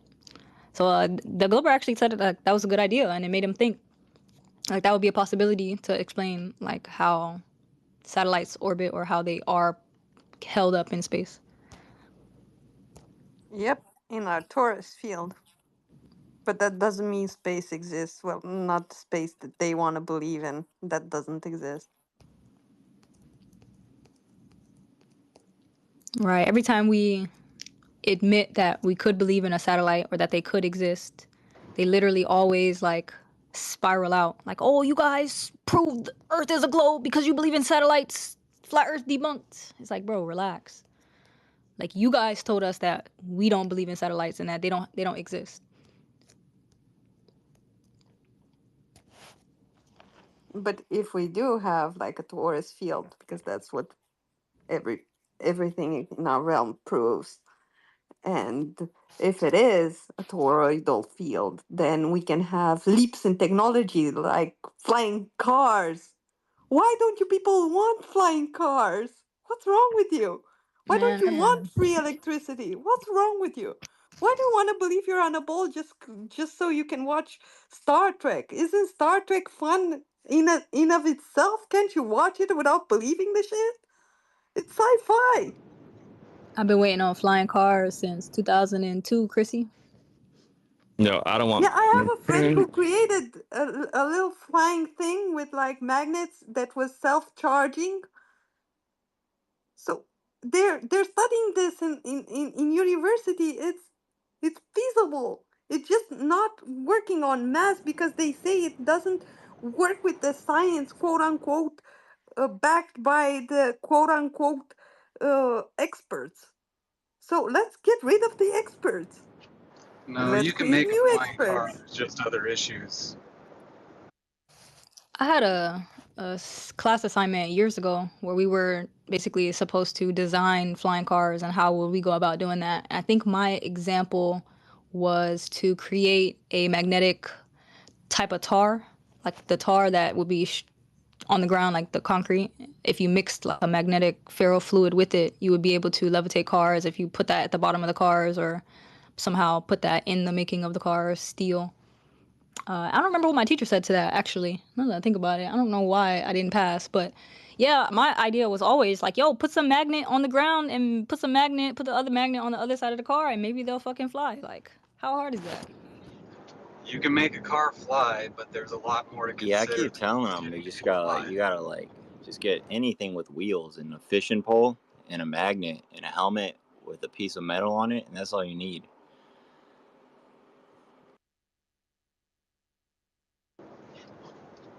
Yes. China made a flying car, but it's basically a plane.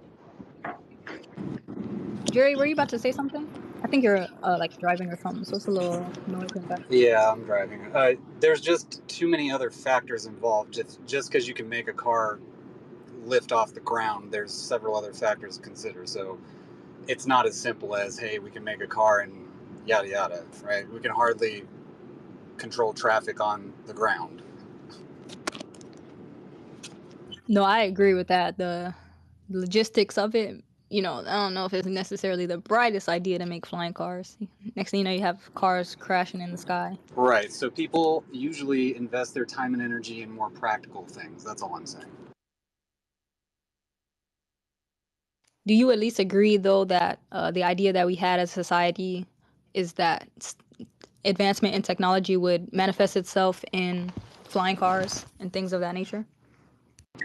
I'm not sure I understand could you say that again? Right. So when we were younger, growing up, we used to think that the future would consist of flying cars and holographic phones. Am I muted? Oh no. Yeah, that'd be neat. And there's no reason to give up on those ideas, but sometimes you just got to consider practicality, resources, materials, etc. It's just never that simple. So honestly thinking, you think a mall on Mars or a hotel on Mars or the moon is more practical than a flying vehicle? Absolutely not. That's absurd, and I don't think that's going to happen in anybody's lifetime for generations to come. There is no Mars. I There's appreciate only that. Devon Island. Well, we're not going there. I'm sticking with the topic at hand. No, I appreciate that. You'd be surprised how many people say, no, that's possible. We'll be on Mars in 2027. I'm not one of those people. But I do believe Mars is real. That's a different conversation for a different time. I'm not trying to start that conversation. Do you think we'll have a McDonald's on the moon anytime soon, or maybe a church? My money is definitely on the McDonald's. Send people to the Wasn't moon there because something going out that they're putting a train up just there? a simple economy. Dude, about it's that. gonna be a Starbucks first, and you know it. If you were, I guess that's a reasonable thing If to it's gonna expect. be a Starbucks, But- I'm the one that does the serving. And get your first moon latte. So all jokes aside, if you want an honest answer, the honest answer is it's silly to send people to the moon in the first place because you have to consider too much just to keep people alive, let alone everything to get the rocket there. So just leave people out of it. There's no benefit in doing that. So do I think it's going to happen? No, because it's silly. So we're just better off on this prison planet.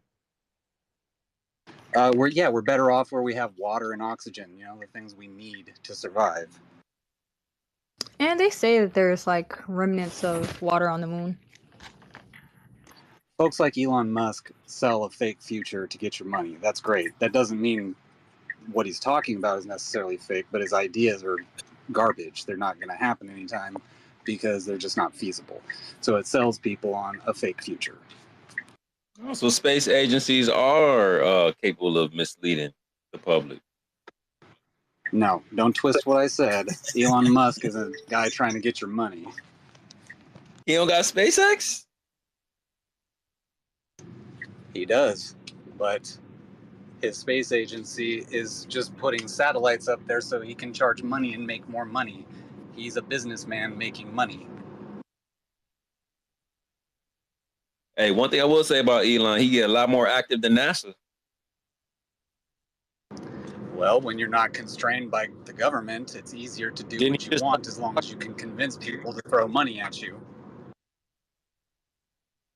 Wait, so NASA is run by the government? Pardon, I didn't hear that. What? So NASA is run by the government? It's primarily funded, if not exclusively funded, by the government. I haven't looked at their budget anytime recently to know exactly where all their funding is coming from, but I believe it is primarily funded by government, yes. So the government lies? Your parents lied to you too. Everybody lies. That doesn't Why mean would they lie? one lie destroys everything. Why would they lie? Why would your parents lie to you? Because people lie. It's in human nature, and we are all humans, and these organizations are run by humans. I appreciate you. No, we don't. I I don't lie. appreciate you so much, bro. Probably not, because if you're just trying to sound clip that and make it a bigger point than I'm making, that's dishonest. My point of that is everyone, including you, me, our parents, everyone lies. No, That not doesn't everyone mean lies. that doesn't. I'm not gonna That clip you. doesn't mean everyone lies. that everything becomes a lie. You mean to tell me that you have never told a lie? You want to say that with Nope. confidence? Yep. That makes you a liar. No, that makes you believing that what you create in your reality applies to everyone. We actually have a saying in my country for people like you. The thief calls other people thieves. The liar calls other people liars because he needs to feel better about himself. Because you don't believe there's such a thing as a person with morals. And yes, I would have lied about the globe earth because I was taught about it. So I would have taught other people about the globe earth until I figured it out for myself. But that's not lying because I truly believed it because they brainwashed me. Okay, so I call that semantics, but that's No, fine. it's not I'm not here to semantics. argue. I'm not here to argue about that kind of stuff. And if you want to do that, I'm not interested. So that's fine. Well, can I ask you a quick Well, don't call question? people liars. Hold If you on, are Kristen. one, not everyone is. Real quick, can I ask you something, Jerry Berry? So do you know the definition of semantics? Do you know what that means? Off the top of my head while I'm driving, I do not know the definition verbatim, no. It just means the definition of words, the meaning of words. So when you're saying someone is using semantics, it means they're using the words properly. Right. So to go back to what I mean, because I'm not changing my response by any stretch, yes, calling someone a liar and then saying, well, I believed what I was saying, that doesn't change the information was a lie, right? I'm not saying that. She's just using the proper words, and you're trying to obfuscate and change the meaning of words to make your feelings I'm sorry you more take it that way, appropriate. but I'm not doing that. I'm not doing that intentionally, I'll say, but it would be kind of tit for tat. And that's honestly why I'm not interested in this Then conversation. just learn the meaning of words and use them properly, and you should be okay. Is this English class? Can we just have I a don't know. kind of normal conversation? But English people, I English thought speakers words speak matter. poorly. I don't know what's wrong with you people. It's your first language. It's my third language. What's so hard with using the right words? Well, belittling me doesn't help, but It's not Hold belittling on. you. You're the one that. Go ahead, Sacred. Oh man, we do got Greg weigh in. Greg been super patient, and then we'll double back to Jerry. yeah, let him speak. We don't need to have this conversation. Can I say something about this real quick? Lying implies intent, so being wrong is not a lie. So if she believes it's a globe and it's just wrong, that's not a lie. It's a lie Well, when you then say I changed something you my know is answer. incorrect intentionally. Then I changed my Yeah. answer. They're not. NASA's not lying to you. They believe what they're telling you is correct. No, they They're know. not liars. They know they're photoshopping pictures of Earth. They know it. Do you have evidence of that? Yes, just on their website. Yes, I can give you the link. Please say it. I can give you the link. Want the link? I'll send it. Because DM me and I'll send you're you the gonna link. send the blue marble.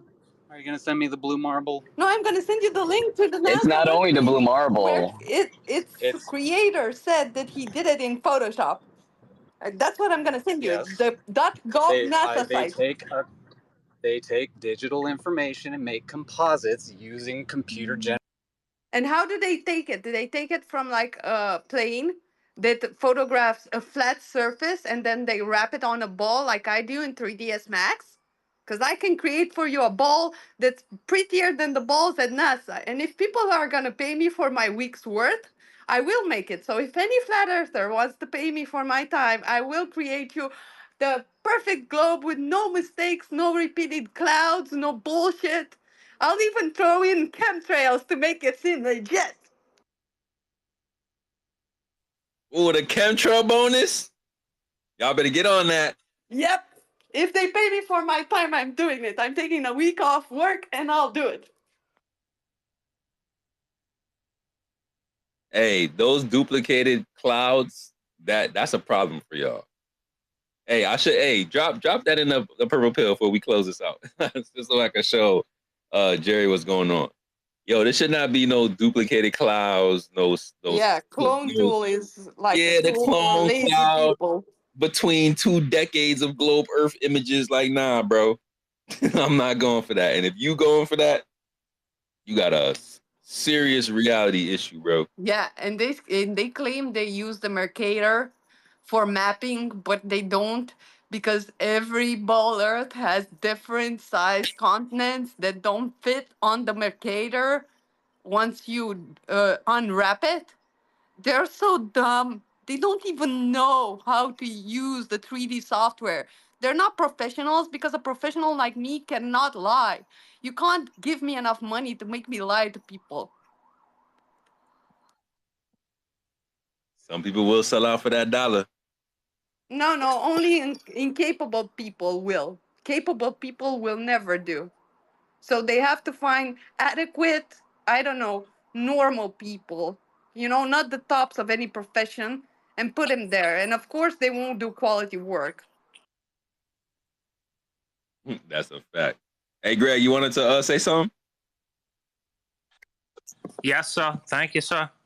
I just wanted to give you some appreciation for the space. Greg knows the water's level. He has an underwater sea cave. It's flat. Thank you, sir. Yeah, I want to appreciate Sacred and Proud too. Missed you guys. I miss interacting with smart people. And thank you for doing this and thank you for being here. And I love you guys and all the other ones, the listeners, the speakers, everyone. I love you guys. Yeah, man, y'all allow us to hold like the best spaces, man. We appreciate y'all coming up here, kicking it with us for hours and hours and hours. I know we were a little bit late last night. We just didn't want the space to crash. I was trying to figure out the space thing, but Yes, even though we disagree, I do appreciate the time to talk. So thank you for that. yeah, man, I appreciate y'all too. I know we get a little bit polarizing. It gets a little passionate in here. But it's all in fun. We try to entertain as well, but we really do honestly just want to pick y'all brains and find some type of common ground. It relies on you guys being honest, just like it relies on us being honest, right? You got to be with ourselves in order to be honest with each other, or else we're not gonna get nowhere. Agreed.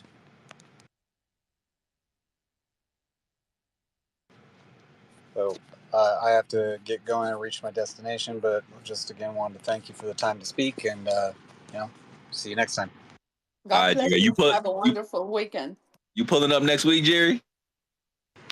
I hope to. Have a busy schedule, so it's hard to predict. Okay, if you do, bring a globe friend too. I'll see what I can do, but once again, come on, y'all run the world, right? You can find one. I'm a general contractor, man. I build stuff. I'm busy, but I'll do. Oh, so you level the earth for a living? Oh, you a flat earther, Jerry? Get out of here! Come on. Well, like I said, we'll speak again. I will definitely hop on when I get a chance again. That's what's up, man. I appreciate you, bro. Take care, guys. Bye. Definitely want to pick your brain, bro. This man said he levels the earth for a living.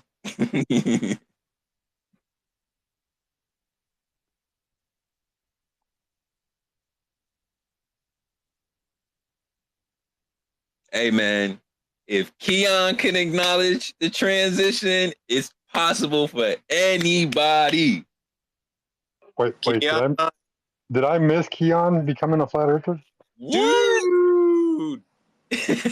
Yo, Cage was so excited. He's more excited than me. It took like what, 3 months? dude, it's been a year at least. It's been a year of him tagging in FTFE, all the toxic anti-flirts on the timeline, creating group chats, dismantling them, looking at aliens, looking at fake pictures of space. This man went through a roller coaster journey through Flat Earth Friday. But hey, I don't know what's on the other side of Antarctica, Keon, so there could be aliens out there, bro, with alien technology, dude. Yeah, but that would be extraterrestrials, not aliens in their Just a sense. foreign person, foreign thing. Well, Yeah, Keon but said he got an updated treatment. interpretation of his aliens now too. He's going with interdimensional now. It's better Oh, than those are demons. We know what they are. I didn't even go there because I didn't want to step on, too much like, oh, the flat earthers is really I was just about to be a flat earther. Now you calling my aliens demons. I ain't even go there, Chrissy. I ain't gonna lie to you. better than space. I'll let him. It's still more true than outer space and moonwalk. Just recall that there was this astronaut that was questioned if her suit was tested in like zero gravity in a vacuum chamber, and she said yes. But then you go back into the research of NASA and you see that the only time that they used the suit in like a vacuum, it imploded. So I don't know. I don't know what people are smoking these days, but they're sure as hell not reading the NASA website. Whatever it is, they ain't high enough to see the curve. They ain't reading nothing. That's the problem. We are. Look into what a medium is. It's important. Whoopi Goldberg in Ghost. That's what a medium is to them. Dude, that's what Ozian said, man.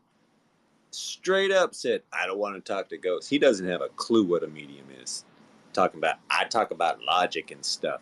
Then he didn't want to talk about logic. I said, then tell me what a medium is. Couldn't do it.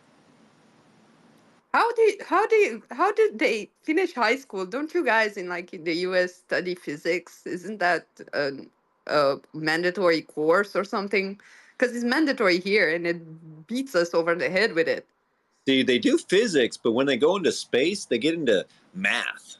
And physics goes right out the window. Here's the thing about logic, right? In order to have logic, you have to have semantics. You have to use the correct words to have the conversation. Correct words of Definitely. Definitely. And language is the most important subject. That's what I'm studying, because architecture is like language encapsulated in existence. So all we do is study languages in architecture, languages of the past, of the present, of the future. I'm not agreeing with the timeline of it, but that's what we're doing. So language is very important, not just in speech, in written form, in music, in mathematics, in everything. Everything's a language. So if you don't know the terms and the definitions, you're basically shutting out blinds, You may have a gun, but you have no ammo. Wait a minute. That means I can't dismiss your argument based on the fact that you're using correct words? Yeah, that's exactly what it means.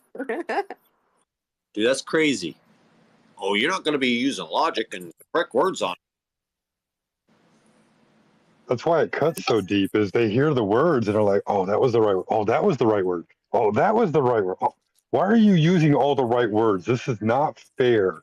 Dude, they told me I was stupid. I got to go learn the basics of math and science. And it turns out I was kind of stupid. And I didn't know this stuff. And now that I do, whoo, they don't like it at all. Space is fake and gay. And space can be fake and gay. Stop being a bigot. If you don't think space can be gay, you're a bigot. I'm just saying it is. I'm cool with it. I ain't got no problem with it. I'm just Me saying. neither. I still like, I don't know. I liked Star Wars, so I just watched Star Wars this week. I still like Star Wars. Doesn't mean it's true. Man, I haven't watched Return of the Jedi, man. I like them all. Yeah. Except for the Disney ones. They're stupid. No, I don't like the 3 sequel, whatever. I haven't watched them. Not even one of them. I watched Guardians of the Galaxies. It's fun. Can't stop in space though, but it's all fun.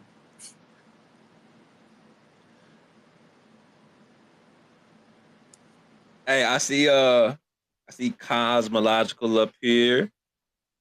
I think he was up here last night. Great to see you this morning. I don't know if you got a chance to speak yesterday.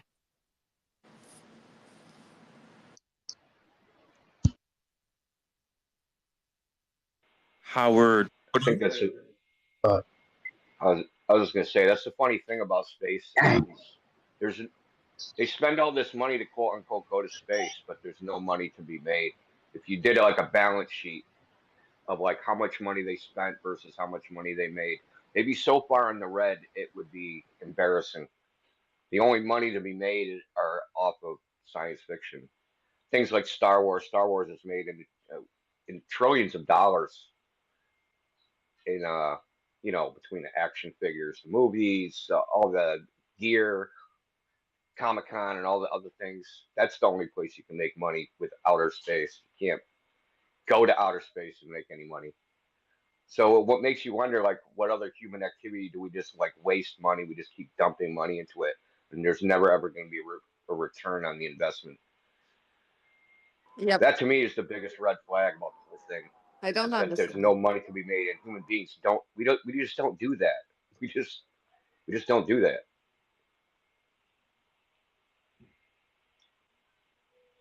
Hey, that's a fact.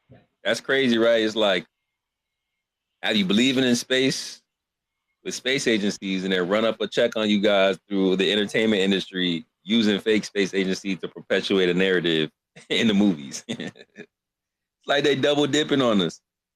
Damn, India. Yeah. That's exactly what it is. It's double dipping. They're getting us coming and going. And taking money. And not to mention, what are they using it for? Because they're sure as hell not using it for buying the best CGI out there. Definitely. So where's it all going? That's my question. That's where my mind's at for like 7 months now.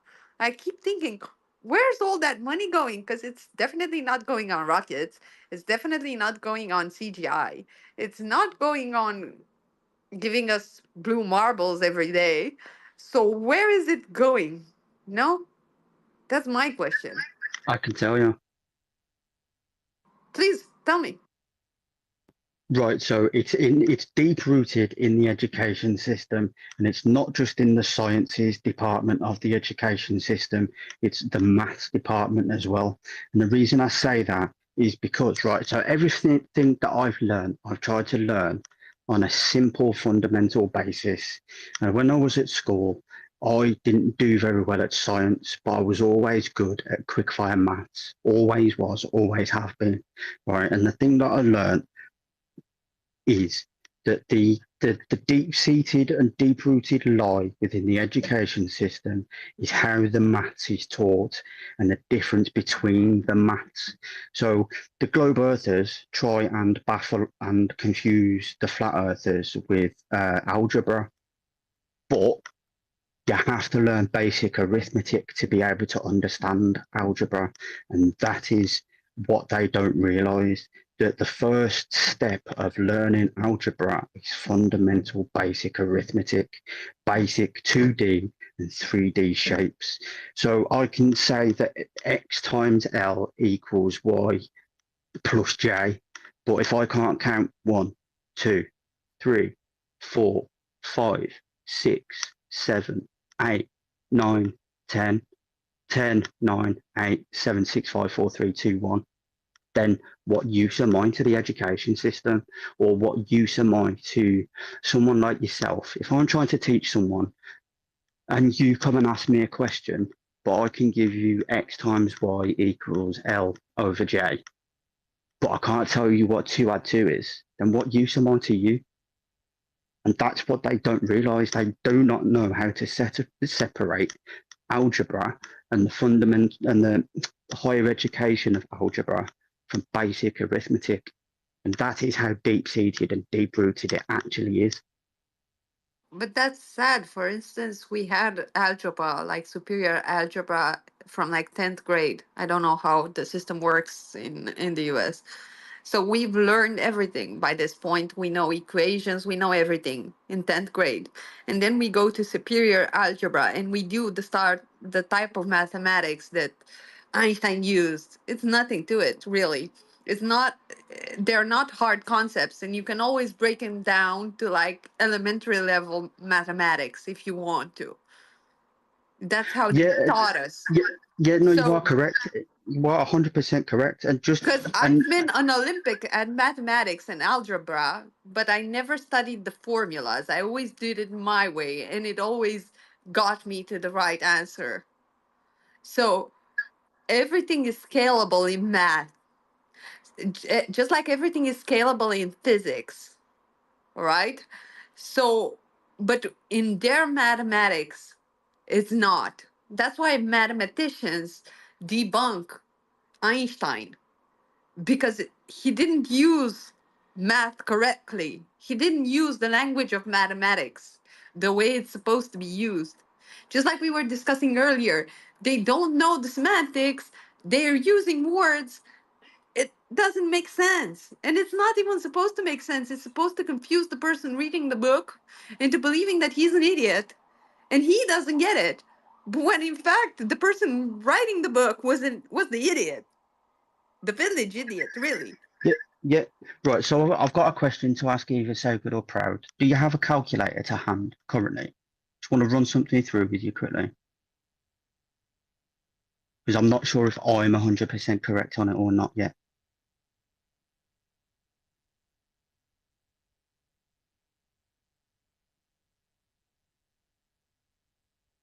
Anyone? Did you say Proud or Chrissy?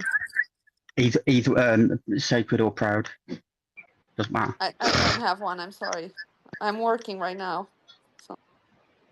Yeah, I could pull up a calculator, I think. Right?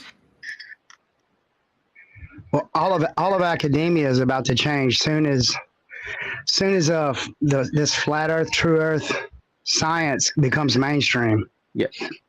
I think there's going to be many different lines of sciences that are going to kind of evolve out of this whole new beginning of a change in paradigm, wouldn't you say? Yeah, we're going to do it right now. We're going to do it live. When Proud pulls up a calculator, we're going to do it right now.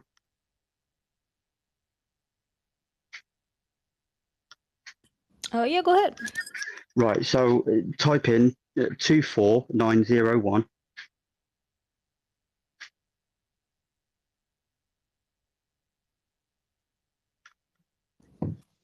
Let me get my mic. 24901. Yeah, divide that by 8736.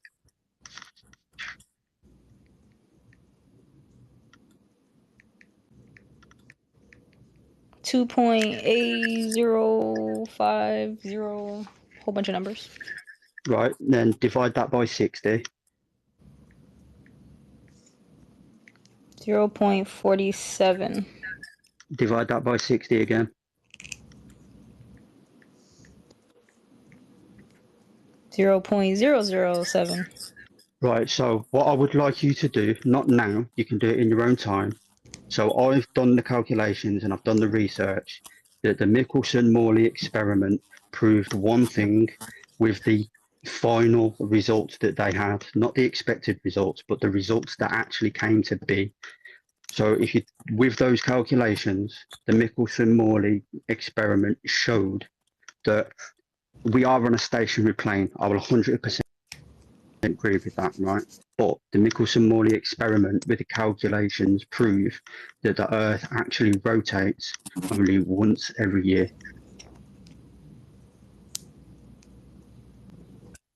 And if you put the calculations side by side with the Michelson-Morley calculations, they almost add up perfectly. So once a year, it rotates. Yes, the Earth itself only does one evolution every 364 days. And the reason I believe is behind it is the question of 1,500 active volcanoes, and there are 55 earthquakes that happen every single day. You know how they say, I hope y'all can hear me. You know how they say like Earth spinning 1,000 miles an hour is one revolution per day, and if imagine taking a merry-go-round and trying to spin it once per day, like how slow it would be going. Basically, I wonder if like that translates to literally flat Earth moving once a day. Like if there is a way for us to see that once a year instead of the 1 day rotation. Our rotation is only once a year. Yeah, the Michelson-Morley experiment proved it. So the sun and the moon orbit the Earth, circumnavigate, sorry. The sun and the moon circumnavigate the Earth every 23 hours, 56 minutes and 4 seconds. The moon rotates on its own axis every 28 days, 13 28-day cycles. But over the 364 days, the Earth rotates only once. But you get a 364 rotation of the sun and the moon over the Earth. But the Earth itself only rotates only once per year. So, Sacred, how would that change physics in a way to say that if Michelson-Morley was misunderstood or misrepresented to believe that that was Earth's motion, but in fact, like that's showing that we're moving once a year. We're doing that one revolution per year. You wouldn't even feel it because of how slow it would be. I think per hour it's something silly like 0.02 mile an hour. Right, but that's the which same you're not excuse going they to use feel for the anyway. rotation. That is so slow you don't feel it. I actually believe that the Michelson-Morley experiment didn't prove motion of the Earth, it proved motion of the sky. So the Earth may not be moving at all, just the sky moves. You know, the dome above your head, the toroidal field that it encapsulates the Earth, that's what's moving, not the Earth itself. The Earth could be Yeah, no, I'll completely. stationary, like in a magnetic field. Completely agree. Completely. That 1,037 or 1,040 mile an hour calculation that they keep banging on about and bitching at us for is actually the speed that the sun and the moon circumnavigate the Earth, not the Earth itself. It's the sun and the moon's circumnavigation Yeah, that is over 1,000 miles an hour, not the Earth itself. But the Michelson-Morley experiment proved that the Earth rotates only once per year. no, You can't calculate. You can't use the ground to calculate the sky. but it could prove the dome moving, not the Earth moving. Do you understand my point? What he's saying is they're both moving. Yeah, That's my yeah. understanding. Both because it's a toroidal field, so they'd have an effect on each other. Yeah, that's true, but the block domain wall is not moving in a toroidal field. Just look at all the images of one, and you'll see it's just a line. It's just a plane, and the plane doesn't move. The field moves around it. Do you understand? So you Yes, I could catch agree with the that. motion of the field. That doesn't mean necessarily that the ground beneath your feet is moving. The field Right, above so it is moving, and that's what the laser could picked up on. right. So here, just pose a question to you. Could Polaris play a more vital role than we have been told?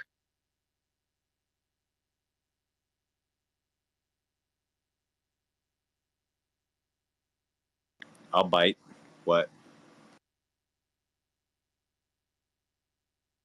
Well, no, I'm just saying, right. So if you look at a flat Earth, and so if you look at the 3D shape of a hemisphere, it is the shape of a flat Earth. It's a two-dimensional circle base with a two-dimensional semicircle atmospherical dome, which then becomes a hemisphere. So what I'm saying is that on a three-dimensional hemisphere, south would be what top right. So the topographical North Pole that we've got on Earth is actually the South Pole. The Earth's North Pole is actually Polaris. I truly believe that Polaris plays a more important role than our science books and our literature actually tells us, because I believe that Polaris is the Earth's true North Pole. Yep, I believe that too. And if we read scripture, we know exactly what Polaris is, right? We know exactly what it is. And if we read scripture correctly, we know exactly what Satan is. And we know exactly where he is in this night sky. And he's not above the Most High. The Most High is just one.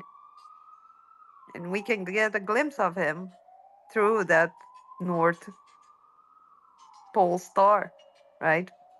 Above that, that's where God is. Well, right. So here's a question that I've got. So I've done the research and I've posted the photo that I believe gravity, the definition of gravity is an effect that happens when all of the nuclear forces, the frictional forces, the electrostatic forces, and magnetism combine. But when magnetism combines, it then becomes the fourth force, electromagnetism. And gravity is the effect that happens when all four forces converge and combine together. It's an effect of all of them. What if Polaris is the true source of the electrostatics, the nuclear forces, and the friction forces? I actually believe there's no such thing as an atom. Well, not in the way that they explain it. I actually think they're just toroidal fields and they measure electrons. But it's not really a particle. They're measuring a pinpoint of the field. So it's always a point, but it's just a measurement. So I don't quite believe in particle physics at all, really. Would you say that in the field it's kind of with these devils the law of reversal, because it's not about electromagnetism, it's about electricity, because the magnet is first, right? The field. So they twist it up and they confuse the whole aspect. 5 years ago I was looking at Lenz's law, and the original definition from what I was seeing was called the law of induction, right? Do y'all remember it being labeled as the law of induction? Yeah. Not conservation. Okay, so in 2019, when all hell broke loose, they started changing all these different terminologies, even with the SM102, the stuff that was in the jab. So you could actually get on Google and do a legit search for anything, find 6 CAD renderings of biological molecules, different stuff with different sciences. But as I went out further in my research, I started noticing that definitions were changing. They were mixing up different layers when you go to look into the atmosphere. And instead of getting them in a synchronized, organized, kind of platform of description, everything's mixed up. And so I honestly believe in the last 5 to 7 years, with these new algorithms and AI becoming mainstream, they were able to just log in these different data sets that just confuse humanity, because I'll be honest with you, I believe they knew there was a great awakening coming. I think they saw it coming, but I mean, the CMB is about to be totally connected to our DNA, to the non-coded 98% of our genome. This functionality is a direct result of a perturbation of the background medium, which is our CMB. It's directly connected to our DNA. In fact, I believe light in itself carries digital information, scalar waves of potential for our DNA. And all of that's going to come to fruition. This whole concept of science is about to evolve to a point where we're totally looking at every different aspect of the sciences with a more broad and rich perspective because of what's actually evolving, materializing directly right in front of us. And so there's going to be these different concepts and different perceptions and different ways of looking at, at these different sciences, unlike any time ever on Earth. And it's going to cause a whole different paradigm shift, a whole different energy, and a whole different positive tone when it comes to the field of science.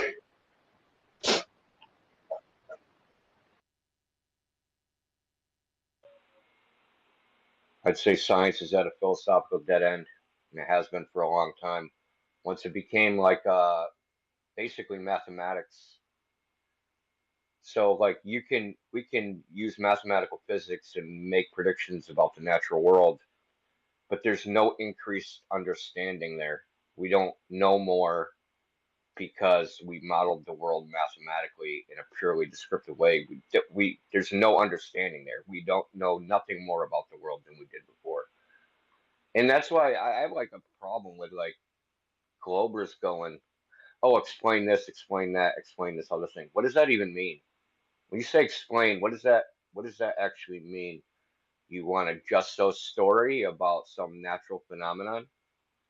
Or do you actually want to understand what's going on? So like I said, it's at a philosophical dead end because this explanation demand comes from something called adductive reasoning, which is the best explanation, whatever that means, right? That's completely subjective.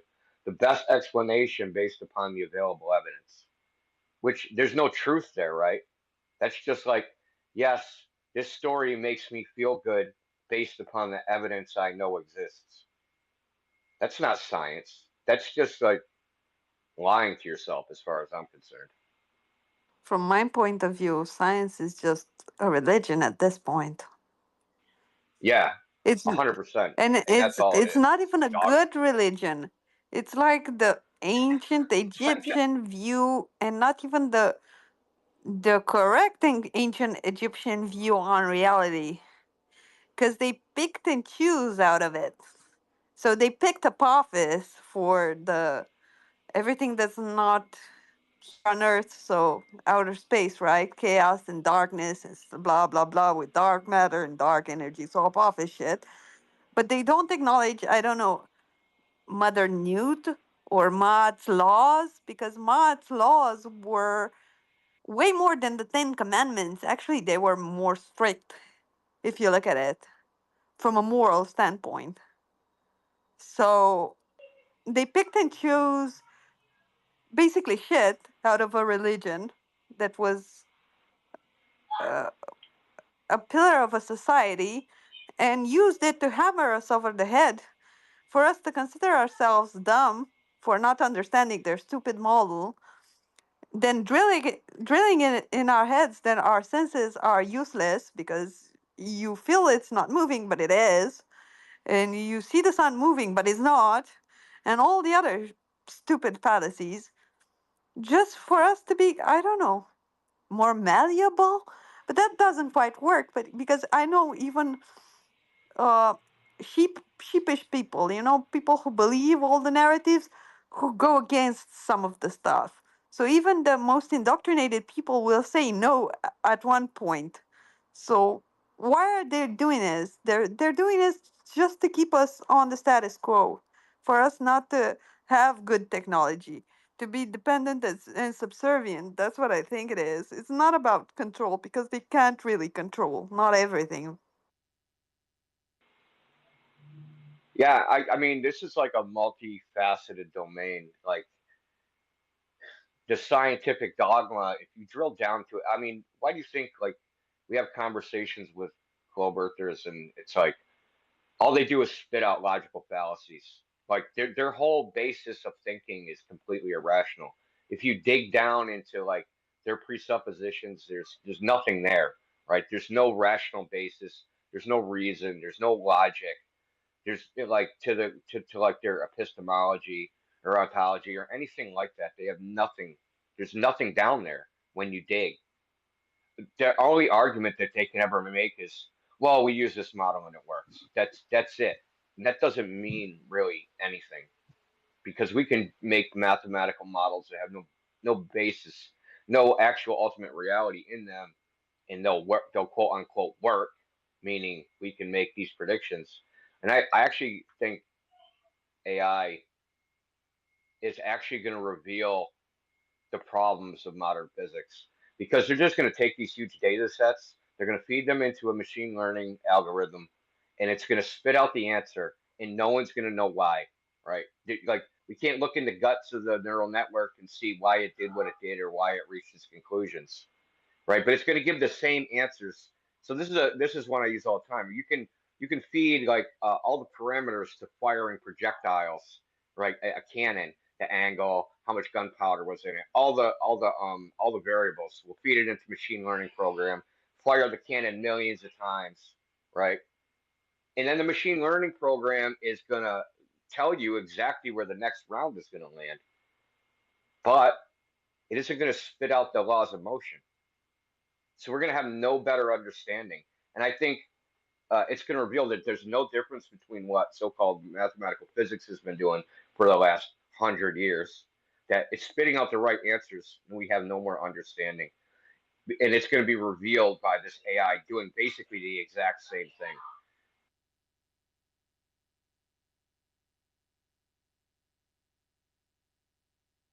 I'm not as optimistic as you are because even AI is created by people who have assumptions, the engineers who created it. It's Yeah, not yeah, of learning course. by itself. So if you implant a wrong idea into a computer, it's going to spat out the answer through the lens you gave it. So just like I was Yeah, because arguing we choose the variables. a month Yeah, because ago we with, are human beings choose the yeah, variables, yeah, right? yeah. We choose the variables we feed into the AI. Yes, so I was arguing this with like Franco a month ago or something like that. You can tell your computer to look for a particle, right? And he measures a field in a spot and he tells you it's a particle, but it can't be, it can also be a field. And you just measure the pinpoint on that field. So you can't just push it all on computers, and no matter what computers, because I like tech and I have a lot of friends who are real gurus in this area, it's not even close to being what you think it is. Machine learning and algorithms and AI, it's just a database and like an equation given to the computer to find out the real correct answer, but people gave it the answer. Do you understand? So it will make the same mistakes people do because it has the same biases. So I don't think Well, I AI mean, will save us I'm from the talking about it from the fallacies. level of, well, I'm just talking about from the level of you can the machine learning, like you said, it's basically just a lookup table, a probabilistic lookup Yeah, table. yeah. It looks up like what the probability of the answer is, and that's all it does, right?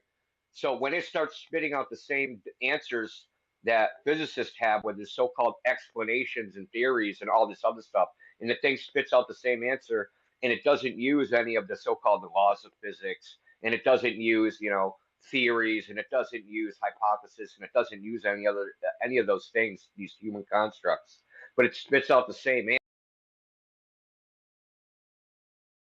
Does basically, you have, it's like the 100 monkeys, or the you know infinite monkeys punching on a typewriter, right? A whole bunch of human beings are sitting there trying to figure out a natural phenomenon, trying equation after equation after equation after equation after equation, and eventually some human being discovers the right equation to make some prediction of nature. And that's basically what the machine learning algorithm does, but it just does it faster and on steroids, basically.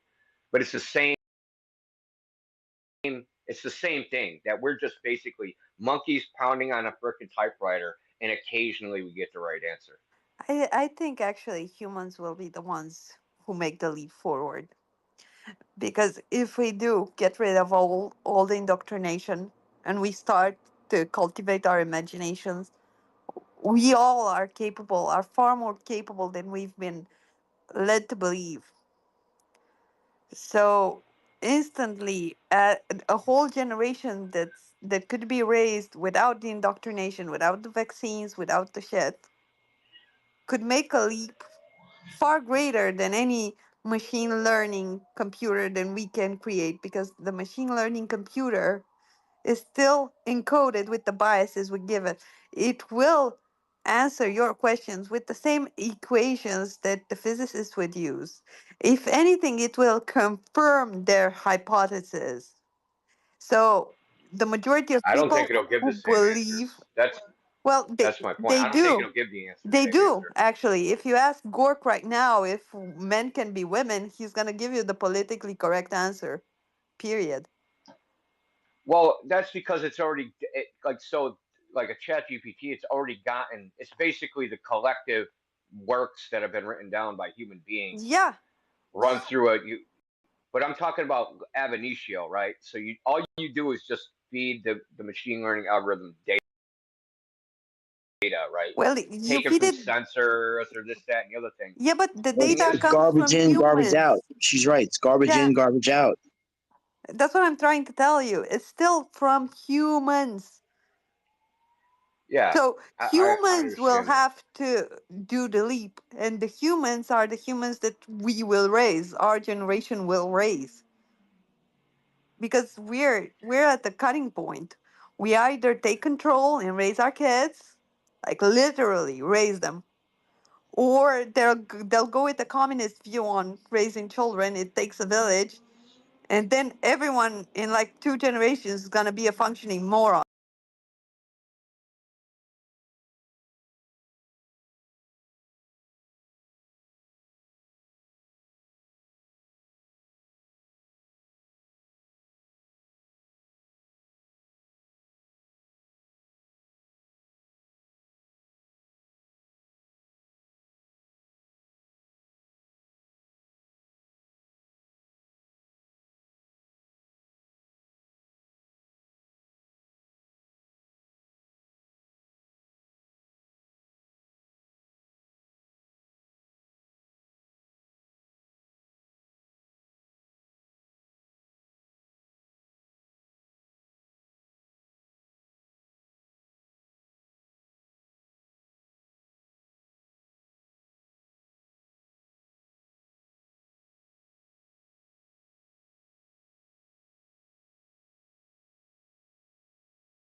communism idea.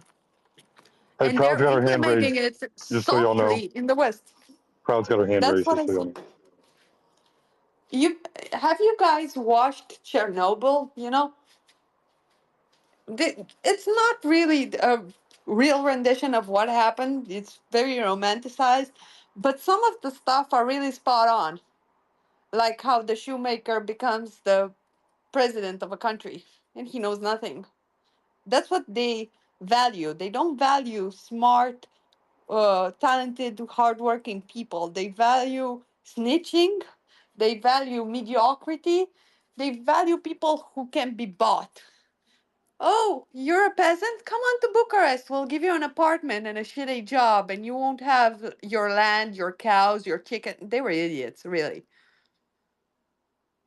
And not only that, when they got here, because they didn't pay or sacrifice for it, they just destroyed it in time because they couldn't care less. It was worthless to them. They got it for free. That's what communism does. It just destroys, destroys, destroys.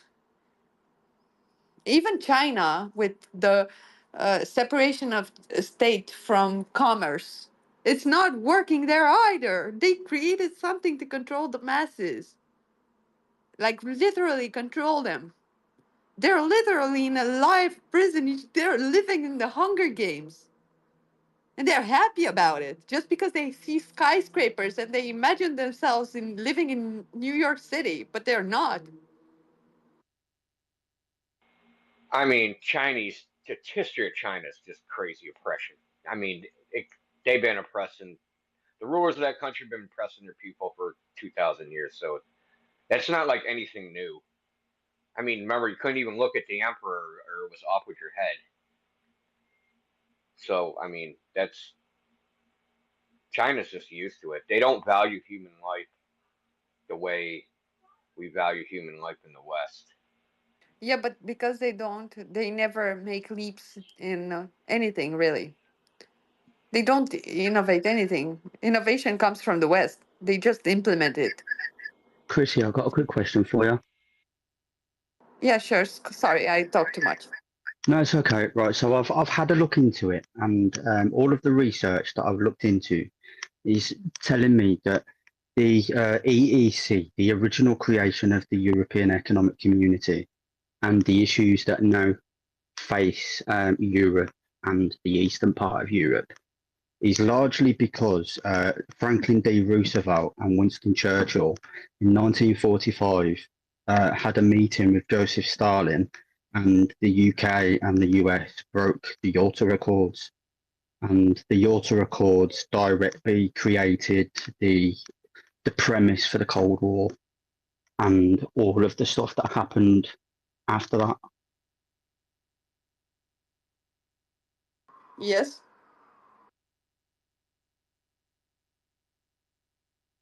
So the breaking of the Yalta Accords actually proves that it's fundamentally corrupt. It is corrupt. Just watch the How much more structure. evidence do you need? I mean, Jesus, you don't need the Yalta Accord to know that the governments of the world are fundamentally corrupt. Like, No. It's far deeper than that with the EU. It's more insidious than the US. The EU, okay, you have a parliament like you guys have the federal Congress, right? But it's not really yeah, the same thing because your Congress is led by people you voted on.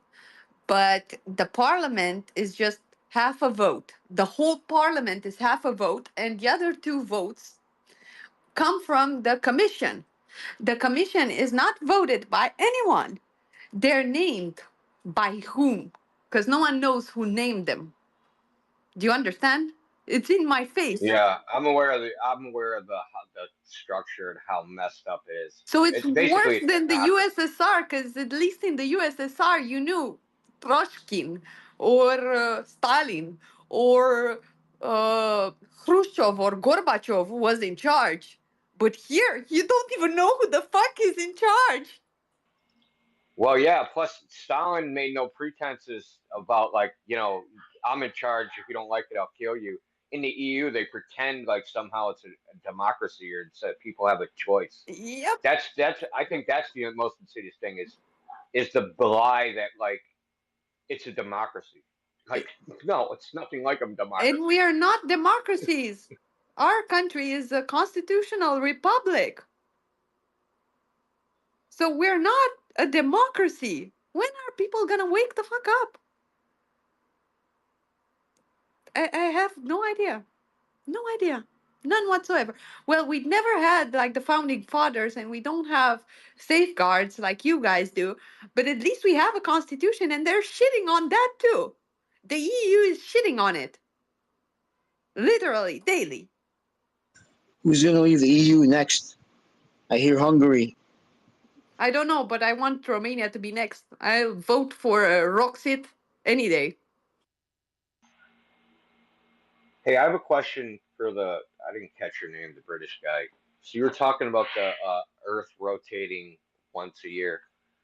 So there's this, what about leap years? Where does the leap year fit into this? Because there's a problem with the leap year thing, right? So in the heliocentric model, the Earth doesn't spin like a complete rotation or something, right? So every fourth year they add a day to the calendar. But if you actually watch, right? So if you take a stick in the ground on the equinox, right? You line up the stick to the sunrise, and you start counting sunrises, right? Between each year. So you have like 365 sunrises before it gets back to the stick. And then 365 sunrises. And I'm talking sunrise, solar, noon, sunset, the whole 9 yards a day, right? So it's a full day. 365 full days for 3 years in a row. Then on the fourth year, there'll be 366 days. May I answer that? Can I answer Yeah, that? yeah, Can I answer So, that? like, hold on, I want to get to the point. I think I didn't state the point. So this like quarter day thing, that's not possible because then the clock and the calendar would go out of sync. No, it's right? not. If you had a No, watch. No, it's not. Let me explain it, right? Because you asked me directly. So the way that, the way that it's done on the Julian calendar, you get 3 years of 364, 364, 364, 364, 365. But the way it's calculated out is it's 364.25, 364.25, 364.25, 364.25. But it actually, in that order, that's how it's calculated. But it goes 364, 364, 364, 365. But it goes 0.25, 0.5, 0.75, 1. And the 1, that 1 is the extra day on the leap year. Yeah, but I just want to it is an actual extra day. It's not like an actual quarter day. It's only a quarter day in the calculation. But if there was an actual so-called quarter day, when you looked at your watch after the fourth year or after 1 year, your watch would be a quarter of a day out of sync, and then the next year a half a day out of sync, and then the next year 3/4 of a day out of sync, right? Yeah. It wouldn't line up. Yeah, right. So, and I'll tell you how. It's called EST. It's called UK time, South American time. And so in England we have daylight savings, so we actually change our hours forwards and backwards. That alternating hour is where it fits into. Hey, real quick, level heads. Final thoughts.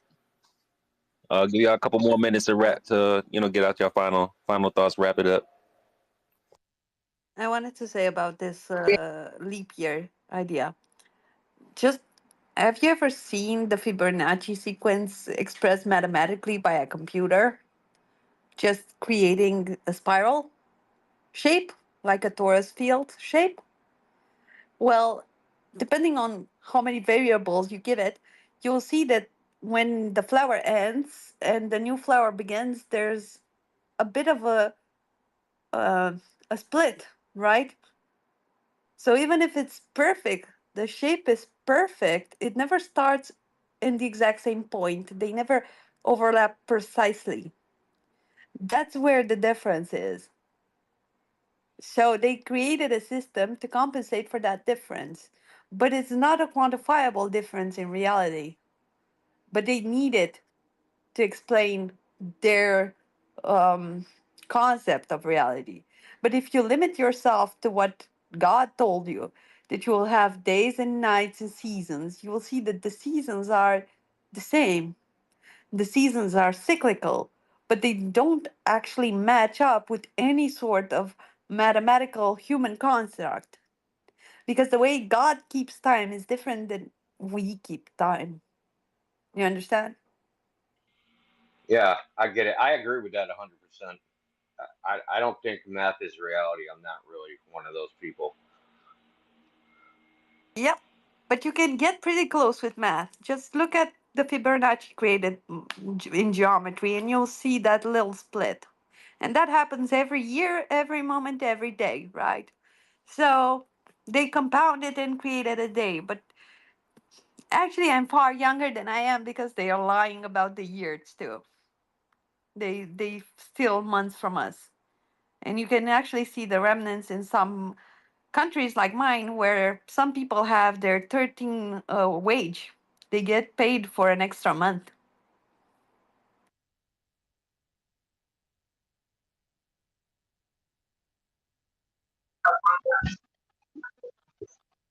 Hey, Sacred, proud. I just want to tell y'all I appreciate what y'all do. And it is so vital.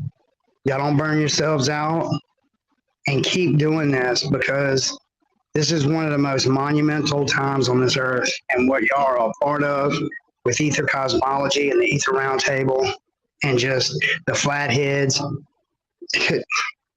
just it's an awesome time. And I just wanted to tell y'all, keep your head up, don't burn yourself out, stay in the books, and keep pushing truth. Love y'all. God bless. Yo, appreciate you, brother. And we won't want nobody else on this journey with us besides y'all. Couldn't do it without you, man, for real. Like all of our voices as a collective make this thing go. So, man, if y'all keep showing up, so will we. And that's on a level edge. Thank you so much, Sacred and Proud. I love you guys so much. You have no idea. I'm praying for you.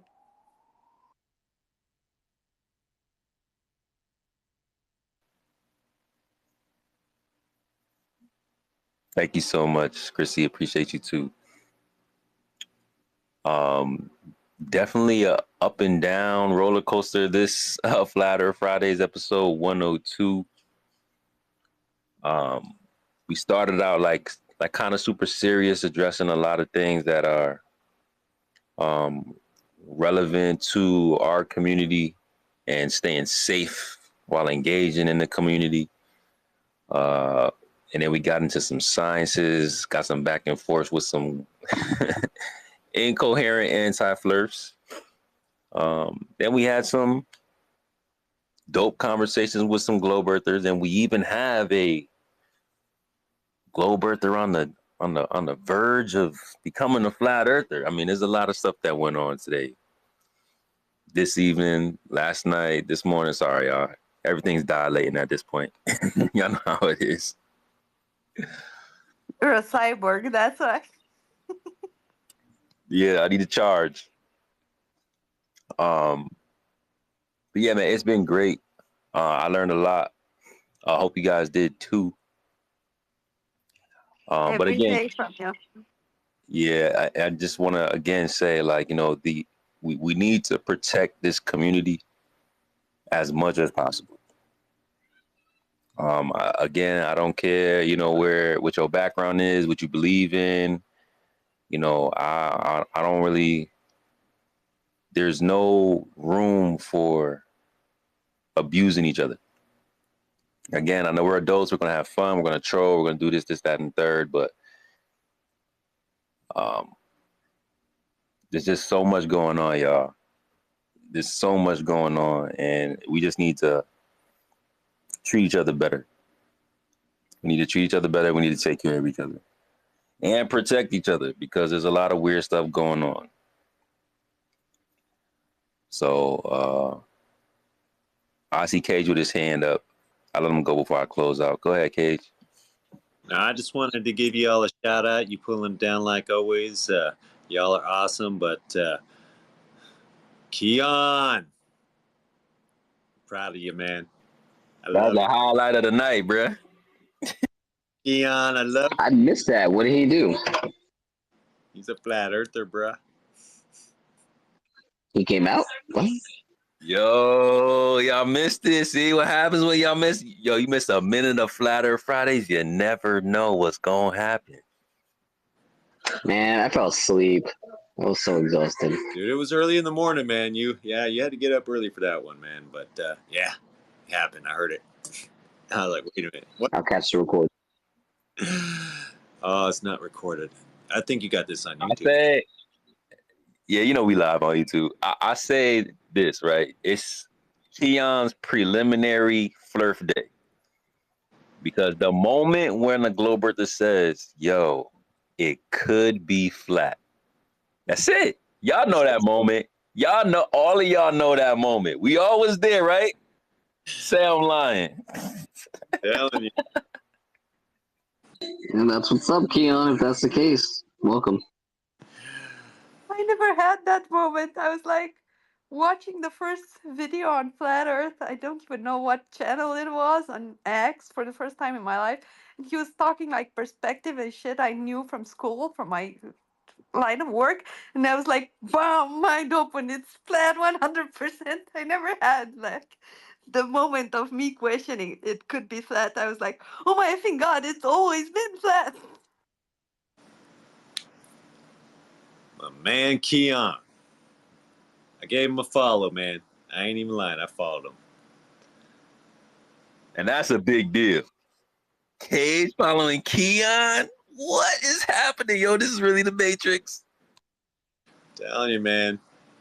You show a little bit of logic, I'll follow you. You show a little humility, I'll follow you.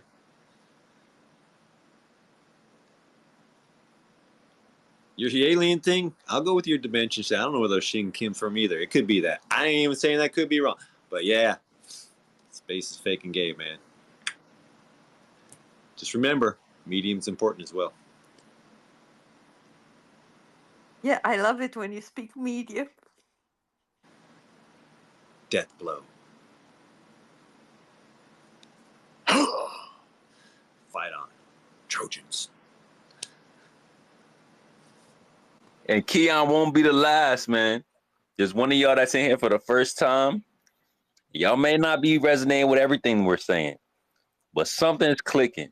And you'll be back next week just like the rest of them. Whether you're on your public page or anonymous, you're going to be back. And then you're going to be back again.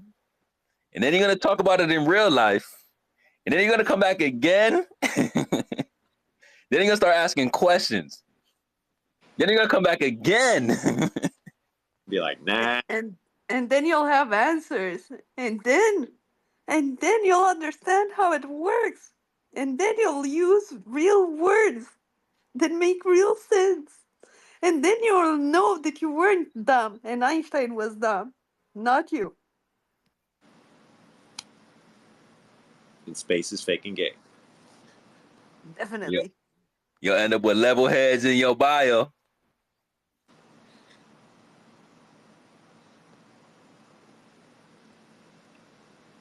Proud of you, Keon. Yo, I love hearing him say that. I don't know why. Man, that's such a leap, bro. A year of just the most craziest craziness that ever crazy to crazy, man. That was some frustrating conversations, man. You know, it's funny because like when we first started Flat Earth Fridays, there was like a few people that we was cool with, like in some conspiracy spaces, but they wasn't down with Flat Earth like at all. And like we had like epic battles with them in like the first couple episodes. And then probably the only ones that really remember like the OGs. I'm talking about like Ken, Libra, maybe, you know, TM, Samantha, like, you know, some of them have been around since like the day one. There's a few of them that was kind of like battling us. And then just that moment of watching their mind open up and then start like watching them acknowledge like the things that we're saying. And then there's that one point where they'll start arguing on behalf of you. Like, hey, look, globe earther, this is not what the flat earthers say. Then it's like, oh snap, hold up, there's a transition going. There's a transition going on. You no longer strawmanning us. Now, even though you may not be a flat earther, you're correcting the globe earthers on what our arguments are, which means it's resonating with you. Right. So we've seen this transition with other people before. So if y'all seen this in real time, this is why it's like epic, because it's such a dope feeling. You don't understand when you battling with someone day in and day out, having to deal with all the weird shit, all the fallacious rhetoric, back and forth, up and down, finally coming to a point of common ground. Bro, it's a beautiful thing. Like, this is what it's all that, like, this is what it's about. This is why Cage is like, he's like so proud of Keon. Dude, you got I follow y'all. Follow, man. He deserves that, man. After what he said today, he deserves a follow from all of us. Drop his handle in the level heads. I'll follow him too. All the crap that we're gonna take by stepping out like that. It took guts, man. It takes guts to step out of your paradigm and start thinking about other stuff. Hey, Flat Earth Dave called it too. Shout out to Durf. He said, hey, Keon, you right there, bro. There was this one episode. Y'all remember that? There was that one episode where Flat Earth Dave and Keon was going back and forth for like 40 minutes or something like that. Dude, I've been there, man. I said the same thing. They're like, dude, you're like just like rubbing on the edge of it, man. Look to your right. It's right there. Dave even offered to fly him out and pay for his stay at one of his conventions. I think so. Shit, I'd go. I'll take your place, Keon. That's why I say he ain't offering us no trips. Hey, Dave, I don't believe in the flat earth.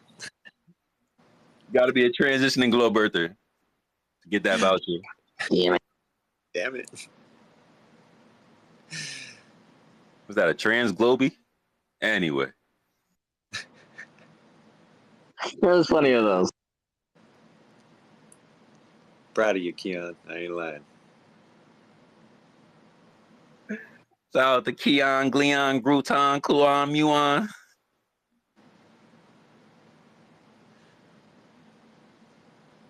Proud has her hand up for like a while now.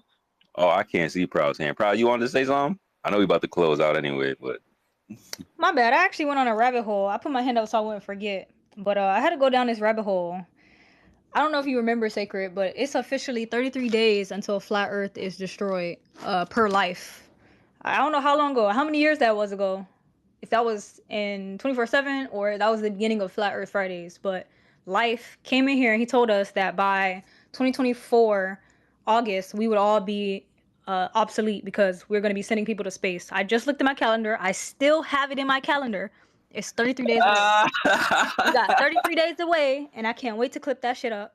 33 days away from Flat Earth becoming obsolete. So in 33 no, days, hold on. I need that screenshot. I got to tweet that out. Send me that screenshot. Yeah, sure. In 33 days, they will Or be should I sending wait people until the to day space. before? Should I wait until the day before? Yeah. No, 2 hours before.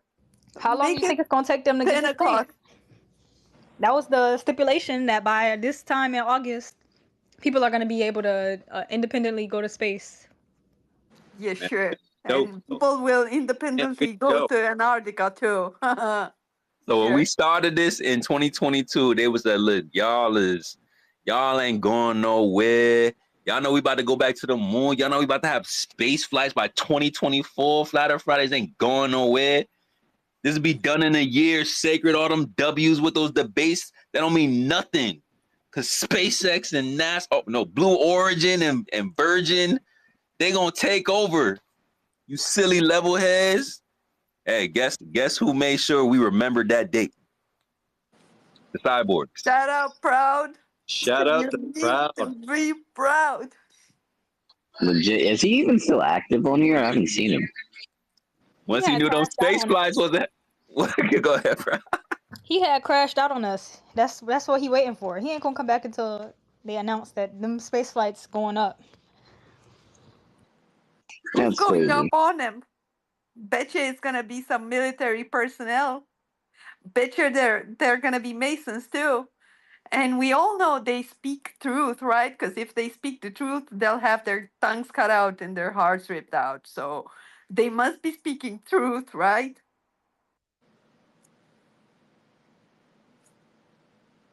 Hey, he was so sure. You never know. In 33 days, they might build that mall. Yeah, sure. Yeah, sure. If they call you to do the surveying, Chrissy, you gotta tell us. Yeah, yeah. If Starbucks is gonna make a moon, whatever, I'll tell you. I Moonlight. promise. So okay, before we leave, I'll read off the questions that I never got a chance to Google last night. Let me see. Why do objects orbit? Is string theory the same as quantum entanglement? Can we use electrostatics where we would use gravity, which is in parentheses? Where do we use gravity? Can you measure the sun's path in its totality? Sicker said this was an incoherent question, but I just want to know the size of the sun's path, like the size and diameter, even though it's moving.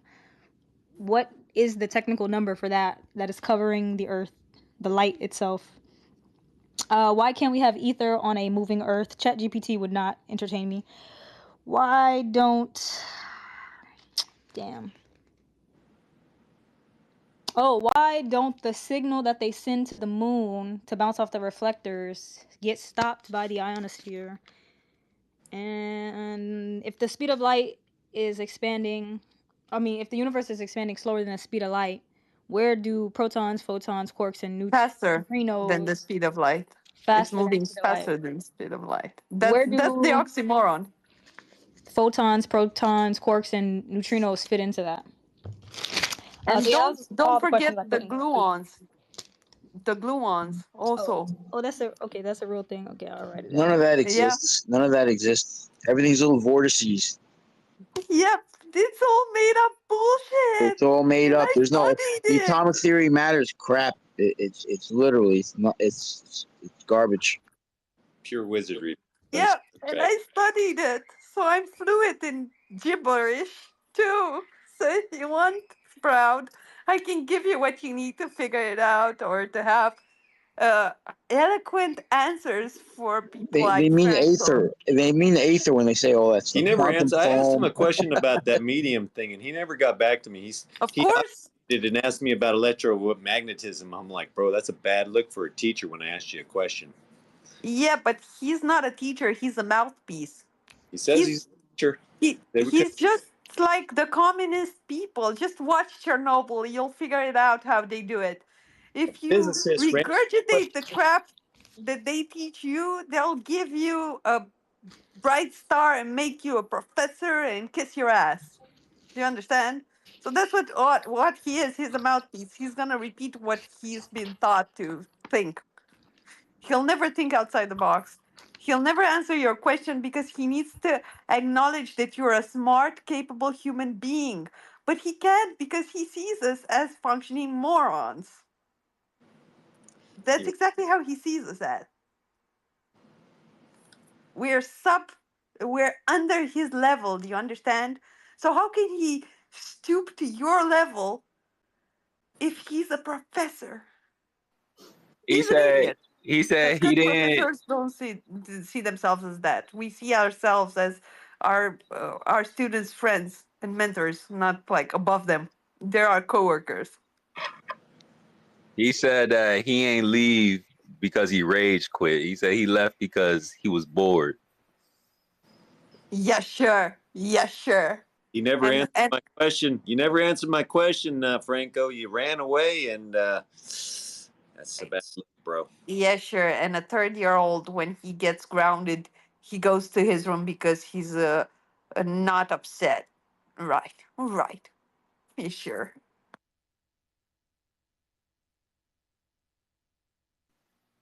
Oh well, they'll be back.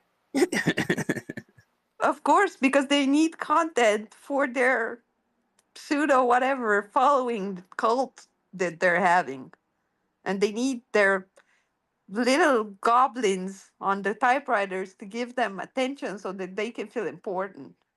while we all can go on for weeks with our lives and not get any attention because we have, I don't know, lives, jobs, friends. I don't know if you noticed that, Sacred. Interesting. I mean, I think he cool with all the Globers, so I'm not gonna look into that too deep. Yeah, but that page is only retweeting flat Earth stuff. The final experiment is only retweeting flat Earth stuff. Nah, the alleged PhD Blitz account. I'm confused. What? Same. So was I. That was my first thought too.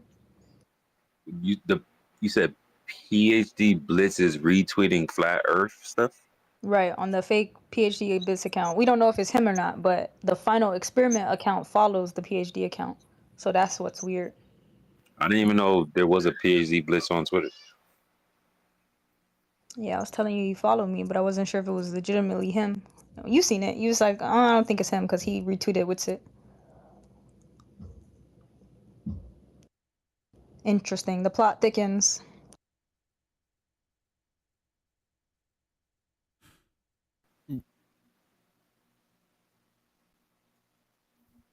I don't know. To me, it's probably just a troll. Who knows?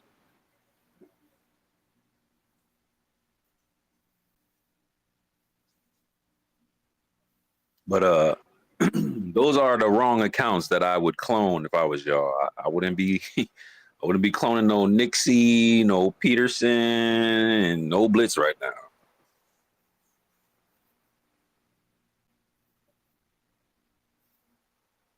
You don't want to be associated with them allegations.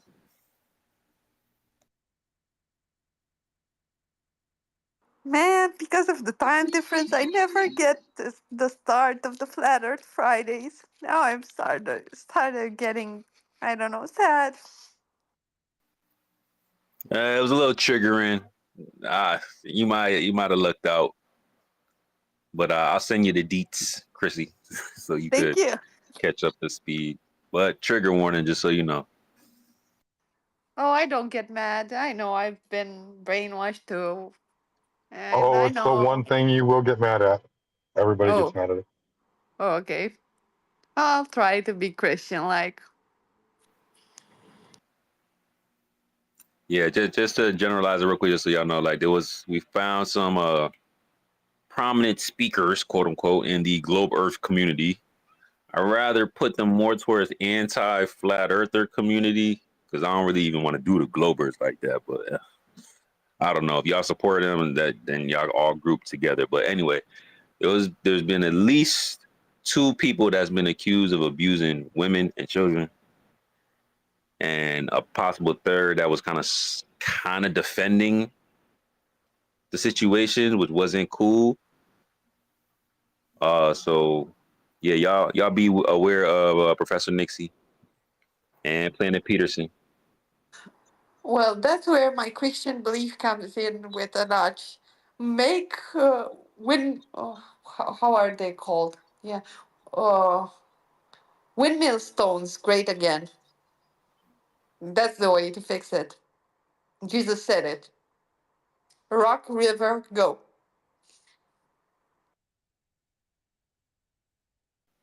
Yeah, it's super unfortunate. And just like I said, I'll call anybody out no matter where they stand with that stuff. So just bringing some more awareness. I'm probably going to just retweet it so y'all can, get that information. But sad stuff. Don't want to see that happen.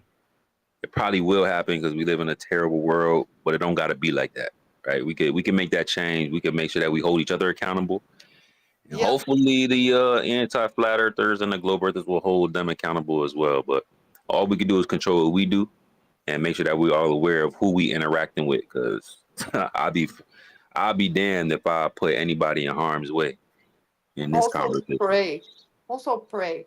You have no idea the power of prayer.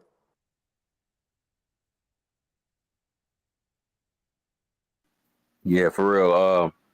Pray for the survivors. That's what I call it. There's a lot of trauma involved with those situations. and not cool at I all. know. So I'm one of send them them, so I prayers. know they need your prayers, especially if they're young.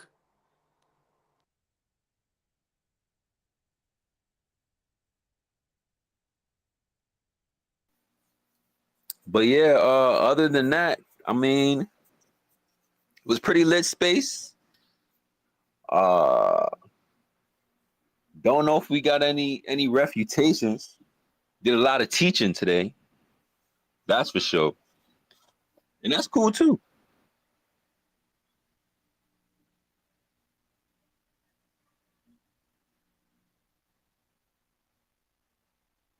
Dude, it was a great show.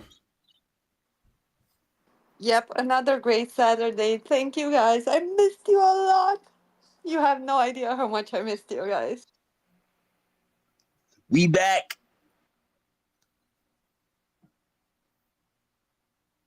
So I woke up out of a dead sleep earlier when I heard Proud ask about the ether and the globe. It just it just hit me. I was like, oh, gotta wake up and answer that. So I have an answer for you, Proud, if you're there. Yeah, that's funny. I think Proud said that. She think that she did wake your ass up with some science. Yeah.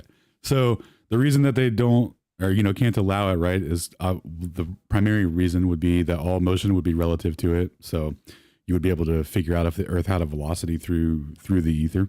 And then secondly, the attenuation for the ether field is it goes in the opposite direction of what the globe would predict. So suppose they do say, okay, ether rotate, we're going through it, but for some reason no velocity. They would have to explain why the rotational speed of the ether gets faster at altitude when it should be faster at the ground where gravity is the strongest, like the gravity field, right? Because the closer you are to the object, the more the more strength it has. So the velocity should be greatest at the surface, and then as you get closer to the sky, it should drop off, and you should get less of a reading, not more. So that would be another issue that would be created there, because there's a vertical velocity gradient that attenuates in the wrong direction, similar to the static electric gradient. You know how we have the old Gaussian surface argument, and the field is stronger as you increase in altitude. Like that's again the wrong prediction. The globe predicts it falls off as you move radially outward, not getting stronger as you get radially outward, right? Because the source isn't coming. It indicates that the source isn't coming from the Earth. It's coming from the sky. So that's why. We talked to a Glober the other day, or maybe I talked to them. Yeah, because Holo had Sacred blocked. That was basically saying that in their mind, when they looked into the Michelson-Morley experiment, they didn't feel like you need to throw out the motion of the Earth or the ether.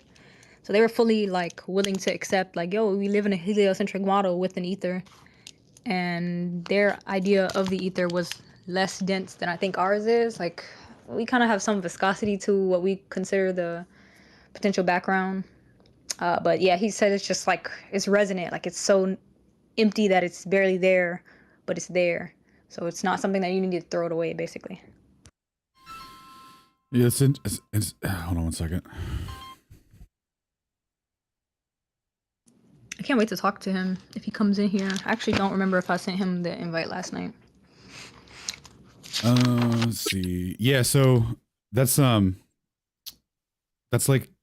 really acknowledging the measurements in the experiment though, then, right? To be like, oh yeah, there's still an ether though, and the Earth is still moving, and it's like, well, how do you figure that, right?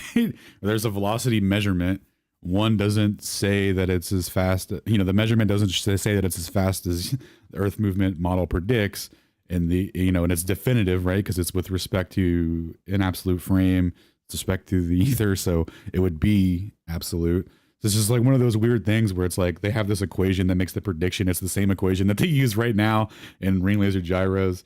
So they know they can get a velocity down, that accurate, and that's just to say that, yeah, but still ether though, and motion. This is not really grasping the severity of what happened, or just kind of throwing it out, or not looking any further than Michelson-Morley maybe, and just going, yeah, but it still works out, and then not knowing about Miller, Galev, Monera, and all that kind of stuff. He said he saw the experiment from Martin Gruznik, who Oh, did dude. Oh, interferometry horizontally. right. My bad. It was dude. It was that guy's what's his name? Yikes. When you were talking to the guy on Twitter, right? Yeah. Yeah. Okay. I know what you're talking about. Yeah, dude. He brought up Gresnik and was like, "But no Mickelson Morley." Dude, guess who got just over a fringe? Gresnik. Guess who got just over a fringe? Mickelson Morley. Dude, but no Mickelson Morley. Dude, that shit infuriated me, and I'm remembering it now. He was like, "Yeah, there's no fluid medium that all motion is relative to, but you know, there's still an ether in space." Dude, that's the guy that said the ether. Nah, dude, that's unicorn shit. Anyway, you guys know about gravitational fields? We don't really know what those are. You guys know about dark matter? We don't know what that is, but that is the cause of the ether. What? All right, dude. Sorry. Yeah. That's insane. That dude shit the bed hard. He gotta come in here. He has to come in here. Nah, he never will. That was so crazy. They might. I think they like Proud. I couldn't get in there because the co-host had me blocked. Dude, it would be sick if they came in here. Man, how you blocking Sacred, man? This is the most level-headed, smooth, never gets. Thank you, Cage. What do I do to get blocked? What is that for me for? I mean, I can see some people get a little angry with people quickly. I ain't seeing myself or anything like that, but you're like smooth like all the time. It's like pissing me off. You're so smooth. Like, how you getting blocked? I don't get it. In Hollow's defense, he was very, very close proximity to Black Wolf, and he probably saw that train wreck from a mile away and was like, you know what, I'm just gonna remove myself and all the counterparts from that argument. Respect, honestly. Once you see a train wreck of that severity, if you don't get out of the way, like you're just gonna get wrapped up in it. You'll become the train wreck. You'll be a victim, dude, as they say. They'll put you to the body count. They're like, yeah, there was 96 people on the train plus this dude that got hit who was standing by watching. Am I getting residual train wrecks from Teen Wolf, bro? Residual wreckage, they call it. There's a leftover resonance of wreckage, and it's like, oh, I don't want to be around that. It might get on me. Right, I might get tagged. Run. A fucking train might wreck into me next. Yeah, I think that was all my questions. I can't really read whatever I wrote like 3 days ago. It's so annoying. Yeah, I tried to take shorthand notes one time in a debate, and then I realized that I haven't practiced taking shorthand notes or anything like that. So everything I abbreviated, I had, and when I went back to look at it, I was like, what the fuck is this? Like, who wrote this? Did you just write this to piss me off? So, yeah, gotta watch out for that. Yeah, man. First in line for that technology that lets you write your thoughts out immediately. Yeah. Just appear on paper. It just streams it directly into like an SSD storage in your brain, and also sends a copy to Bill Gates and Elon just for reference, so they can pick through, get any metadata out that they need. Obviously, they'll randomize it and keep your identity safe. It'll be fine. Trust us. Just for marketing purposes, boys. It's just they just want to see if they can get you better shampoo. What's wrong with cursive? Just write faster. Oh, yeah. Oh, I don't know if you heard, Alan, but we got 33 days before Flat Earth becomes obsolete. So you gotta prepare. Was it about to rip out? What happened? We were told a couple years ago that by this time, August 1st, they will be allowing people in space freely and damn near independently. So, Flat Earth's dead after that. Have you ever looked into space hotels? Man, I can't believe you got it down to 33 days. How'd you time that? Oh, we're almost there. I wrote it down in my calendar. I bookmarked that moment. I wanted to be here for the moment in the future when he said that we would be obsolete, and that day came. Y'all see what type of time Proud is on? Proud is on a 2-year ahead of time smoke. Like, oh, you got smoke 2 years from now? Cool. Documented, saved. Proud is different. I'll be there to pick it up in 2 years. That's badass. Yeah, it's very reminiscent to the guy that bet Jaren, who was like, yeah, we'll go to the moon. They're going to send all those YouTubers and creative people to, or what do they call them? Influencers or whatever to the moon. Yeah, totally. Here's $500. I got you. And then the next day he's like, ooh, I'm going to go ahead and retract that bet, you know? And then they ended up, anyway, long story short, they literally just canceled it like a couple of weeks ago. And that guy, I don't know if he paid or not, but that's hilarious, man. They're just like, yeah, we'll go to the moon. Yeah, we'll have a space hotel. Yeah, we could buy a plane ticket to the moon. Like, shit, dude, if someone's going to sell you a plane ticket to the moon, like, I'm not going to stop them. Right? I'm not going to come between the airline and their dinner. If you want to give them fucking moon money, moon ticket money. It's like How we do also people believe this shit? How dude, can they believe this stupid shit? they don't, man. After what's that guy's name? The dude that does Virgin Galactic. After that guy did his big thing a year ago or whatever it was, his stocks immediately plummeted in Virgin Galactic. Like everyone was like, "This is full DS." Like people see that it's like full DS, like financially. Branson. Oh, thank you.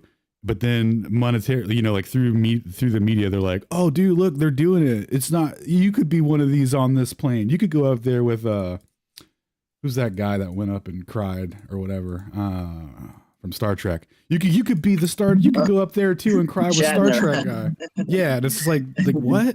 What are you guys talking about? Everyone promptly removed their money from investing in your company after they saw your demonstration.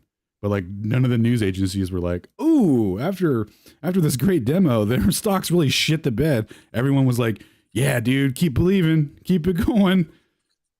You could be up there with Shatner too." Looking. All right, I could go take the dog out. I'll be back.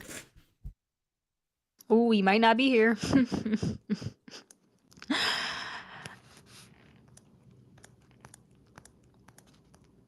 Yeah, we said last call like 6 hours ago. Hey, Coffee ran up out of here before we could address his links. He said, like, show an example of a blood moon. This man showed refraction of white light. And then he showed moon phases in his link. Like, what the hell moon phases got to do with eclipses, bro? Come on, Coffee. You got to do better than that, bro. OG Meatball, get them. And if they do, get them Glober, get them Clubhouse Globers in check, OG Meatball. Next time you go live, OG, tap in with us. Coffee got smoked. Yes, he did. They both got smoked. They don't even know it yet.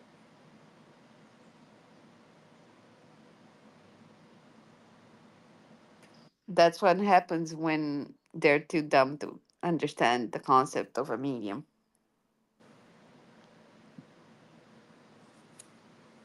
Keon, though, man. You a man. I love you, Keon.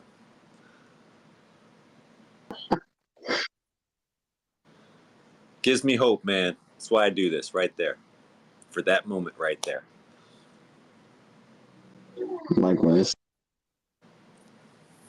Well,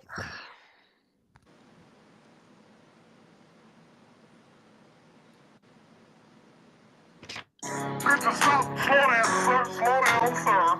Stop running, get the hole, sir. Anthony, get the class. You're never gonna become a college student at that rate. Got it. Fucking science. Yeah, fucking science, bro. Level, check. Goggles, check. Nodules, check. Fucking science, bro. Hiya, lads. Welcome to science class. Bob, quit writing raps in your log sheet. No one's gonna sign your ass. Okay, let's get scientific. Fossil fuels come from years and years of biodecomposition. It's really just scientific. Why didn't all the fossils turn to oil? Some did, some didn't. Anyway. Didn't Rockefeller pay scientists off the year Geneva Convention? Wait, what was that? You wanna come up here in front of class? What, you wanna teach? You really think you're smarter than me? No, sir. Sit down. Here's your homework on the atom bomb and the World War, how it affected us then and now. Well, I seen the footage and I really just want some answers. How does someone film an atomic bomb and it doesn't destroy the camera? I mean, I was just... Bro, I'm just saying. I mean, I don't know. Fucking science, bro! Lepo, okay. Check. Goggles, check. Nodules, check. Fucking science, bro. Welcome to history. We evolved from Neanderthals. That is no mystery. Well, why are there no monkey fossils? What, are you kidding me? I'm just saying. I just... Should have learned that way back in elementary. Man, this nigga don't know what the fuck he's What? I have a diploma. Do you have a diploma? Or we're learning disorder? My wife is a lawyer. We both have a daughter. She's doing fine with the things that we taught her. I'm just using the scientific method. Did we evolve from electronica boy or Homo erectus? And all of the fossilized footprints in the fossil records don't show a line of thrust. That's not consistent with compression. Don't fall for the trap. What the fuck did he just say? Yeah, okay, smart ass. This is real knowledge. Save all the hippie shit for art class. It's really starting to bug me on this one. Gonna have to trust me on this one. I've done the studies on this one. I'm a little rusty on this one. I mean, why can't you just answer my question on the subject? Just answer the question. Not up for discussion. Science. I fucking love for it. I fucking love science. I love science. If it's not carbon, then what is it? Goggles, check. Nodules, check.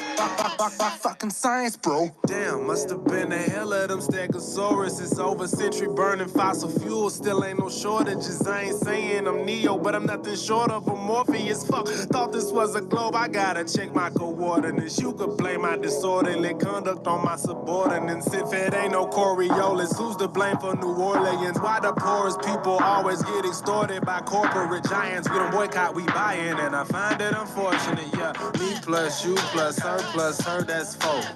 Bring your worst and I'm gonna bring much more. Yeah. Leave your nerves, your skirt both at the door. Add it up. In case you didn't know. Fucking science, bro. Science, bro. Is much brighter than moonshine. Fucking science, bro. Lepo, Moonshine. goggles, Moonshine. nodules, Moonshine. fucking Moonshine. How many fingers am I holding up? Come back competing if you bold enough. Bobby Ray don't give no ounce of fuck. Your team is weak, you beat your bouncer up. Certain lines await you all. Oh, God, I hate my life. Hey, you. Hey, stop making out. I know your mother, Susan. I'm gonna tell Susan about this. Hey, yo. It's Chocolate saying. It's 2021. Told y'all it's a wrap for this globe. Too many reifications of privations. Secular law, thermodynamics, violations. Fuck all these fake as apparent deviations. Globals always flapping their gums, no demonstrations. The black swan murdered the ball with simplicity. Pretend the clowns aren't, they all no specificity. Get with me, get that geometry. Your model needs nowadays. Mostly I sound like you're on your knees. Copper please, with no ball to ever show for, nevermore. Been a rap for your multi-nine boy, scientific. Ball a sticker that they're prolific. Crumble at the thought of flat earth, that's just terrific. My hypothesis, you know, paleo genius. You thought you had it all sewn up like a seamstress. You never see this. You ain't chilling, peeping the Gleasons. The globe model so fucking dead. So many reasons mad at me. Cause your fairy tale of gravity is rapidly becoming a motherfucking fatality. Independent variable, no physicality. Factually, you're dealing with no type of reality. A tragedy. All of the pseudoscience of fallacy. Sad to see that was surrounded by Stationary Saturdays. In the court for their arraignment, gas fucking off all day, no containment. It's automatic. You sound like a fanatic. Your heart's beating out of your chest, no need to panic. Problematic. Anytime there was Socratic, defining terms for you was like dust to an asthmatic or a crack addict, all tuned up like a mechanic. State you're leaving in when you're done, it's so tragic. You end the sneezing, all snotty nose the wheezing. You globe tarts wind up like sub-zero freezing. Ain't no reason for you not to remain calm. Ask my leg to make it hit you with the 3-point palm. Instant exploding paradigm technique. Backslapping your beliefs into making it sweet. You once obliterated, finished, unable to speak. Have you looking like Tom Petty catching a leak? Your whole squad left sounding comatose. I hear Michelle Dollar keeps rocks in the head. She keeps the family close. Some of y'all think y'all the best things since butter toast. When it comes to FB, prepare to catch an overdose of intellectual honesty. The clear lack of thinking of you balls never cease to astonish me. I gotta keep it real and be honest, B. It's quite possibly the dumbest thing I heard since the cosmology is often seen as a philosophy of mythology, but actually it's a prophecy of religiosity. Get all your skills and your weight up. It's crunch time. Your whack model getting ate up like lunchtime. How in the hell could we establish a baseline? Most of y'all trolls are just here to waste time. I'm not aware of what you're hearing through the grapevine, but you must be out your mind selling space-time. A mathematical construct of imagination with absolutely no experimental validation. Before the story begins, you need a foundation. Curvature of the earth, that's the conversation. And since the shit up and disappeared without a trace, I'd say it's also time for you to say goodbye to space. Tall tales about vacuums and empty place, all the while breathing air. That's just not the case. You best get out my face, cause I can guarantee you that the very air you breathe immediately you fuck off to space. We understand no requirement for your compliance. You understand that you are standing in a room of giants. I admire that you're usual in your defiance, but won't you join us in this funeral of pseudoscience? You in the mood to try us? Go ahead and test your might. These motherfuckers think they're moving at the speed of light. How about the speed of sound? 250 miles above the ground. They say that ISS is going round and round. Please don't even try, son. It's been a rap since you gave up hope on your geometric horizon. In the trenches hoping and praying we don't get wise and realize he's smoking more of the grass than Neil Tyson. Oh, speaking of that clown, I wonder how much longer he can keep pushing this in the background. Never debating, always up to the back down. Playing in fear of the gravitational smackdown. This little circus won't last long. I'm betting you the type of clown that sits at home alone with a mask on. Thinking you debunked an argument like the Black Swan. Never knowing that your radius could be that wrong. Oops, I really meant to say dead wrong. Implicitly, we've been falsified the globe empirically. Need you to listen, G. It's not logical to postulate you live in a sphere in sphericity. It's the epitome. It's not a mystery. The globe model's all wrapped up in stupidity. It's quite simple, see. It's probably not the move for you to spew your rhetoric here or religiously. Maybe officially. One day you might find yourself vividly in the middle of an epiphany. Lyrical symphony. It's been a pleasure, but our times have both come to an end.